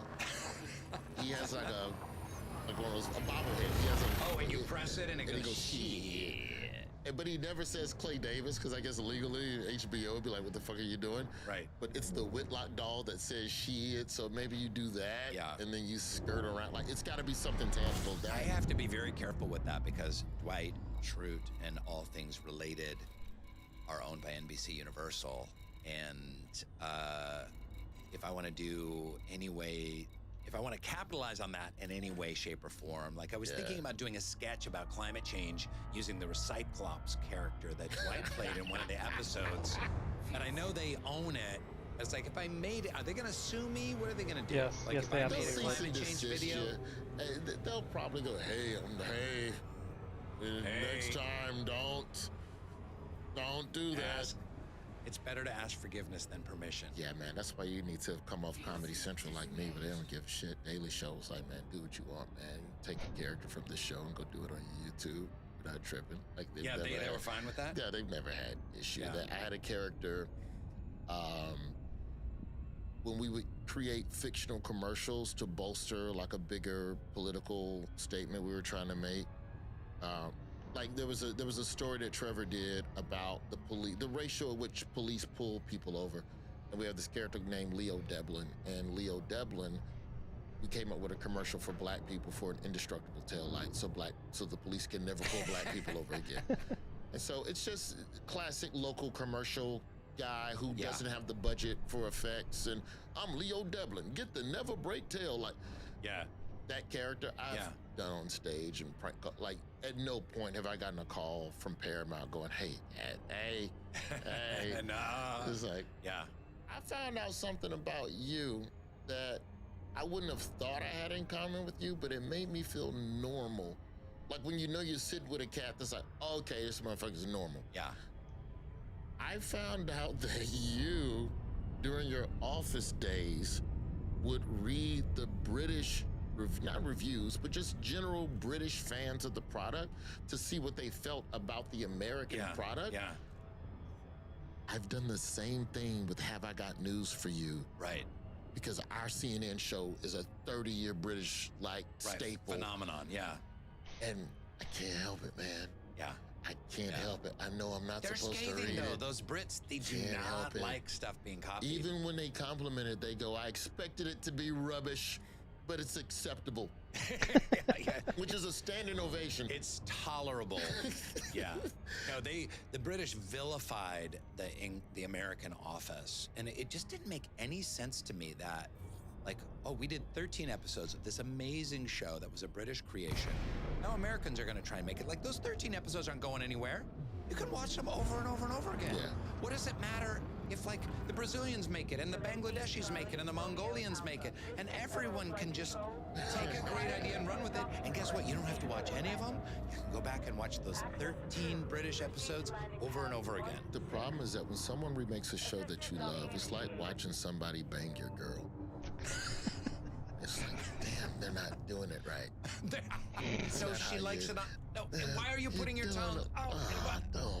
Yeah. No, we have a lot in common as I've been reading your book. What's it called again? The Man of Many Fathers. Man of Many Fathers. Yeah, we're slinging that end of October. You can get it pre-order it I'm now. really enjoying your book. I'm about halfway through. The stories are incredible. You have lived a hell of a life, my friend. It's been weird. But I want to have a little bit of a contest that I know you're going to win. Okay. Here we go. You ready to do this? Okay, I'm ready. We're going to go through a list from the beginning to end to when we were working in showbiz, a list of our shitty jobs. Oh, man.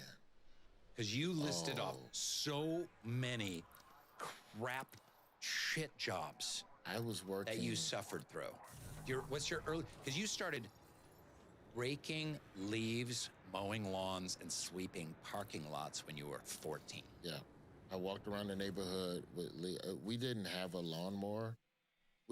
Our yard was so shaded, we only had to cut the grass like 4 times a year because the grass didn't grow. Mm-hmm. So That's I what's would up. walk around the neighborhood with a rake and would just straight up just knock on doors.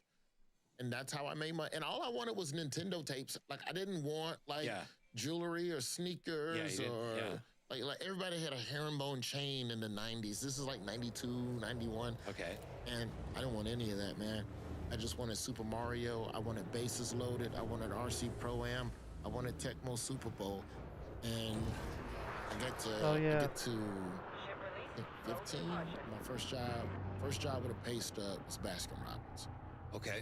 At the mall, in Western Hills Mall, in Fairfield, out in the Birmingham suburb. Yeah, you talked about your manager of that Baskin Robbins. Yeah, Anthony.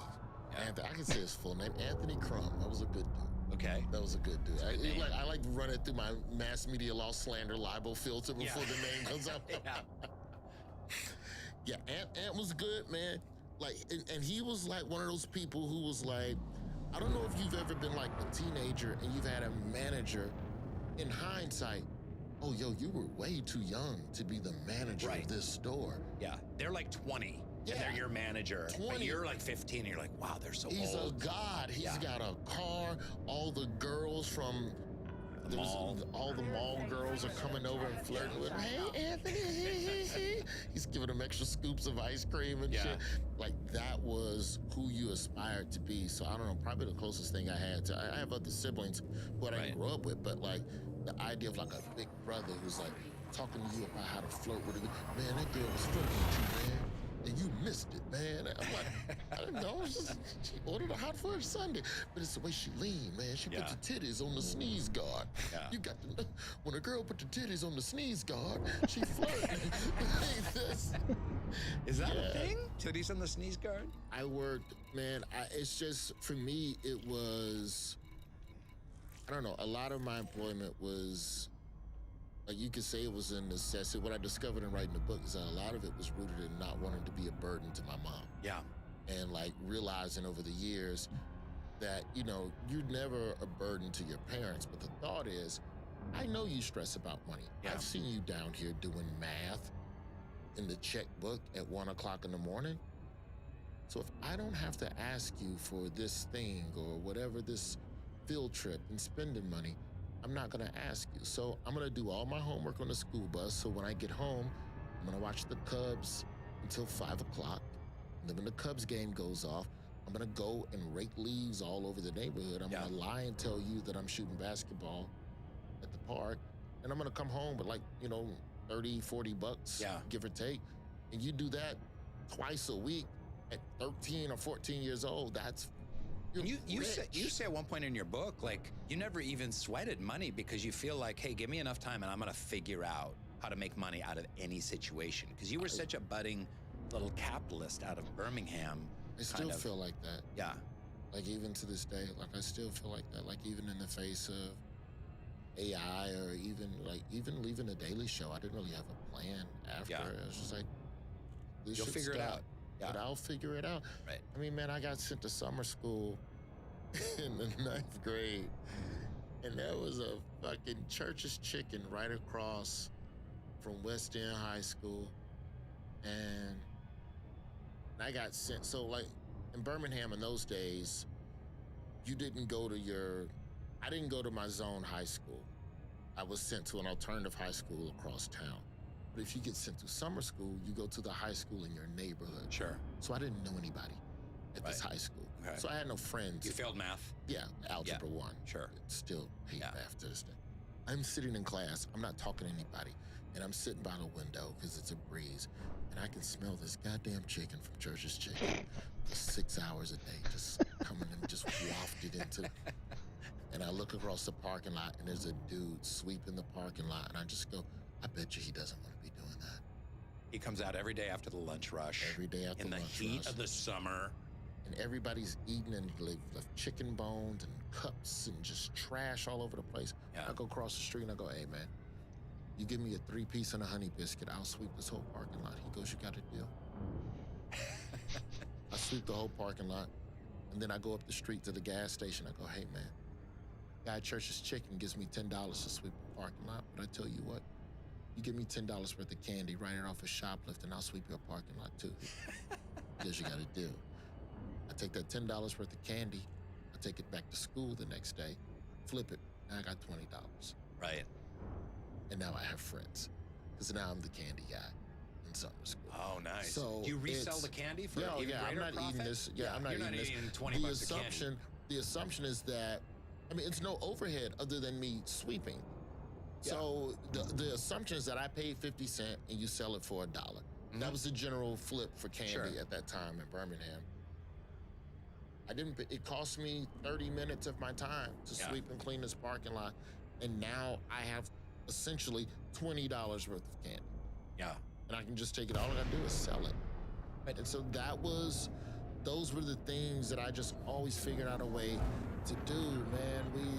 Some of it was by force. You know, did y'all have the fundraisers where you grew up where you'd sell like the shitty candy logs? And candles and various things. You had door to door. Yeah. Sign me up, get a check. Fill out the little form, font size too. Yeah, I did it for my Cub Scout troop and for band, marching band and stuff like that. I did it for JROTC in high school, and we like sold all these different candies and Katydids and chocolate turtles and all of that. And you're supposed to collect the money from the people you sell, and then 3 months later, the candy comes in and you deliver it to the people who have already paid you in advance. I'd spent so much of the money that people had already paid me for this fucking candy. And I'm sneaking and I'm working day labor in high school at night. To make the money back. To make the money back. To pay back the school. To get the chocolate so turtles. I can get the chocolates and deliver them to my mama's friends. Yeah. So I had like my regular job at Subway or, you know, Baskin Robbins. I worked at a rehab hospital for a little while. Then there would be nights where I would work for a cleaning service. 8 a.m., 8 p.m. to 2 a.m. Like no one. Here's the thing about child labor laws, and this is how I know that the government is going to easily have 13-year-olds working in factories. Sure. And no one's going to care. Because no one cares. No employer cares. Like, oh, the government's. Can you believe the government's making 13? Somebody's hiring them. Yeah. Somebody's saying, here's your There's name tag. There's a whole thing going on. People don't even know about it. There's a thing about people trying to repeal child labor laws to allow children to work more. Yeah. And there are children working in the fields right now. This is not some conspiracy thing. There's like 13-year-olds harvesting wheat and shit out there, you know? And some of the parents aren't necessarily going to care because they do feel like the kid, well, you should be contributing to the household. So when I was your age on the prairie, everybody milked the cow. A child should be allowed to be a child. Did you ever notice how in meetings they can get kind of awkward when someone pulls out a laptop? What are they doing? Checking their fantasy football scores? Googling themselves? That's why I have been spiritually curious and artistic and weirdly profound in these delicious, colorful pages. I promise this isn't self-help. This is soul help. Order your copy today. Click on the link below to buy. Here's some of my shitty jobs. I made a list. I started as a child laborer, as a raspberry picker. I spent 3 summers picking raspberries. Oh, fuck that. In Seattle area, and the way they would get around paying you, like being on the books, is they paid you by the flat.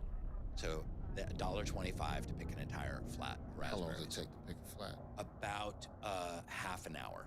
So I was making about $2.50 an hour. But in the hot sun, like cutting up your fingers on your feet all day. They would bust you out on these school buses. But you know what? At the end of the summer, I had a boombox. I had a Columbia Records and Tapes Club. Yeah. Did you do Columbia Records and Tapes? Damn right I did under a fake name.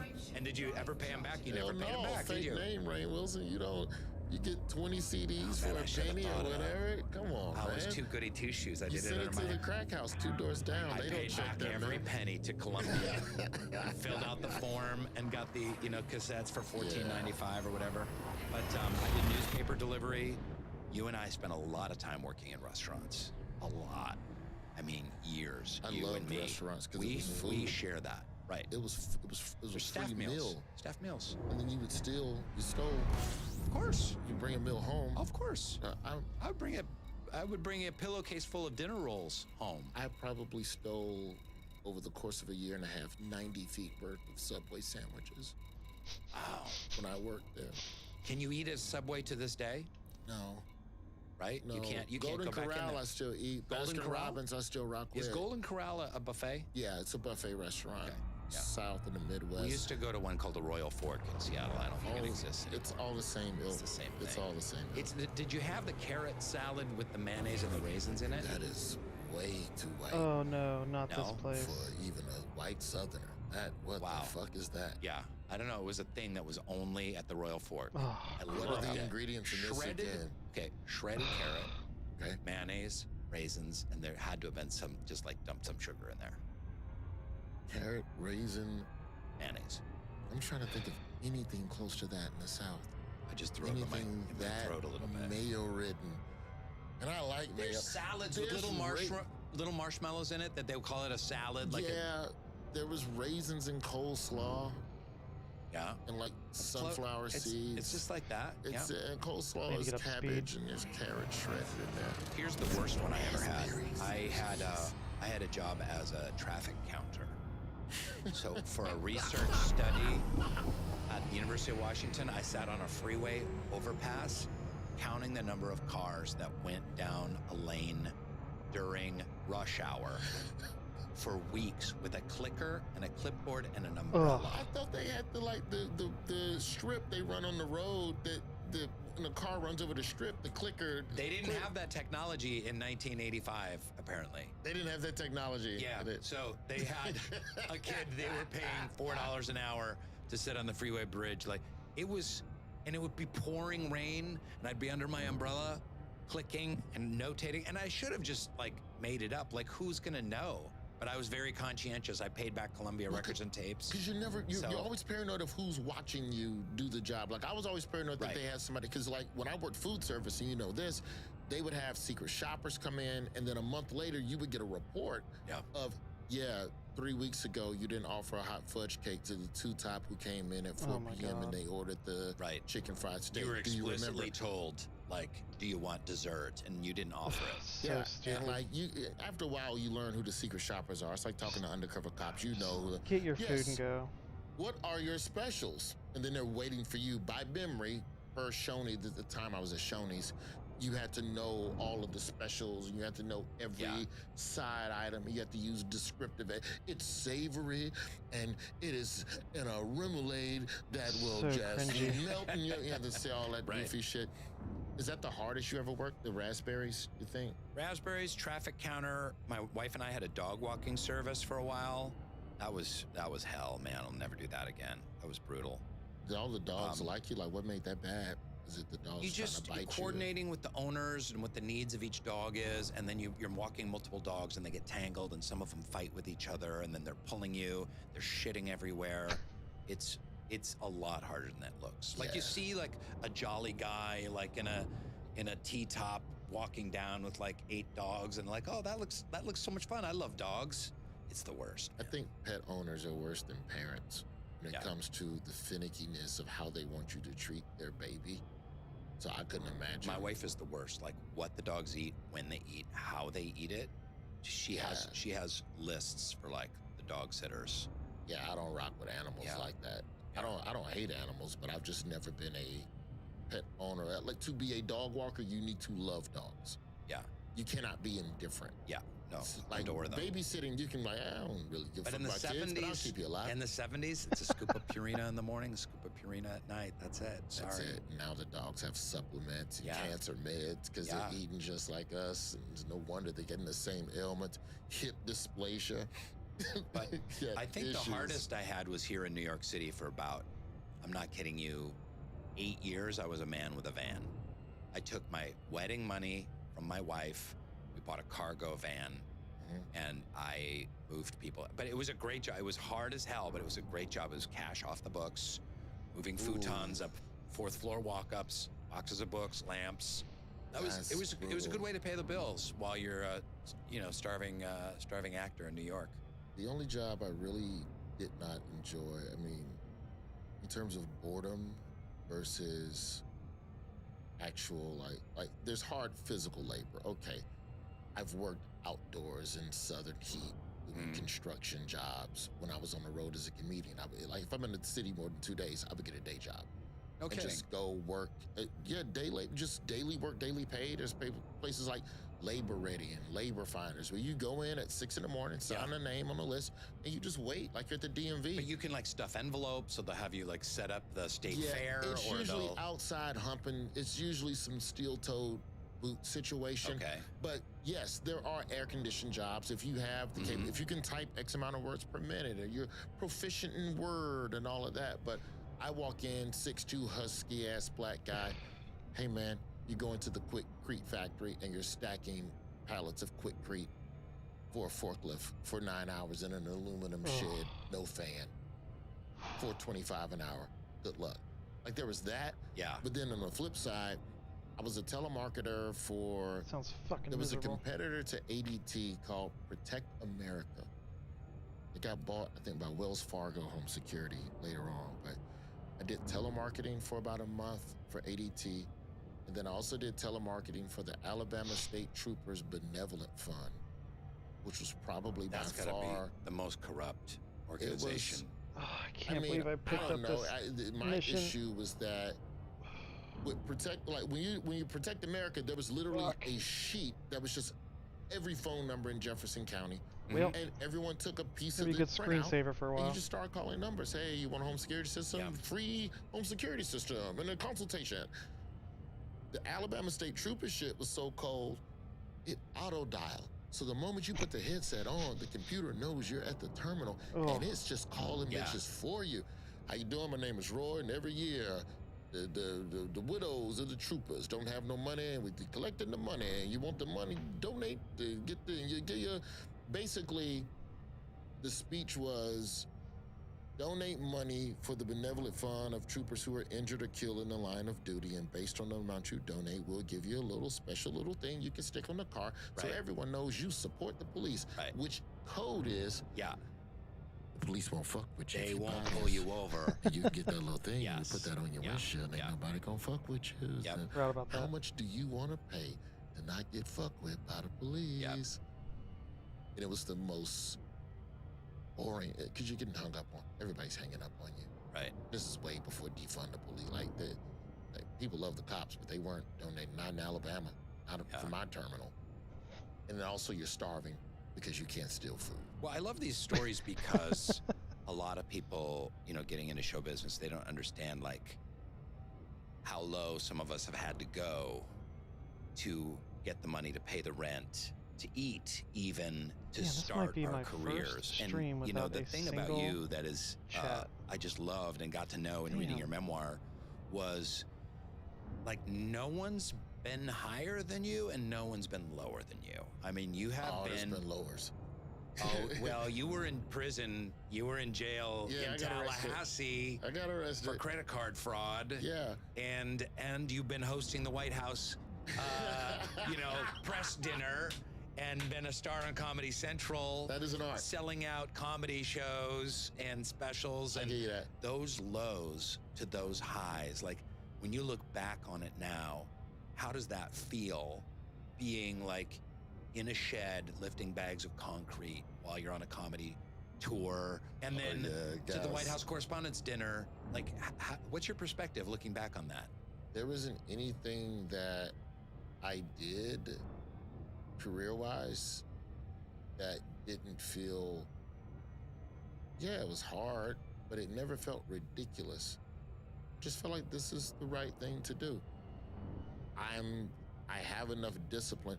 What getting arrested gave me was no safety net. That's the first thing. Because now... What do you mean by that? Because this idea that I get arrested, I get depressed because I think I'm going to go to prison before I get... So I have a 6-month gap from arrest to sentencing. Okay. During that 6-month gap, I have a lawyer who said, ridiculous. you're going to prison. Innocent until proven guilty, but we can lock your ass up for 6 months. There's no way around that. Yeah. It's a quarter point. I'm beating him to court every day. So this is just a guy who knows how these charges generally adjudicate at this. So you'll get 18 months. Good behavior, maybe 12 months. Just get your affairs in order. All right, young man. That was it. That's what he told me. And you have to wait 6 months to and now get you gotta wait that 6 months to get sentence. So I'm gonna do my fucking comedy during this 6 months. Because also I'm suspended from school during this time because I violated student code of conduct at Florida A&M. So I got a financial aid check. I got arrested Thanksgiving, the week of Thanksgiving. I get suspended top of January. My sentencing is in June. A week after my suspension from school, I get a financial aid check for $7,000 for classes I no longer need to pay for because I'm suspended from school. Okay. Was it a loan or a grant? So this may as well have been Brewster's Millions for me.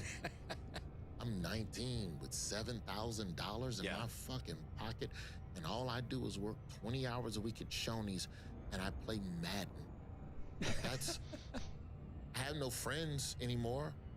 I don't have any classes to go to, so I may as well try comedy. It was always on the list of things to do, but I never had given it a shot. Why was it on the list of things to do, and why that point in time did you start it? Because rejection didn't matter anymore. Because I don't. It was kind of like a fuck it. I'm just gonna. It doesn't matter.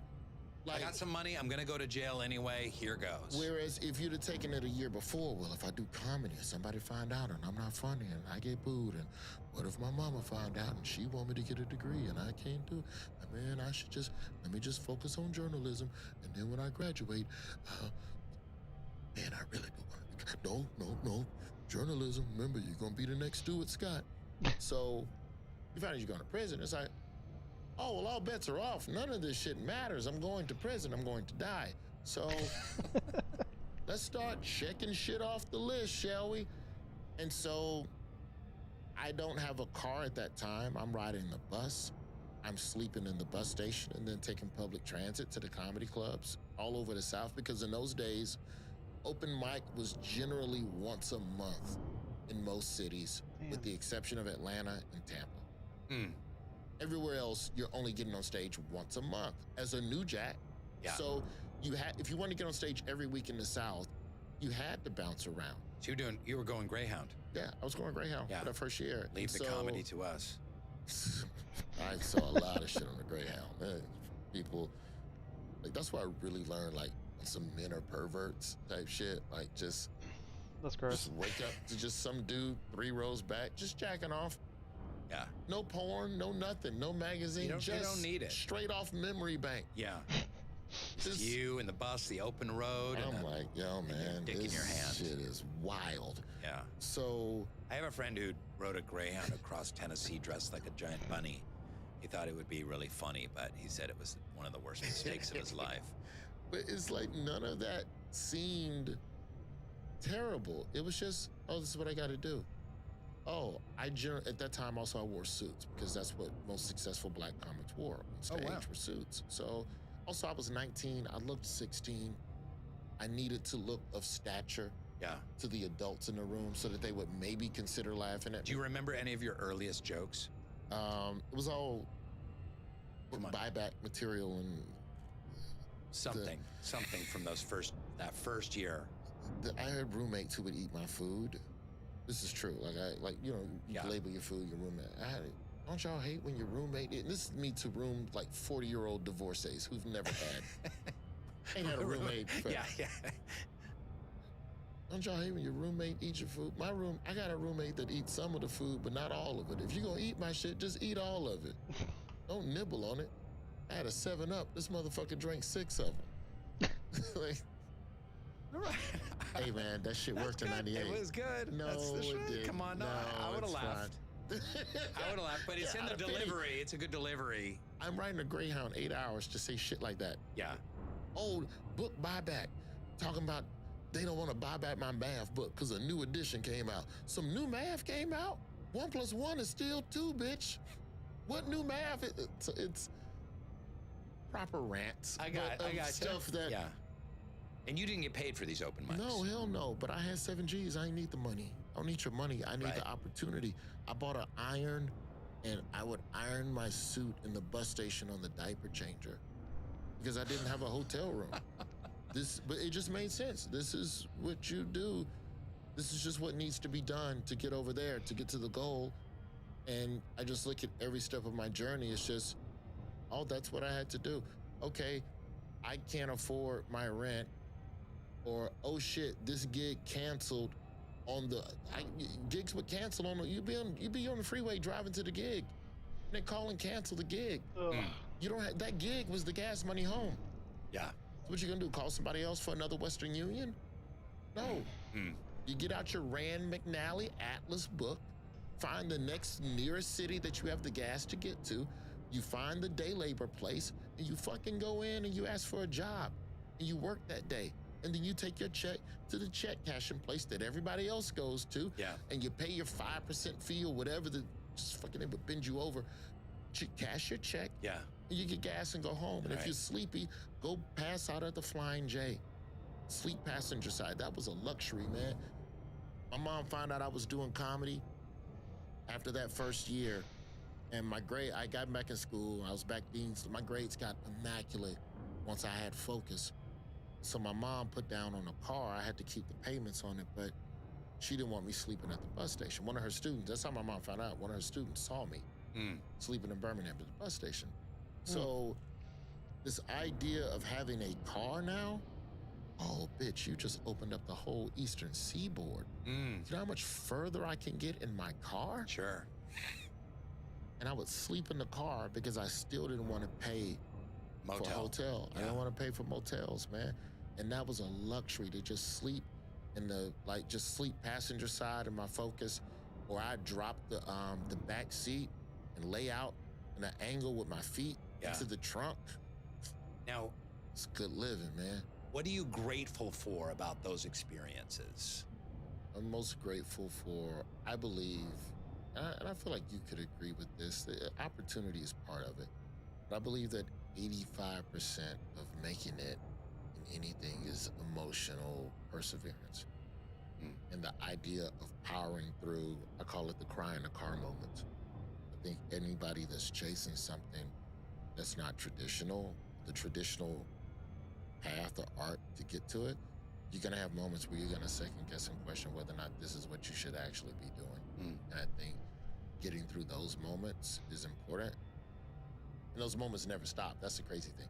Is that the only thing that happens is that your resolve and your tenacity to be aware when you're within one of those moments and how to pivot out of it, get stronger. But I think the challenges always remain in our career.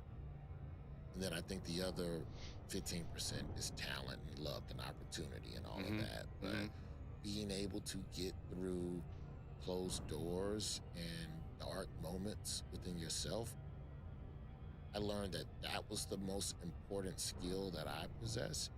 And then staying away from vices. You know, I got lucky, man, because I opened for every type, like on the road, you're opening for every type of comedian. That's the life cycle of comedian, right? You're young and booming.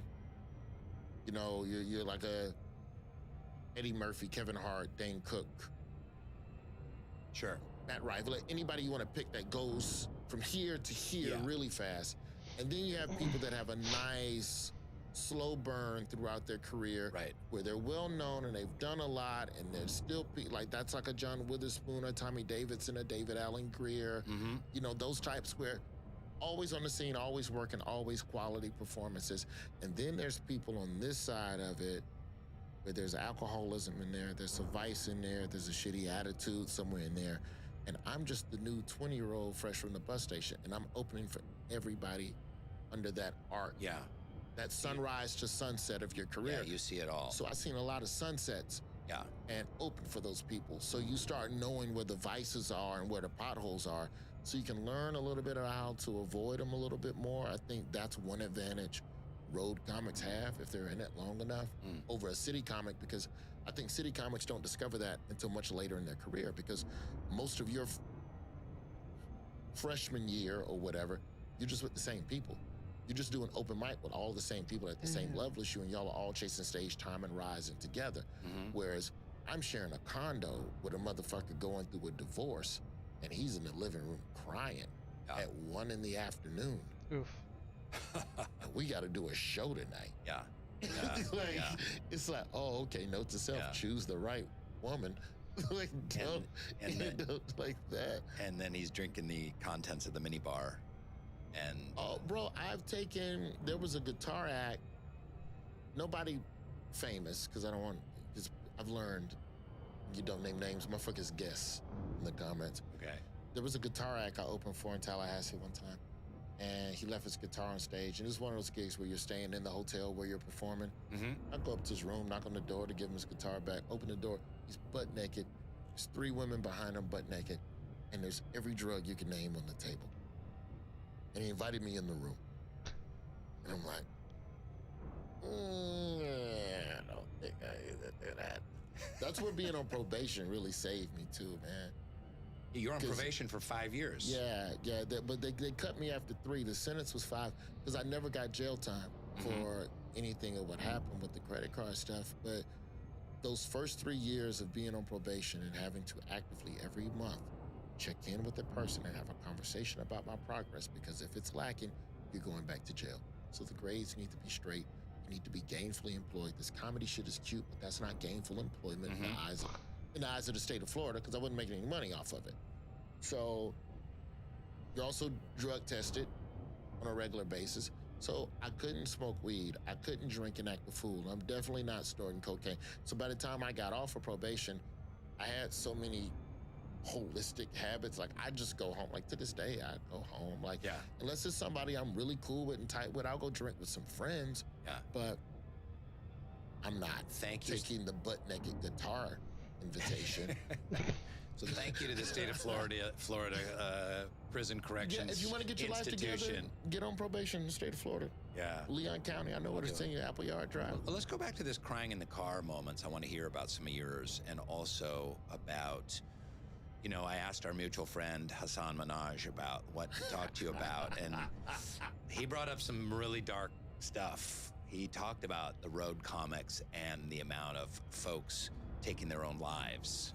Yeah. I did a short documentary for my old company, Soul Pancake, called Laughing Matters, which was about that line between making comedy and mental health. Oh, that's a while ago. And how there needs to be a certain measure of brokenness in a person that they're going to devote hours of their days to generating comedy, making jokes, trying to make people laugh, going through what you went through, Greyhound buses, sleeping in bus stations to get into open mics, that there's got to be something essentially broken there. So what do you think about that link between making comedy, mental health, crying in the car moments, and the really sad state of the mental health of the road comic? I mean, you're trying to fill a gap. I mean, if you see a performer on stage, they're trying to fill a gap. Every time? Of some sort. All of them? Every single one? The good ones. Yeah. I hate to say it. Yeah. The worse the trauma, the better the comic. Whoa. Because you got a much deeper reservoir, to pull from. There's something more powerful. There's something more riveting. If there's grief or a sense of sadness because you're watching somebody try to make sense of something that ultimately is an emotion we all reckon with to some degree, or another. I think that, for me, I know that my relationship, which was the whole point of the book, my pops died when I was 16. So I had a child and I wondered, well, where did I get my values from? It couldn't have all been from him, and it wasn't. And I started making a list of men that I've met along the way. Some, I still keep in touch with. Some I only met for a day. And it was like, oh, damn, that was a really point. And I just started making a list of times, and that list became a series of stories. And you look at it and then you just realize that, oh, well, so many comics were going through things. I mean, there's 2 comics that are in the book who are dead now. One of them killed themselves. Ugh. Or what is it? Death by suicide? There's a proper way to say it that I haven't perfected yet. I'm sorry. I'm working on my wokeness. But for whatever reason, is no longer took their own life. We'll use that for right now. And then I started making a list of just the comedians I knew personally, have worked with, have their phone number. who are no longer on this earth. Yeah. And the number is about at 30. Damn. Of which about 20. I said that. Of that 30, I'd say a solid third killed themselves, and another third drugs, narcotic, alcohol. Yeah. accidental overdoses. Okay. Which is also used medicating because whatever you were getting from the stage wasn't enough. I'm thankful, but I'm also not naive to the fact that, you know, like Dexter says, you know, there's a dark passenger, you know, and like the idea of that being a prevalent thought in so many people's minds in this occupation. I know the military is high, I know law enforcement, the suicide rate is real high with those occupations as well. And I'm not here to go to grief Olympics and match job for job. I know, I think dentists, surprisingly. High suicide rate. Yeah. The hard thing, man, is when a comedian dies, especially by you know, suicide, is when you are around, as a veteran now, who's been doing it since '98, when you're around younger comics, and you can tell it's their first, so this is the first friend you've lost. And having to, I was talking with Hassan about that too, like, I don't want to say fake mourn, but it doesn't hit me the same. It's like in the war movies where the private saw someone get shot right in front of them. And then the grizzled vet is come like, on, we got to get back to work. Yeah. That's kind of what I am.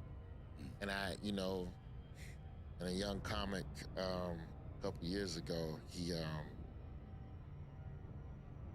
wasn't a nasty DM, but he sent me a very,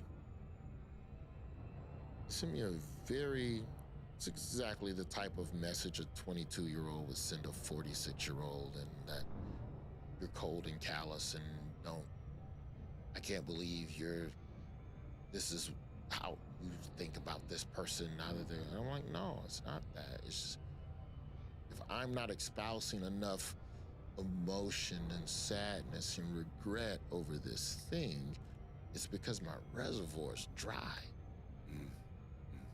So you haven't been doing it long enough to realize that if you do this job long enough, you're going to lose people that you loved and that you spent time with and that you hung with.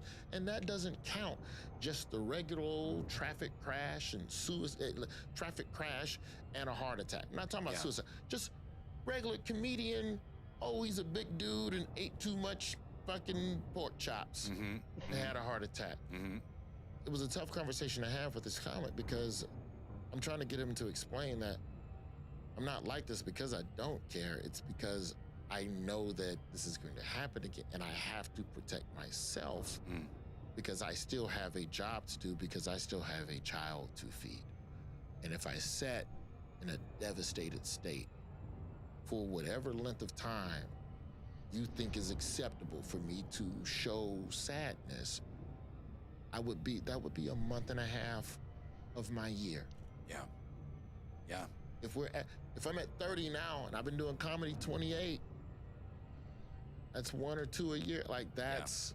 Do you think part of the problem with comics is they feel like if they get mental health care, if they take care of their wellness, they can't afford it. Therapy, if they seek to live in some balance and some harmony in their lives, that they're afraid they're going to lose what makes them funny, and there isn't their bread and butter if it comes from their brokenness? Do you think part of the issue is, you know, not seeking help because you don't want to lose that damaged part of yourself? It's like Leonard Cohen says, like it's the crack in you that lets the light shine through. They don't want to heal that crack. They don't want to seal it over. Well, the question becomes, who am I if I'm not that anymore? If your trauma is what you wore on your shirt, or the brokenness that the trauma left you in, and that was your fastball, you choose to not evolve, I could believe that.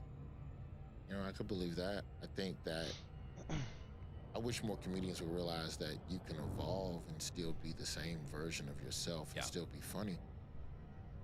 Bill Burr is not who he was 20 years ago. Yeah. Jim Gaffigan is not. I admire Sarah Silverman, who kind of used her kind of neuroses and brokenness early on in her comedy, and now she's reflective in a way and insightful, and she can still spin a dirty joke like nobody. But we've watched her kind of grow up over the last 20 years. She's seen it all and done it all. You know, I just wish more comedians would realize that healed from the trauma doesn't mean that you're devoid of opinions and humor. And I don't think you're ever healed from any of this shit. I just think you figure out a way to harness it in a way that makes sense. And if anything, at least you know the whys of how you are and why you are the way you are. Yeah. And that gives you another whole path. Like, I don't think I get to this place of, peace isn't the right word, but like, okay, you had a father that was well respected and did a lot of things to be respected by Black America as a whole, as a journalist. Okay, cool. Also, it came up short a little bit in the dad department. Yeah. Okay, cool. I would say a lot bit in the dad department. A lot bit? Nah, I'm supposed to just not be a dad? I got a kid to raise. All right, I can't look at what he did as a full checklist of how to carry myself as a man. Well, who else can I look at? Oh, look at all these other people that I got blessed with in my life. How about that? Let me just nibble from all of them. Boom, whole fatherhood. Pass it on to the boy. That's the goal for me. So, I just wish more comics would understand that evolution is not death of self.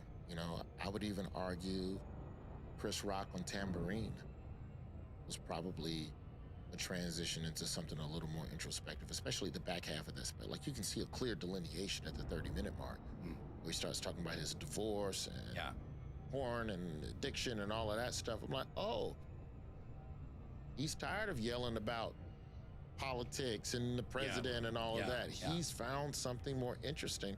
And you just have to continue to follow that. There was a lot of trauma in your childhood, your mom having to work full-time and putting herself through school. What, did she go to law school or? Grad school and law school. Grad school, law school. And chasing a master's. Incredible. You kind of had to raise yourself. I want to get to your dad in a minute, but how did your particular trauma of having to grow up way too young and go through what you went through, take care of yourself, parent yourself, how did that inform your comedy, especially in those first years? But see, that's the thing, is that people say that that's like trauma, right? And I'm like, okay, I was a latchkey kid. My mom would come home at 5, make sure food was there, and then she bounced to law school. And to be showered and be your ass in the bed by 8:30, no later than 8:30. I sometimes sneak up a little late, watch Nickelodeon, watch a little Danger Mouse. But I never saw it as trauma because it was just, oh, this is what my family does. Okay, nobody's home. All right, I'm gonna go out and play a little bit, and I know to stay on this street. I know the rules. For the most part, I followed the rules because the cost of breaking the rules was loss of freedom. And I always wanted to be free. So I had decent grades or whatever.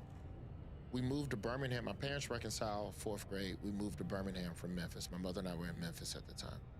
We moved to Birmingham, and the idea of, oh, my dad doesn't come home every night because he has another family. Well, I just spent K through 3 with no dad at all. So you'll take a part-time dad? It was just, okay, this seems... I knew from visiting other friends' homes that our home wasn't the same as their home where the daddy was there. But the idea of lack of presence and everything in the moment, it's not the same trauma, which is why, like, I wasn't physically abused. I was never sexually abused. I was never really verbally abused. There were definitely spats between my parents where I felt like collateral damage in how I was treated by my dad. But the idea that in the moment, this is affecting me, it didn't feel like that. Now, in hindsight, I had no fucking business working 30 hours a week in high school. At age 15. Yeah. There's no fucking way I should be doing that. Yeah. But if you're the mom, and you know that this degree, this master's degree, this doctorate is a way to get out of this situation. You get the money you need. What you gonna do? Not go to night school so you can watch me and make sure I'm at home instead of at Golden Corral or Shoney's or at the rehab hospital? Mm-hmm. You can't watch me. You can't. All you can do is hope that I'm making good decisions and give me good morals and give me good guidance, which is what my mom did. So the way you fix that is that I have a child and then I try to make it so he doesn't have to work. But then the counter becomes, how do you give him values? How do you give him tenacity? Yeah. Because all of that hustle, all of that, wow, man, you slept in your car and you fucking did day labor at a Quick Creek factory and you never said no and you always figured out a way. That came from the same childhood because Pops wasn't always paying the bills and I didn't want the gas cut off this month. So yeah, I'm gonna go up to the Church's Chicken and sweep that parking lot, make a couple dollars, and I'm gonna flip this candy from the Circle K. And if I do that enough over the course of the month, the next time my parents have an argument and my Pop say he ain't gonna pay the bills this month to prove a point, I can go to my mom and go, there you go. Yeah. And now she doesn't have to stress. So, but you hit it in terms of your son. What's your son's name? Yeah, son, Henry. So I don't want Henry to ever worry about me. I don't want him to ever have to worry about his mama. You know what I'm saying? So the moment you know your parents are straight, then you have the freedom to be a child. Right.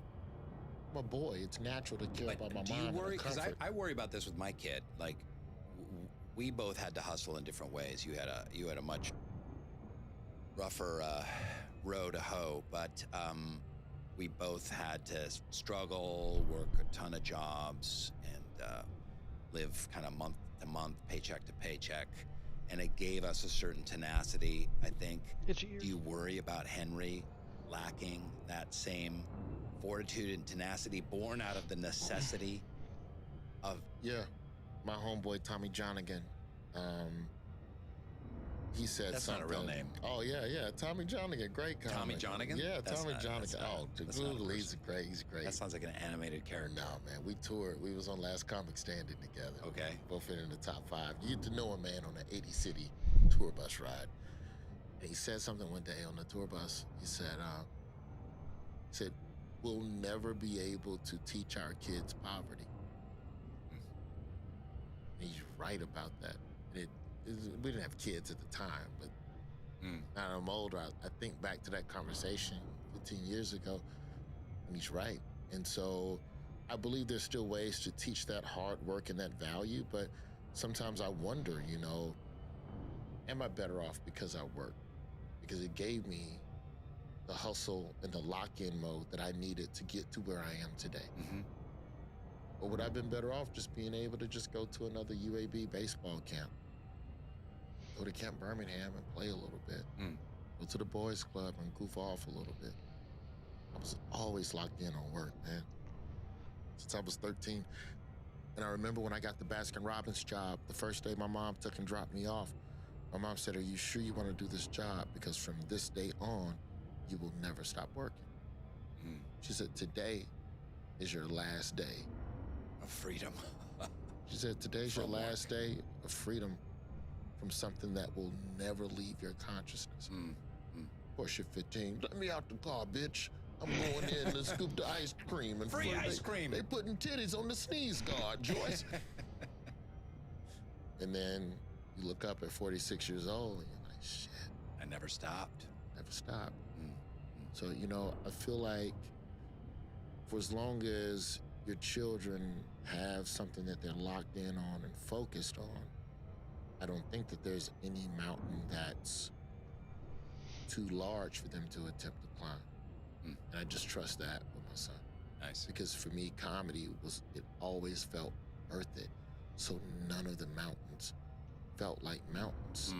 And, you know, I can take you back, man. Shit, man, 86, 87, HBO free preview weekend when the whole country would have HBO for free for 3 days. 300 million Americans all had HBO.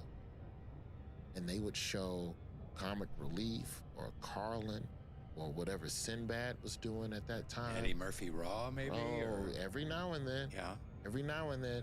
But they would show you one blockbuster movie that we never saw because we never afforded movie tickets. And you would get one solid comedy special. It might be Billy Crystal sometime or whatever, but I remember wanting stand-up then for myself, or feeling like I had this creativity. I lived in my head. I had what we would know now today as scripted podcasts. Oh shit, I'm slowing down. I was doing that in 88 on my pop's tape recorder. Just making fictional adventures of a captain and his bird, a pirate and his bird, and just doing voice for what? To play back to who? Don't know. Just by yourself with a Panasonic tape recorder?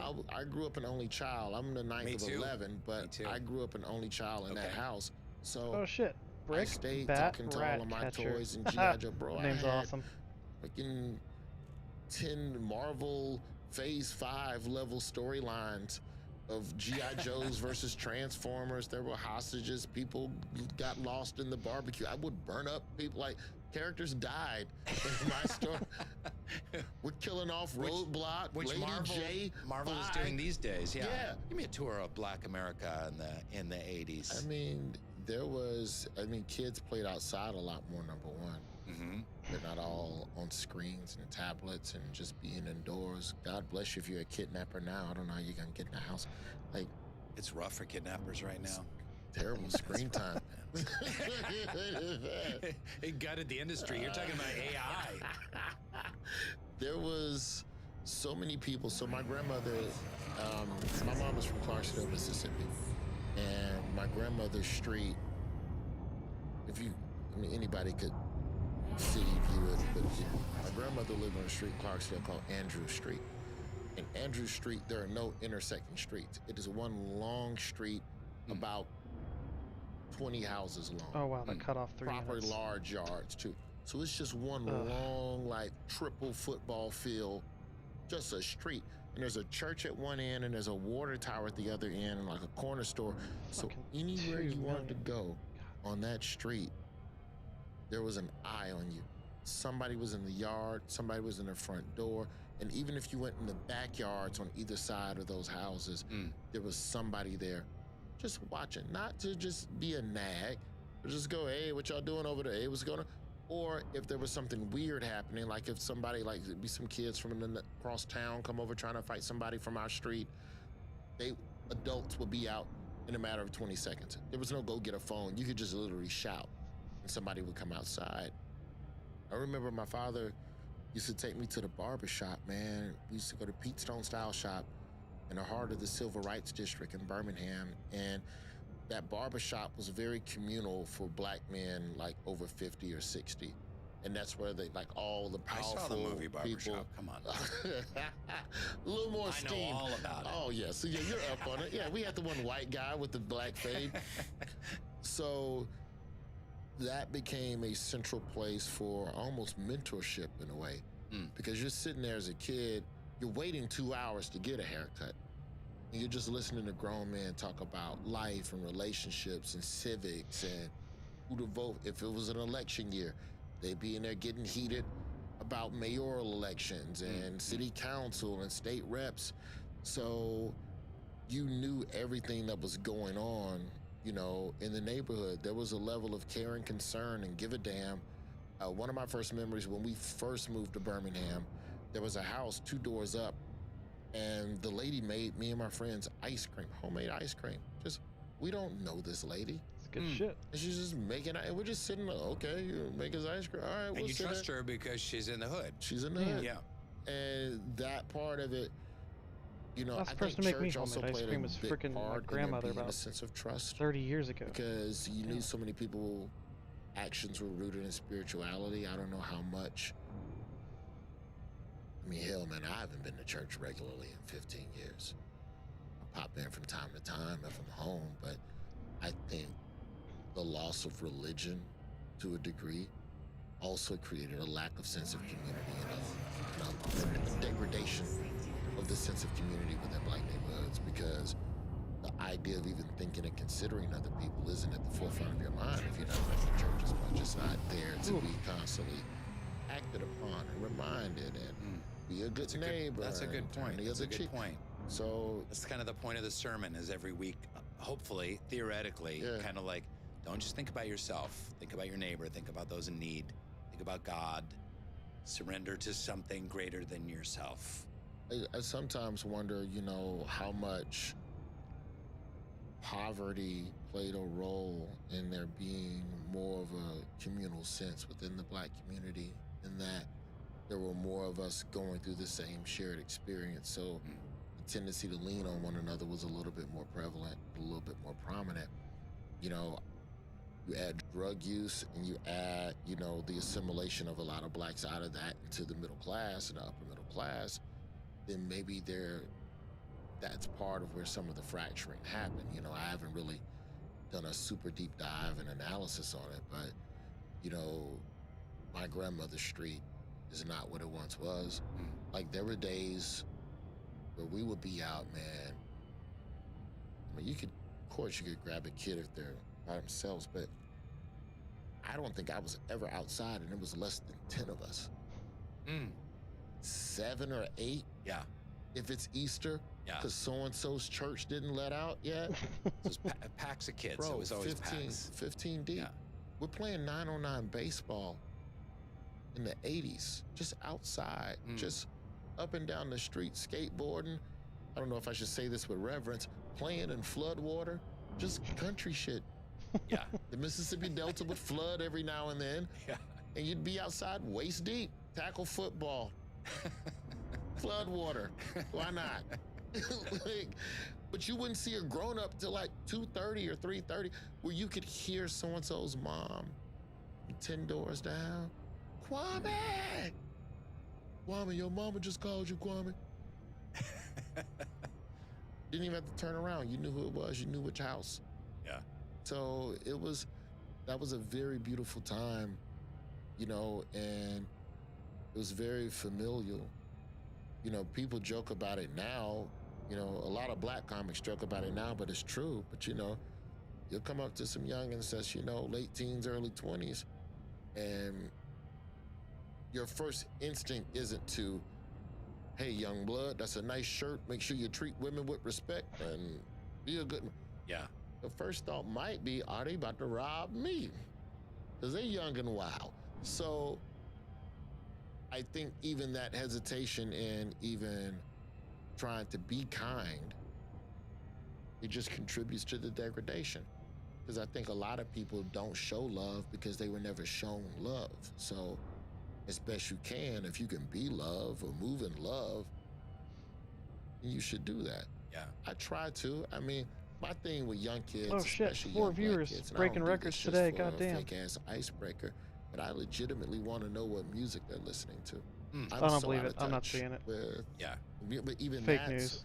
hard because in a lot of cities, a lot of kids are listening to drill rap, which is super regional. It's not as commercial as a lot of more mainstream Yeah, rap there's music. down to And 3. so much drill rap. It's just about like true shit about who they killed or who they gonna kill. So it makes me sadder in a way, considering that I came up, you know, under a few party records and, you know, some good times. Yeah. You know, good Diddy music before we found out who he was. And you talk a lot about Outkast. yeah, dude. That was, in terms of Southern identity, Outkast, I don't think people can ever truly overstate how much Outkast meant to the South. I know they're Atlanta's. Yeah. But to just be pride, to have pride. And be why from the is South. that? Because they were imaginative and fanciful and crazy, and sometimes they could hit hard, and They were the first rap group, in my opinion, that the New York hi-hats and gatekeepers could not truly label as regional. You could frame the Ghetto Boys as that. You could frame Luther Campbell as that. You could frame 8Ball and MJG and Suave House as that. You know, they were kings of the South, but it's the South. So it's always seen like the South was Jersey to New York's New York in terms of how hip hop was seen, even to a degree to the West Coast. So I feel like the West Coast artists had more integration with Southern artists at that time. Like I'm talking early 90s. And then Outkast comes on the scene and nationally just, whoa. Yeah. And you can't ignore them. You can't ignore this. This is, I mean, Andre 3000 said it best at the Sorcerer was, the South got something to say. You can't ignore us now. And so that was like, that's the music of my childhood. Like that's, you know, the way the kids was bumping Springsteen and rebel music back in the day. That was my theme, man. And I've always resonated with their music and their sound and their desire to be different and innovative while also never forgetting and always honoring where they came from and who they represent, which is the South and which is Black America. And so I've tried to do that as best I can with my stand-up. You know, it's CNN is CNN. Less than 2 million light political seconds, jokes, yay. but like in terms of if I'm on stage 40 minutes later talking about comedy, like just talking, we're talking stand-up comedy. Like I wanna talk 2 a little bit missions about left, what and I feel legitimately what thought I was feel going to be like affected going to bed by within the next 20 where minutes, and I get up. this fucking You know, place. I grew up, you know, you talk about community, you know, I was very, very fortunate, man. You know, I grew up in a city that's 75% Black. All I know is predominantly Black. So I never not saw good examples of men or quality people. Like at that Baskin Robbins where I worked is 5 minutes from where Bo Jackson is from, 3 minutes from where Willie Mays is from. So this idea of you can be from here and not do great things elsewhere, that was never in my mind. It was just a matter of which thing do I want to try and do. You know, I give my pops credit, man. My pops took me a lot of places and he spoke and he met a lot of powerful people because he covered a lot of powerful people and they were Black. That part of it, coming up in a Black church, going to a Black boys club, Birmingham City, even for the fact that I wasn't going to my zone high school, that shit was still 60% Black. So this idea of there always being somebody around that's watching just a little bit more to give you a word of encouragement or just a way to let you know that stay on this path. Some mentorship. Even if it's micro. It could just be a single moment. It doesn't have to be repetitive. I like titties on the sneeze guard. Yeah, they just they flirt. They flirting. You got to title this episode, please. Titties on the please. Talk to our producer. He's shaking his head. Titties on the sneeze guard. Come on, everyone's gonna click on it. I don't think that's gonna get approved on YouTube. They'll demonetize you. He knows. He knows. A couple things I want to ask you about. My dad passed away 5 years ago. We had a very complicated relationship.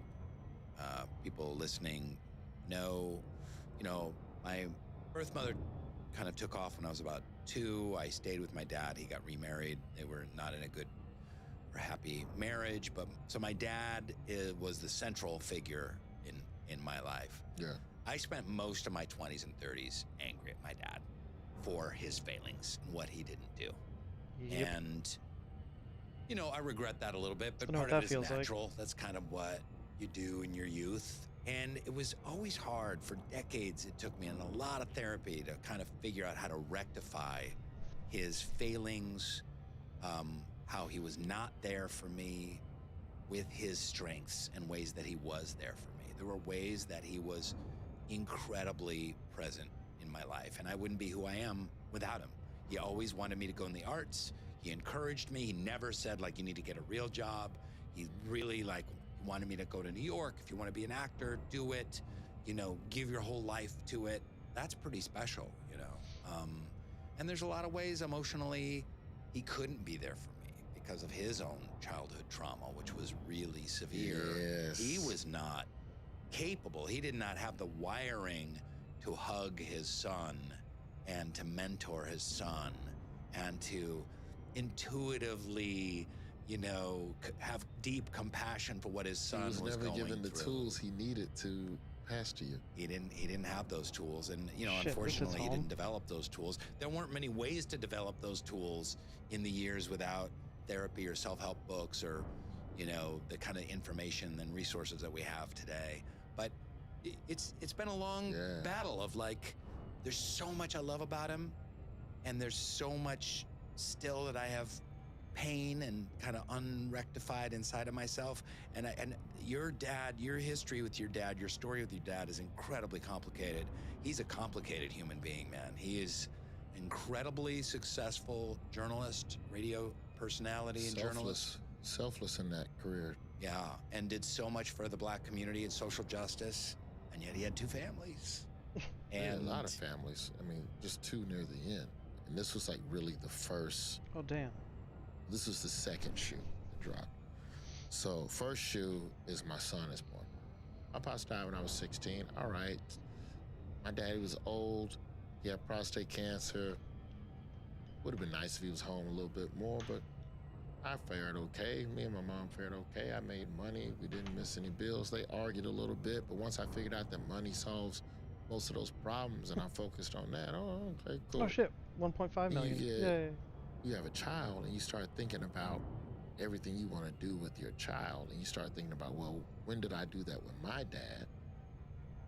And then it's like, oh fuck, bro, you missed a lot of shit.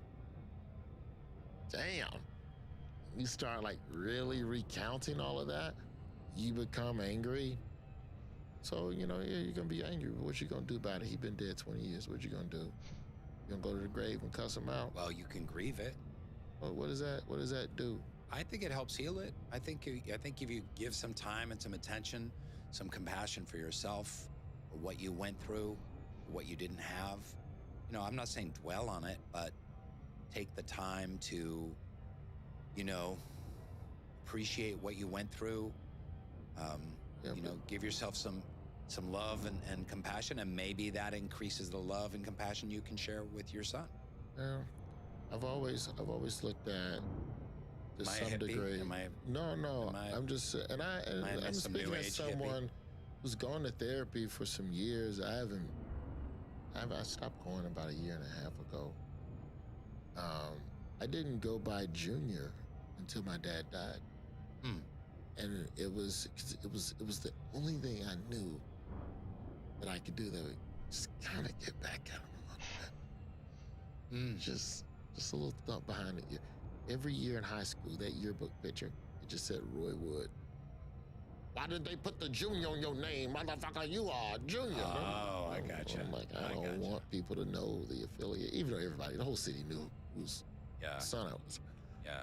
And then he died my senior year in high school. Like, 2 months later, it was time for the yearbook. Finalize your quote for the yearbook and all that. Print your name as you wanted to appear in the yearbook. Right. And I added Junior.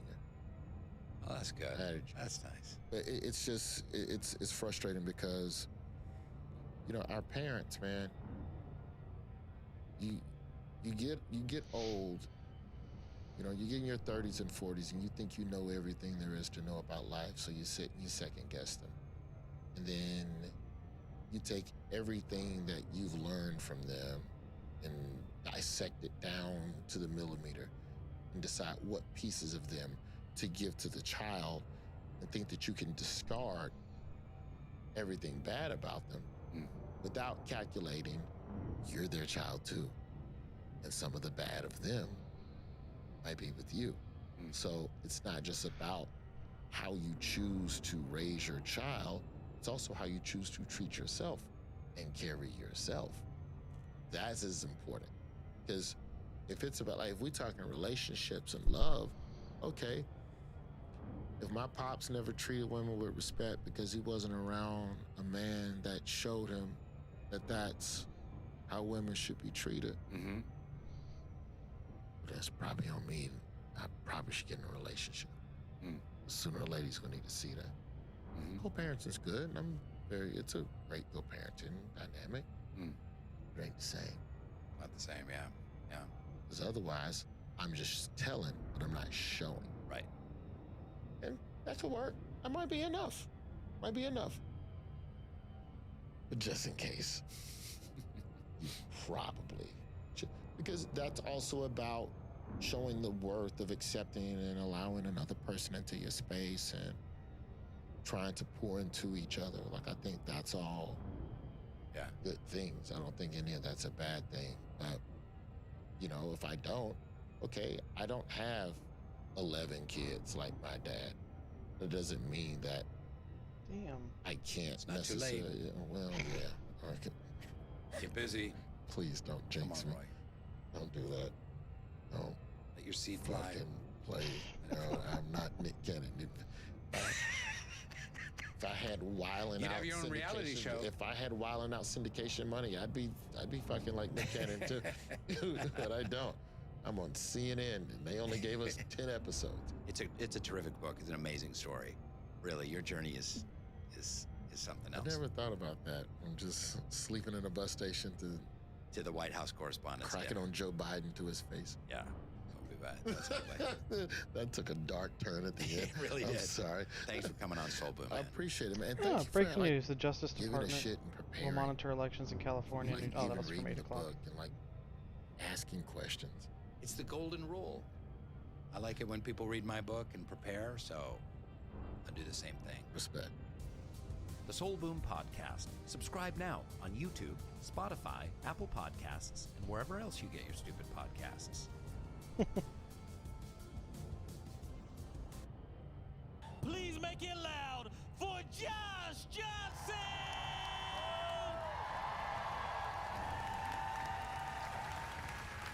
I've been watching a lot of news.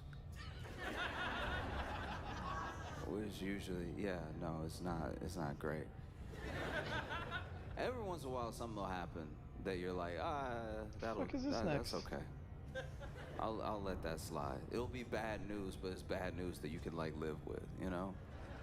Like there's one particular squirrel that's been attacking a bunch of people, and it's like really getting them. It's like the news came. You know how much a squirrel has a scratch? You know how deep it has to get to be newsworthy? Like, the news came and interviewed all these people. So far, he's got like 2 victims. Both people are like, he just came right at me. But mostly is bad in a bigger way. Do you know what I mean? Like, okay, this is, I guess, what bothers me the most is that it's who they interview as well. When you're watching the news, you end up watching a lot of rich people, but they won't have anything to do with what's happening, really. So why are you asking what he thinks? He does have money, yes, but like he wasn't even there. That's weird. And then sometimes the news will be about them because they're rich and they're moving money around. And we've done a thing now where we've equated being rich with being important. Because obviously money has power, it can bring you influence. But then at a certain point, you have to just accept that, like, yes, they have money, they don't know anything else. Do you know what I mean? Like, and I mean that from a place of like, we have equated having money with being really smart. You must be really smart if you got the money. Because you must be brilliant if you have lots of money, because it's the only way you can get money. Dude, I'm just saying, that's how they teach it. They're like, man, this guy was really smart. He had all the money. I'm sure he came about it by completely legal and ethical means, but like he has all his money. So he's probably really smart. We should just listen to him. And it's like, if that was how you got money, then yes. But it isn't. There's so many different ways to get money. Some people had an idea, they invented something, and then a lot of people were like, that's a great idea. We're glad you invented that. And then they buy so much of it that now this person is rich. Or you write a book. You write a book.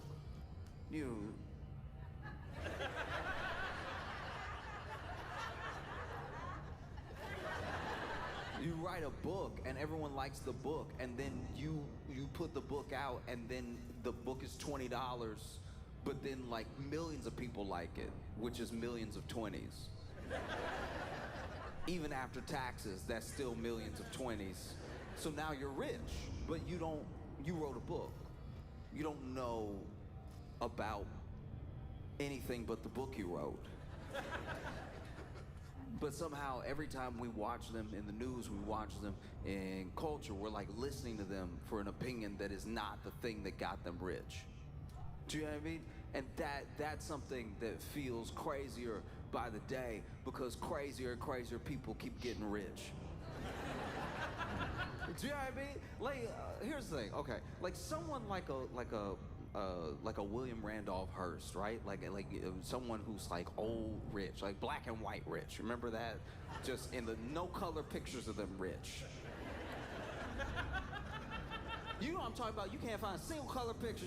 If there's them in color, that's AI, because they were before color. So then people who were rich before colors came out, I will extend the olive branch to them that maybe they knew more stuff because they had to know a wide range of things, and there was also less stuff to know in a way. Internet hadn't been invented yet. You could go to the library, but they had whole Dewey Decimal Systems that really just sometimes slowed you down instead of helped you, because then you're like, why am I going by 3.5 instead of just tell me the title? And then they also couldn't look it up like regular, so you had to use the system. They couldn't be like, oh, it's right over there, because because computers weren't out yet, and you didn't have color. So life was harder. And so I think someone who was very well-rounded and got into business and had a bunch of different businesses could be very smart, could be someone who could answer questions outside of just their field, right? Present day,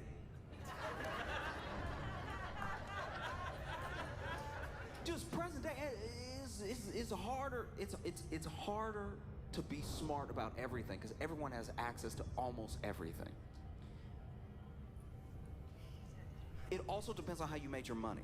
Did you make your money from inventing something? Did you write a book? Did you start a company? And then the company was really successful. So successful you could buy another company, and then now you have like 3 subsidiary companies under you. They're all doing well. Your big company's doing well. You're very successful. You know what to do when it comes to business. That doesn't mean you know anything about, like, I don't know, the environment. But maybe you made your money millions, maybe even a couple billion, from buying with some starter money, some funding from people. You bought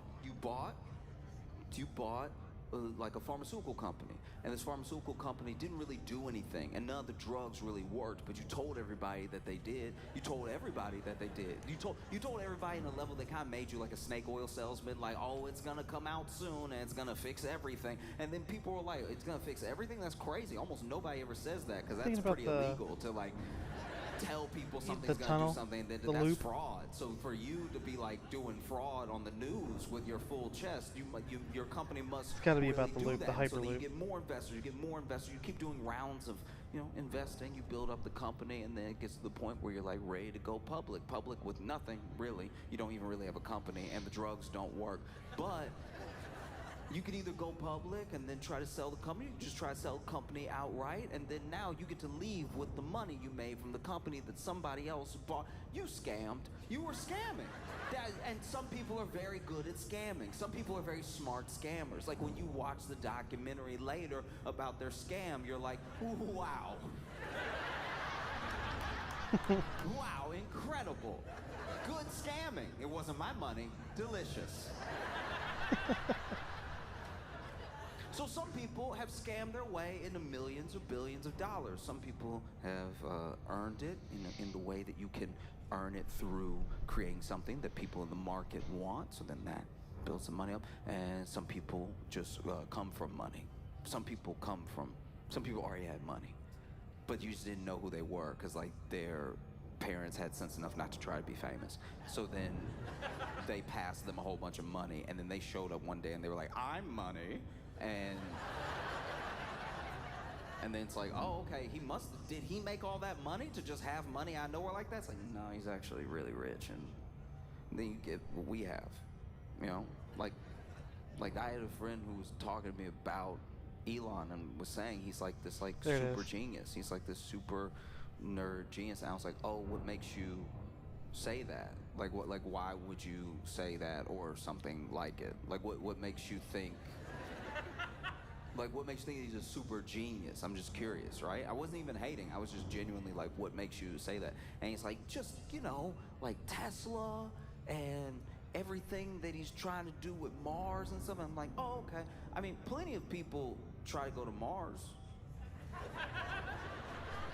Oh yeah? And that's actually pretty common. I know plenty of people who smoke up on a Friday thinking they can make it to Mars, and some of them go. Some of them have been there. I have been in rooms with people so high out of their mind that you're like, you at least at Venus. There is no way. You stopped it. Okay. All right. No, it's trying. And trying is important. Everyone, look, if you have a dream, you should try. I want that for everybody.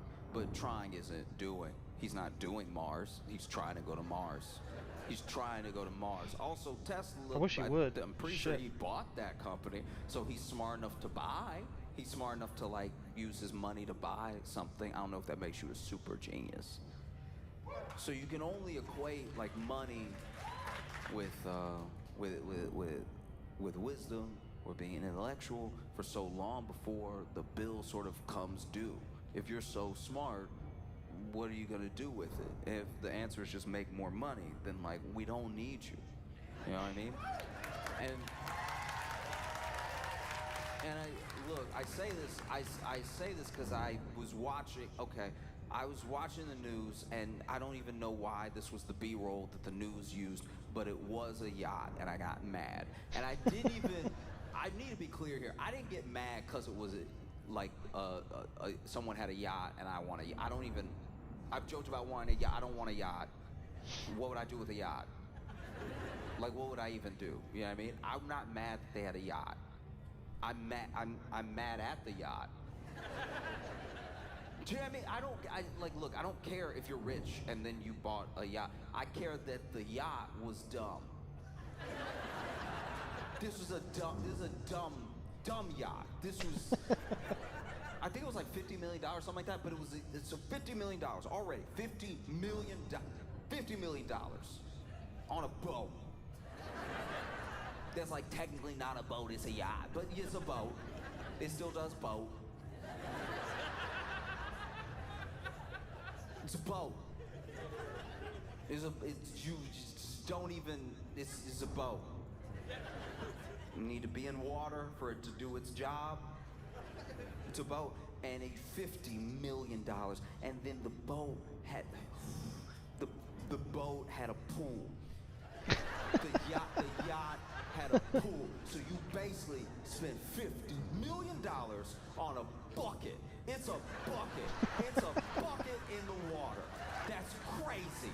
That's so dumb. That's why you shouldn't have the money. It's not even for like a more. I wish I was coming to you for like a moral reason of like, I can't believe it. I can't believe someone would spend $50 million on a yacht while there are people starving in their country. I'm not even trying to appeal to you like your morality or anything. I'm saying that if you spend $50 million on a boat with a pool in it, you're in the water. You're in the water.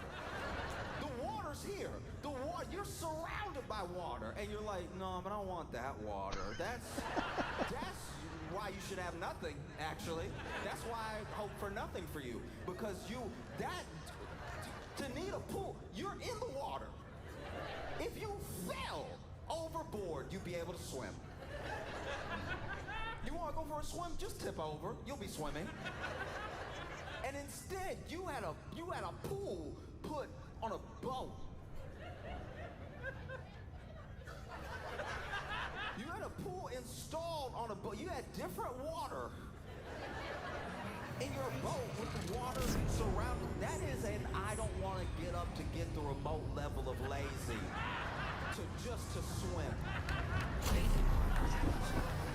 I could fall overboard and swim and maybe drown, or I could have a pool. I could have a pool and swim in that and maybe drown and maybe and maybe you will and maybe I hope you do. Like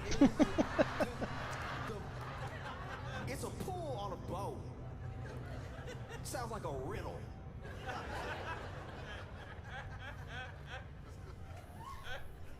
Why would you? Then swimming in it, swimming in it, swimming in it just to get out and be like, oh, I think I'm gonna go look at the water.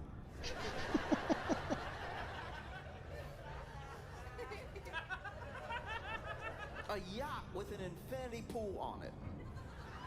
A yacht with an infinity pool. You know what else is an infinity pool? You know the original infinity pool? You know the first infinity pool? It was a pool so big people thought there was an edge and you would fall off. That's how big the actual infinity pool was that you're in right now, but you want it your own. And then on the yacht, this thing will be like $50 million. And then they'll give you a little tour of the yacht. I've watched a tour of a yacht before, because sometimes I hate watch things, because sometimes I have a lot of like hate in my heart, and you would think the only way to get hate out is with love, but sometimes it is with an overwhelming portion of hate. Like when you actually indulge in the hate, and then you have so much hate that it is spilling out of you, and then you look at all the hate on the floor and you're like, that was too much, let me not do that again. But for the level of hate that I had, I did watch a whole like Lifestyles of Rich and Famous type thing, let me tour my yacht, right? And so the whole time they were touring the yacht, he was showing me basically an apartment, which is kind of cool, but it's only cool because it's a yacht. If we were on land, you'd be like, oh, you're middle class. Like that's what's so insane about a yacht, is that it's like you get a tour of the yacht, and already there are things that, like, just to be on the yacht make you uncomfortable. So they'll have like 3 tiers, right? And they'll be walking around the boat, and you see even the cameraman trying to follow the rich person trying to tour the yacht. There's not enough room between the rail and the side of the first floor apartment for you to really walk. So now he's over here being like, we got this one in 2015. Cameraman's trying not to fall overboard, and then he takes you inside and he's like, here's the bed, and the bed is like, fine. It's a bed. It's a bed. A bed. It's not mind-blowing. It's not even $50 million worth of bed. It's just a bed with some floor next to it. So far my mind isn't blown. Nobody's floating. Nobody's like floating in midair and making it look like a experience worth $50 million, and then, you know, they go up to the next level and they're like, oh, and we have a kitchen here. And it's like, the kitchen isn't a kitchen, it's like a kitchenette. Just like as someone who has lived in Brooklyn for a long time, this is my apartment. Maybe that's also why I'm upset. You put my apartment on a boat and then paid $50 million for it, and we're supposed to think that you're smart. No. No. Why? No, like, you know what I mean? Like, it's also like you're giving yourself away. You already are willing to buy a $50 million yacht, while there are people struggling in every country in the world. It really doesn't matter where you're from. And I'm not even telling you what to do with your money. I'm just saying, just know that about yourself, that you're willing to buy a $50 million yacht and show it off as people are struggling in your country, whoever you are, whatever country this is. If you know, right? But then to... Oh, hey, you're still up? Oh, crap. To be like, oh no, I'm just gonna be in international waters for like a kitchenette amount of time. All right. Not able to fall asleep? That sounds like crime. That sounds like... Oh, I asked if you were still up, and you're like, yeah. I was like, oh, crap. That whatever you plan to do something illegal. You're like, no, I'm gonna need a lot of supplies and a kitchenette. And I don't even know why I got mad about this, but they had a shower, but the shower wasn't like a shower. It wasn't, you know what I mean? Like, you've been in a nice hotel room with a shower, and you've been like, oh, this is great, and you could... The shower looked a little like prison.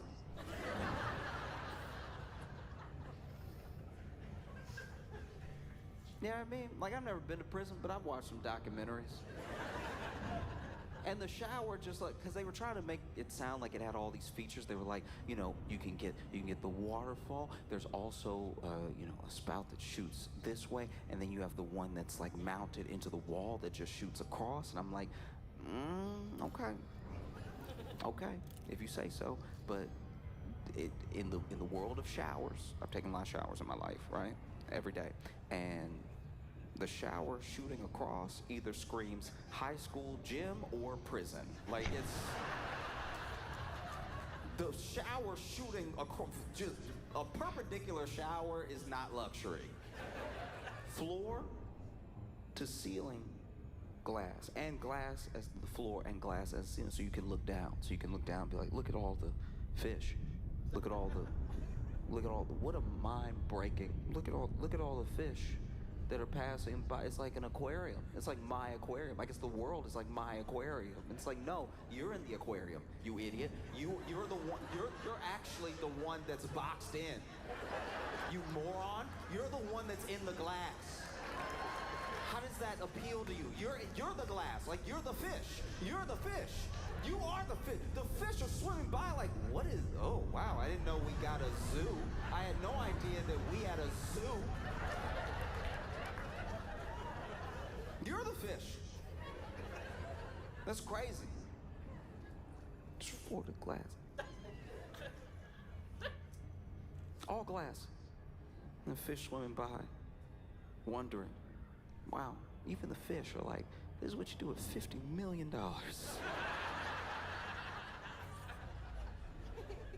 Okay. All right. I mean, live your life. I think that's also why I got so mad, is because it's like you bought this $50 million yacht, and you're not just greedy, you wasted it. Do you have me? You're gonna spend $50 million, impress me. You know, make me go, wow, yeah, that's definitely better than feeding people.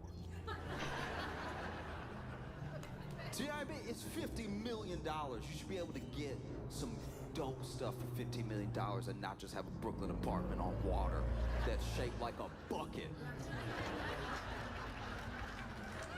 You know what I mean? Just wasted $50 million. All right.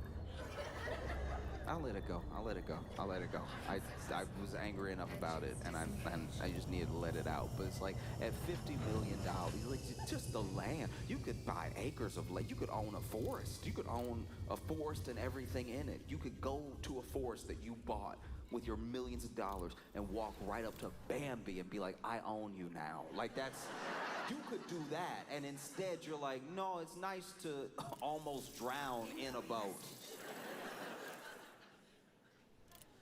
That happened one time. There was a guy who had a yacht, and he had a pool in his yacht, and I don't know if he got like caught cramp or something, but he did like drown in his pool in his yacht. And I read about that, and I was like, and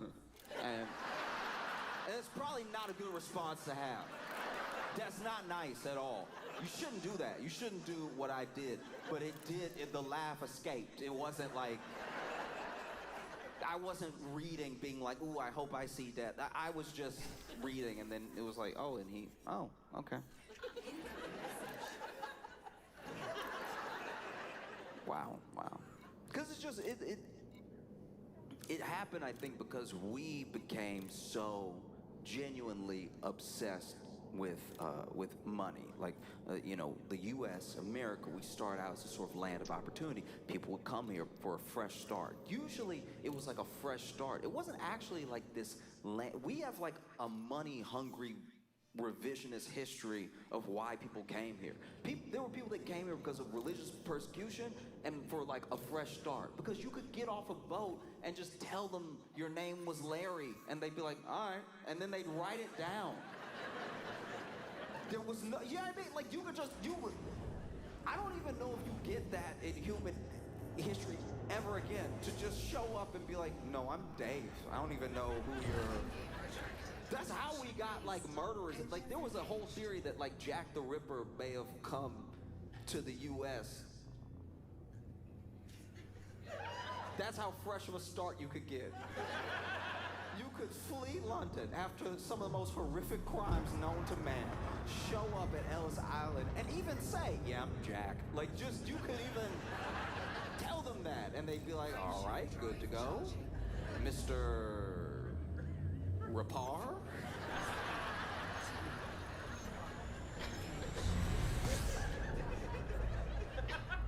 And people would do their best, and people would try to build themselves up in spite of all different types of persecution, because that was a time in America where, like, white wasn't even white yet. That is crazy, right? White was not, if you were Irish, it was like, you're what? You know what I mean? Like, it was, like, I've been reading about it in history. Italian, you would be Italian, they'd be like, oh. I don't even know who was white.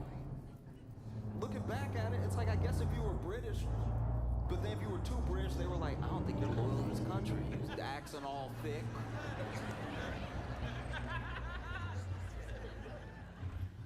Just hate.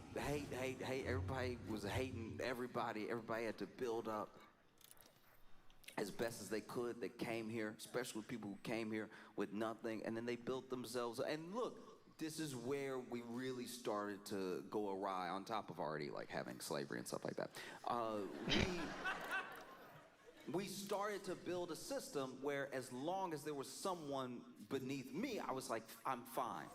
It started to become more about who's under you than you even doing well for yourself. It's a thing you see echoed today, where there are people who are not doing well, but as long as this person's doing worse, then they're fine. And as you build And that's up, how you as get as MAGA. you have more and more money, as you can pass down more and more money to your kids and everything, as you can one day be so rich that you pass down the money, and then you pass away, and then your kid shows up at the news one day to be like, I'm money. Like that kind of turned into what the American dream was. It went from like land of opportunity, get a little slice of this place for yourself, really build something, be able to take care of yourself and your family, and it became like, are you rich? People wanted to be rich so bad that we looked at anybody who was rich as wise, that we need to do whatever it is they're doing to get where they are, because I want to be where they are. Never mind their sort of moral character, never mind how they treat people, or even how they got that money. They have $100 million. I want $100 million. I'll do whatever they tell me to do. The type of person that was willing to tell the masses how to get $100 million was not actually telling them that. They were like telling them how to give me $200 million. And I think it doesn't become apparent how crazy that level of wealth is always, because we're used to these people as characters. Right? So like, you're used to like a Zuckerberg as an idea of a person, because he is an idea of a person. You know what I mean? Like, no, look. I'm saying that he is his idea of a person. Like, you get, this isn't coming out right. I'm saying that he is doing a perfectly fine first impression of a person. I'm saying, I want you to hear me when I say this. I'm saying that, you know how when your 4-year-old draws you, that's what he's doing as a person. Like, he is, as a person, Mark Zuckerberg is being like, hello. That's what people say, right? Hello. And so he has, you know, over $100 billion. And I think we can fathom that money, but we can't. Even when you try to count it, even when people make charts and they're like, guys, a billionaire doesn't even fit on the chart, right? You'll still see someone who is incredibly wealthy, and they only have like, we know them from being rich, and they only have like $500 million. Like, that's how crazy it is. It's like they're halfway to 1/100th of where Zuckerberg is. And I think that's why I get so frustrated when I see the news, because like, you're watching the news and you're watching someone like Zuckerberg be on the news, and you're like, why? What could he possibly have to say that should be on the news? And here we're like, clearly stations are on sides, networks are on sides, right? But no matter what side, they can't just be like, this should never happen. And that's because we let rich people buy up all the news. So now a rich person owns the news. And so even if a journalist, someone who went to school to be a journalist and someone who would like to tell people the truth as they find it out, they would like to do what they do in France, where in France they're like, this is the news in French. And then they want to do that, but in English for us, and then someone comes up to them right before they go live on air, they're like, oh, don't say it's bad though, just say it's happening, you know? And so you see Zuckerberg with this huge, huge data center that's gonna decimate everything around it, you know? And why? Like truly why? I don't think we know. We're watching these people, watching 5 companies basically prop up the S&P 500. S&P 500 is made of, I think, 500 companies.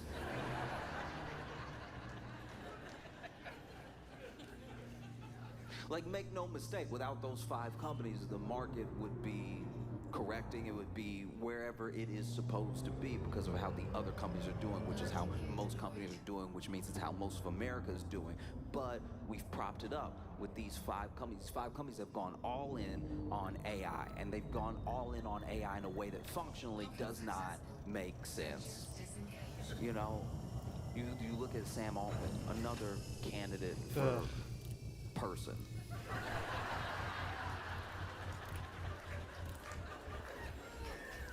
You know what I mean?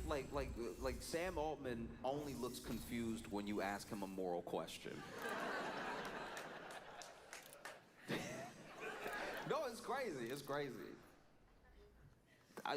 Look, all right, I shouldn't even really talk about this, but it was wild. I watched like Tucker Carlson interview Sam Altman, and Tucker Carlson kind of implied, he was like, hey, there was that OpenAI whistleblower who basically said that y'all were violating copyright law and like stealing a bunch of information and everything, and then he died mysteriously. What do you think about that?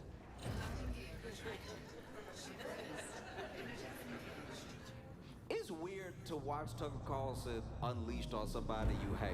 Like,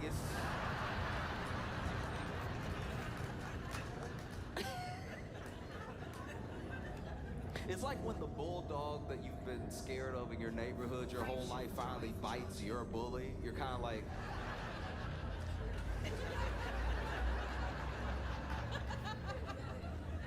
They seem to be canceling each other out right now. I guess if he was gonna bite anybody, it's good that it's him. And you see Sam Altman like playing rough. Here's the thing. I'm not saying, can I be 100% with y'all? Can I be really honest with y'all? I am not saying at all that Sam Altman had anything to do with that young man's death. I am saying that interview didn't not make it look like it though. Like that.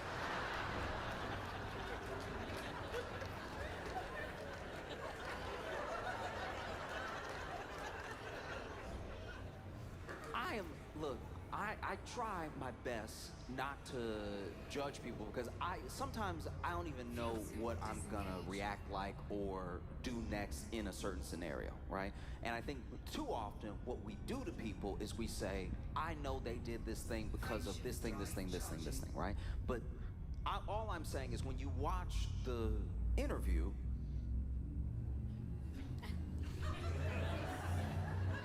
here's the thing. If I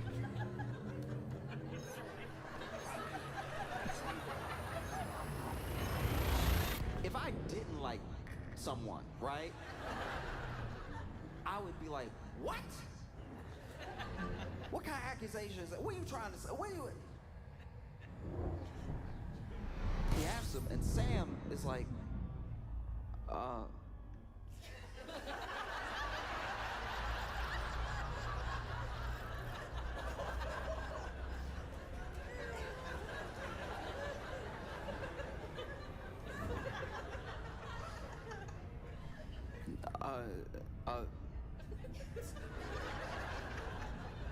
You better start saying words soon.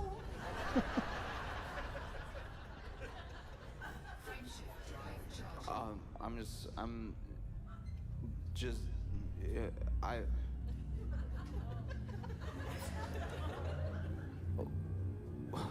one of two things needs to happen in the next millisecond. Either you need to start saying, profusely that you had nothing to do with this, and everything, like, you need to really stake your claim that, like, you had nothing to do with this, and you're maybe even very upset by the line of questioning or something. Or if you are a robot, now would be a good time for your face to, like, open up, like Men in Black style, and have, like, a little alien be like, how dare you, right? Like, that would be great. Because this, you know what I mean? Like, you didn't get caught cheating. This is asking you about murder, right?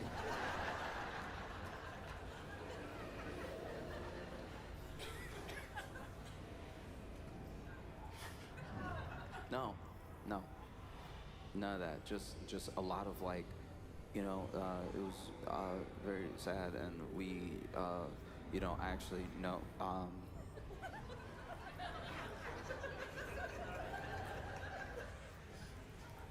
I was,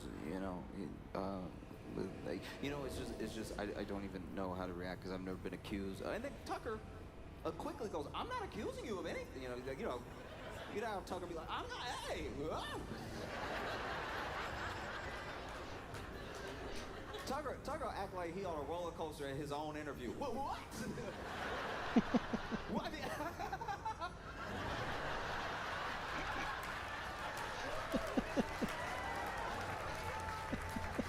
No, I'm not. That's concerning, right? That's someone could beg the question, right?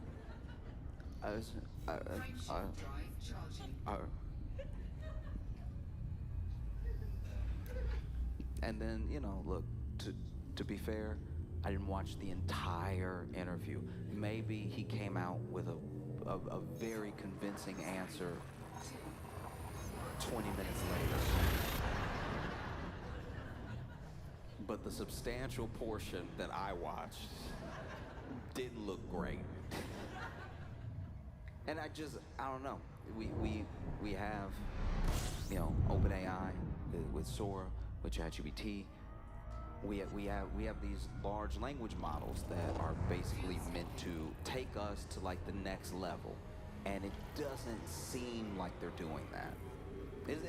It just doesn't seem to be the case that it's taking us to what was promised, right? We were promised almost a higher consciousness. We were promised to be able to do our jobs with ease, and then in the backdoor deals, companies were promised that they'd be able to fire all of us. You know what I mean? There were always two simultaneous pitches. One, the pitch to us was like, this is gonna improve your life, it's gonna make you more efficient, it's gonna be faster, it's gonna get rid of menial tasks. The pitch to our bosses was like, we'll be out of here in like 3 months. And so far, AI is failing on both those fronts, because we aren't elevated to some new form of consciousness. If anything, AI is giving people psychosis. Plenty of people have AI psychosis and becoming, like, more normal quicker than people are realizing it's happening. And here's a good test of the psychosis, right? If they talk to the AI like a friend, that's it. Did they name it? Is it called ChatGPT, but they called it Clarence? Then yes, they're in it now. If you're here and you're like, don't talk about Jan like that, you need to break loose. I pray for healing in your life, that you can break the psychosis.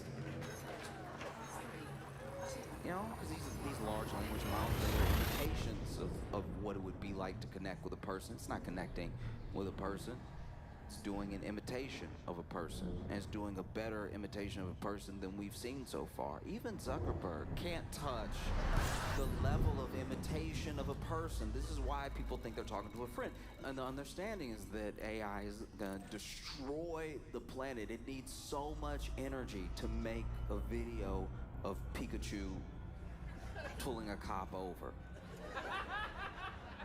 The actual like you look at Sora, right? Because they just released Sora, and it can do all these things. It can like make Martin Luther King rap or whatever. Like it can do all of these like very weird things that nobody asked for. And apparently, every single one of those things costs OpenAI $5 to make. So like when people are just playing around on the thing and they're just like, look, I made Bob Ross high five Gandhi, $5. All right? So they are burning through money. We don't have a sustainable system for the energy, so why keep doing this thing? The theory is that they are doing it because they believe that when they get there, this thing will essentially be some sort of like all-knowing, all-understanding, thinking further, thinking light years ahead of us. It'll basically be God, right? And if they could like own God, then maybe they will be like a God, right? Because you'll basically have the company. You'll have the company that tells you every move to make in the market to own other companies, every move to make to protect yourself from other companies that are come after you. You would be done. You would be, you know what I mean? And that's that's terrifying. That's a terrifying idea, that not only that someone would want that, but that they would barrel towards it at the risk of burning up the planet, of taking up all of the water, like it's an insatiable need for like power, for control, for influence. And then you watch the news and you see that these same people, these people that don't even know how to act like people, spend millions of dollars on a yacht that is basically a bucket. It's a bucket. It is. That's how you know they don't know anything. This is what you spent the money on, knucklehead.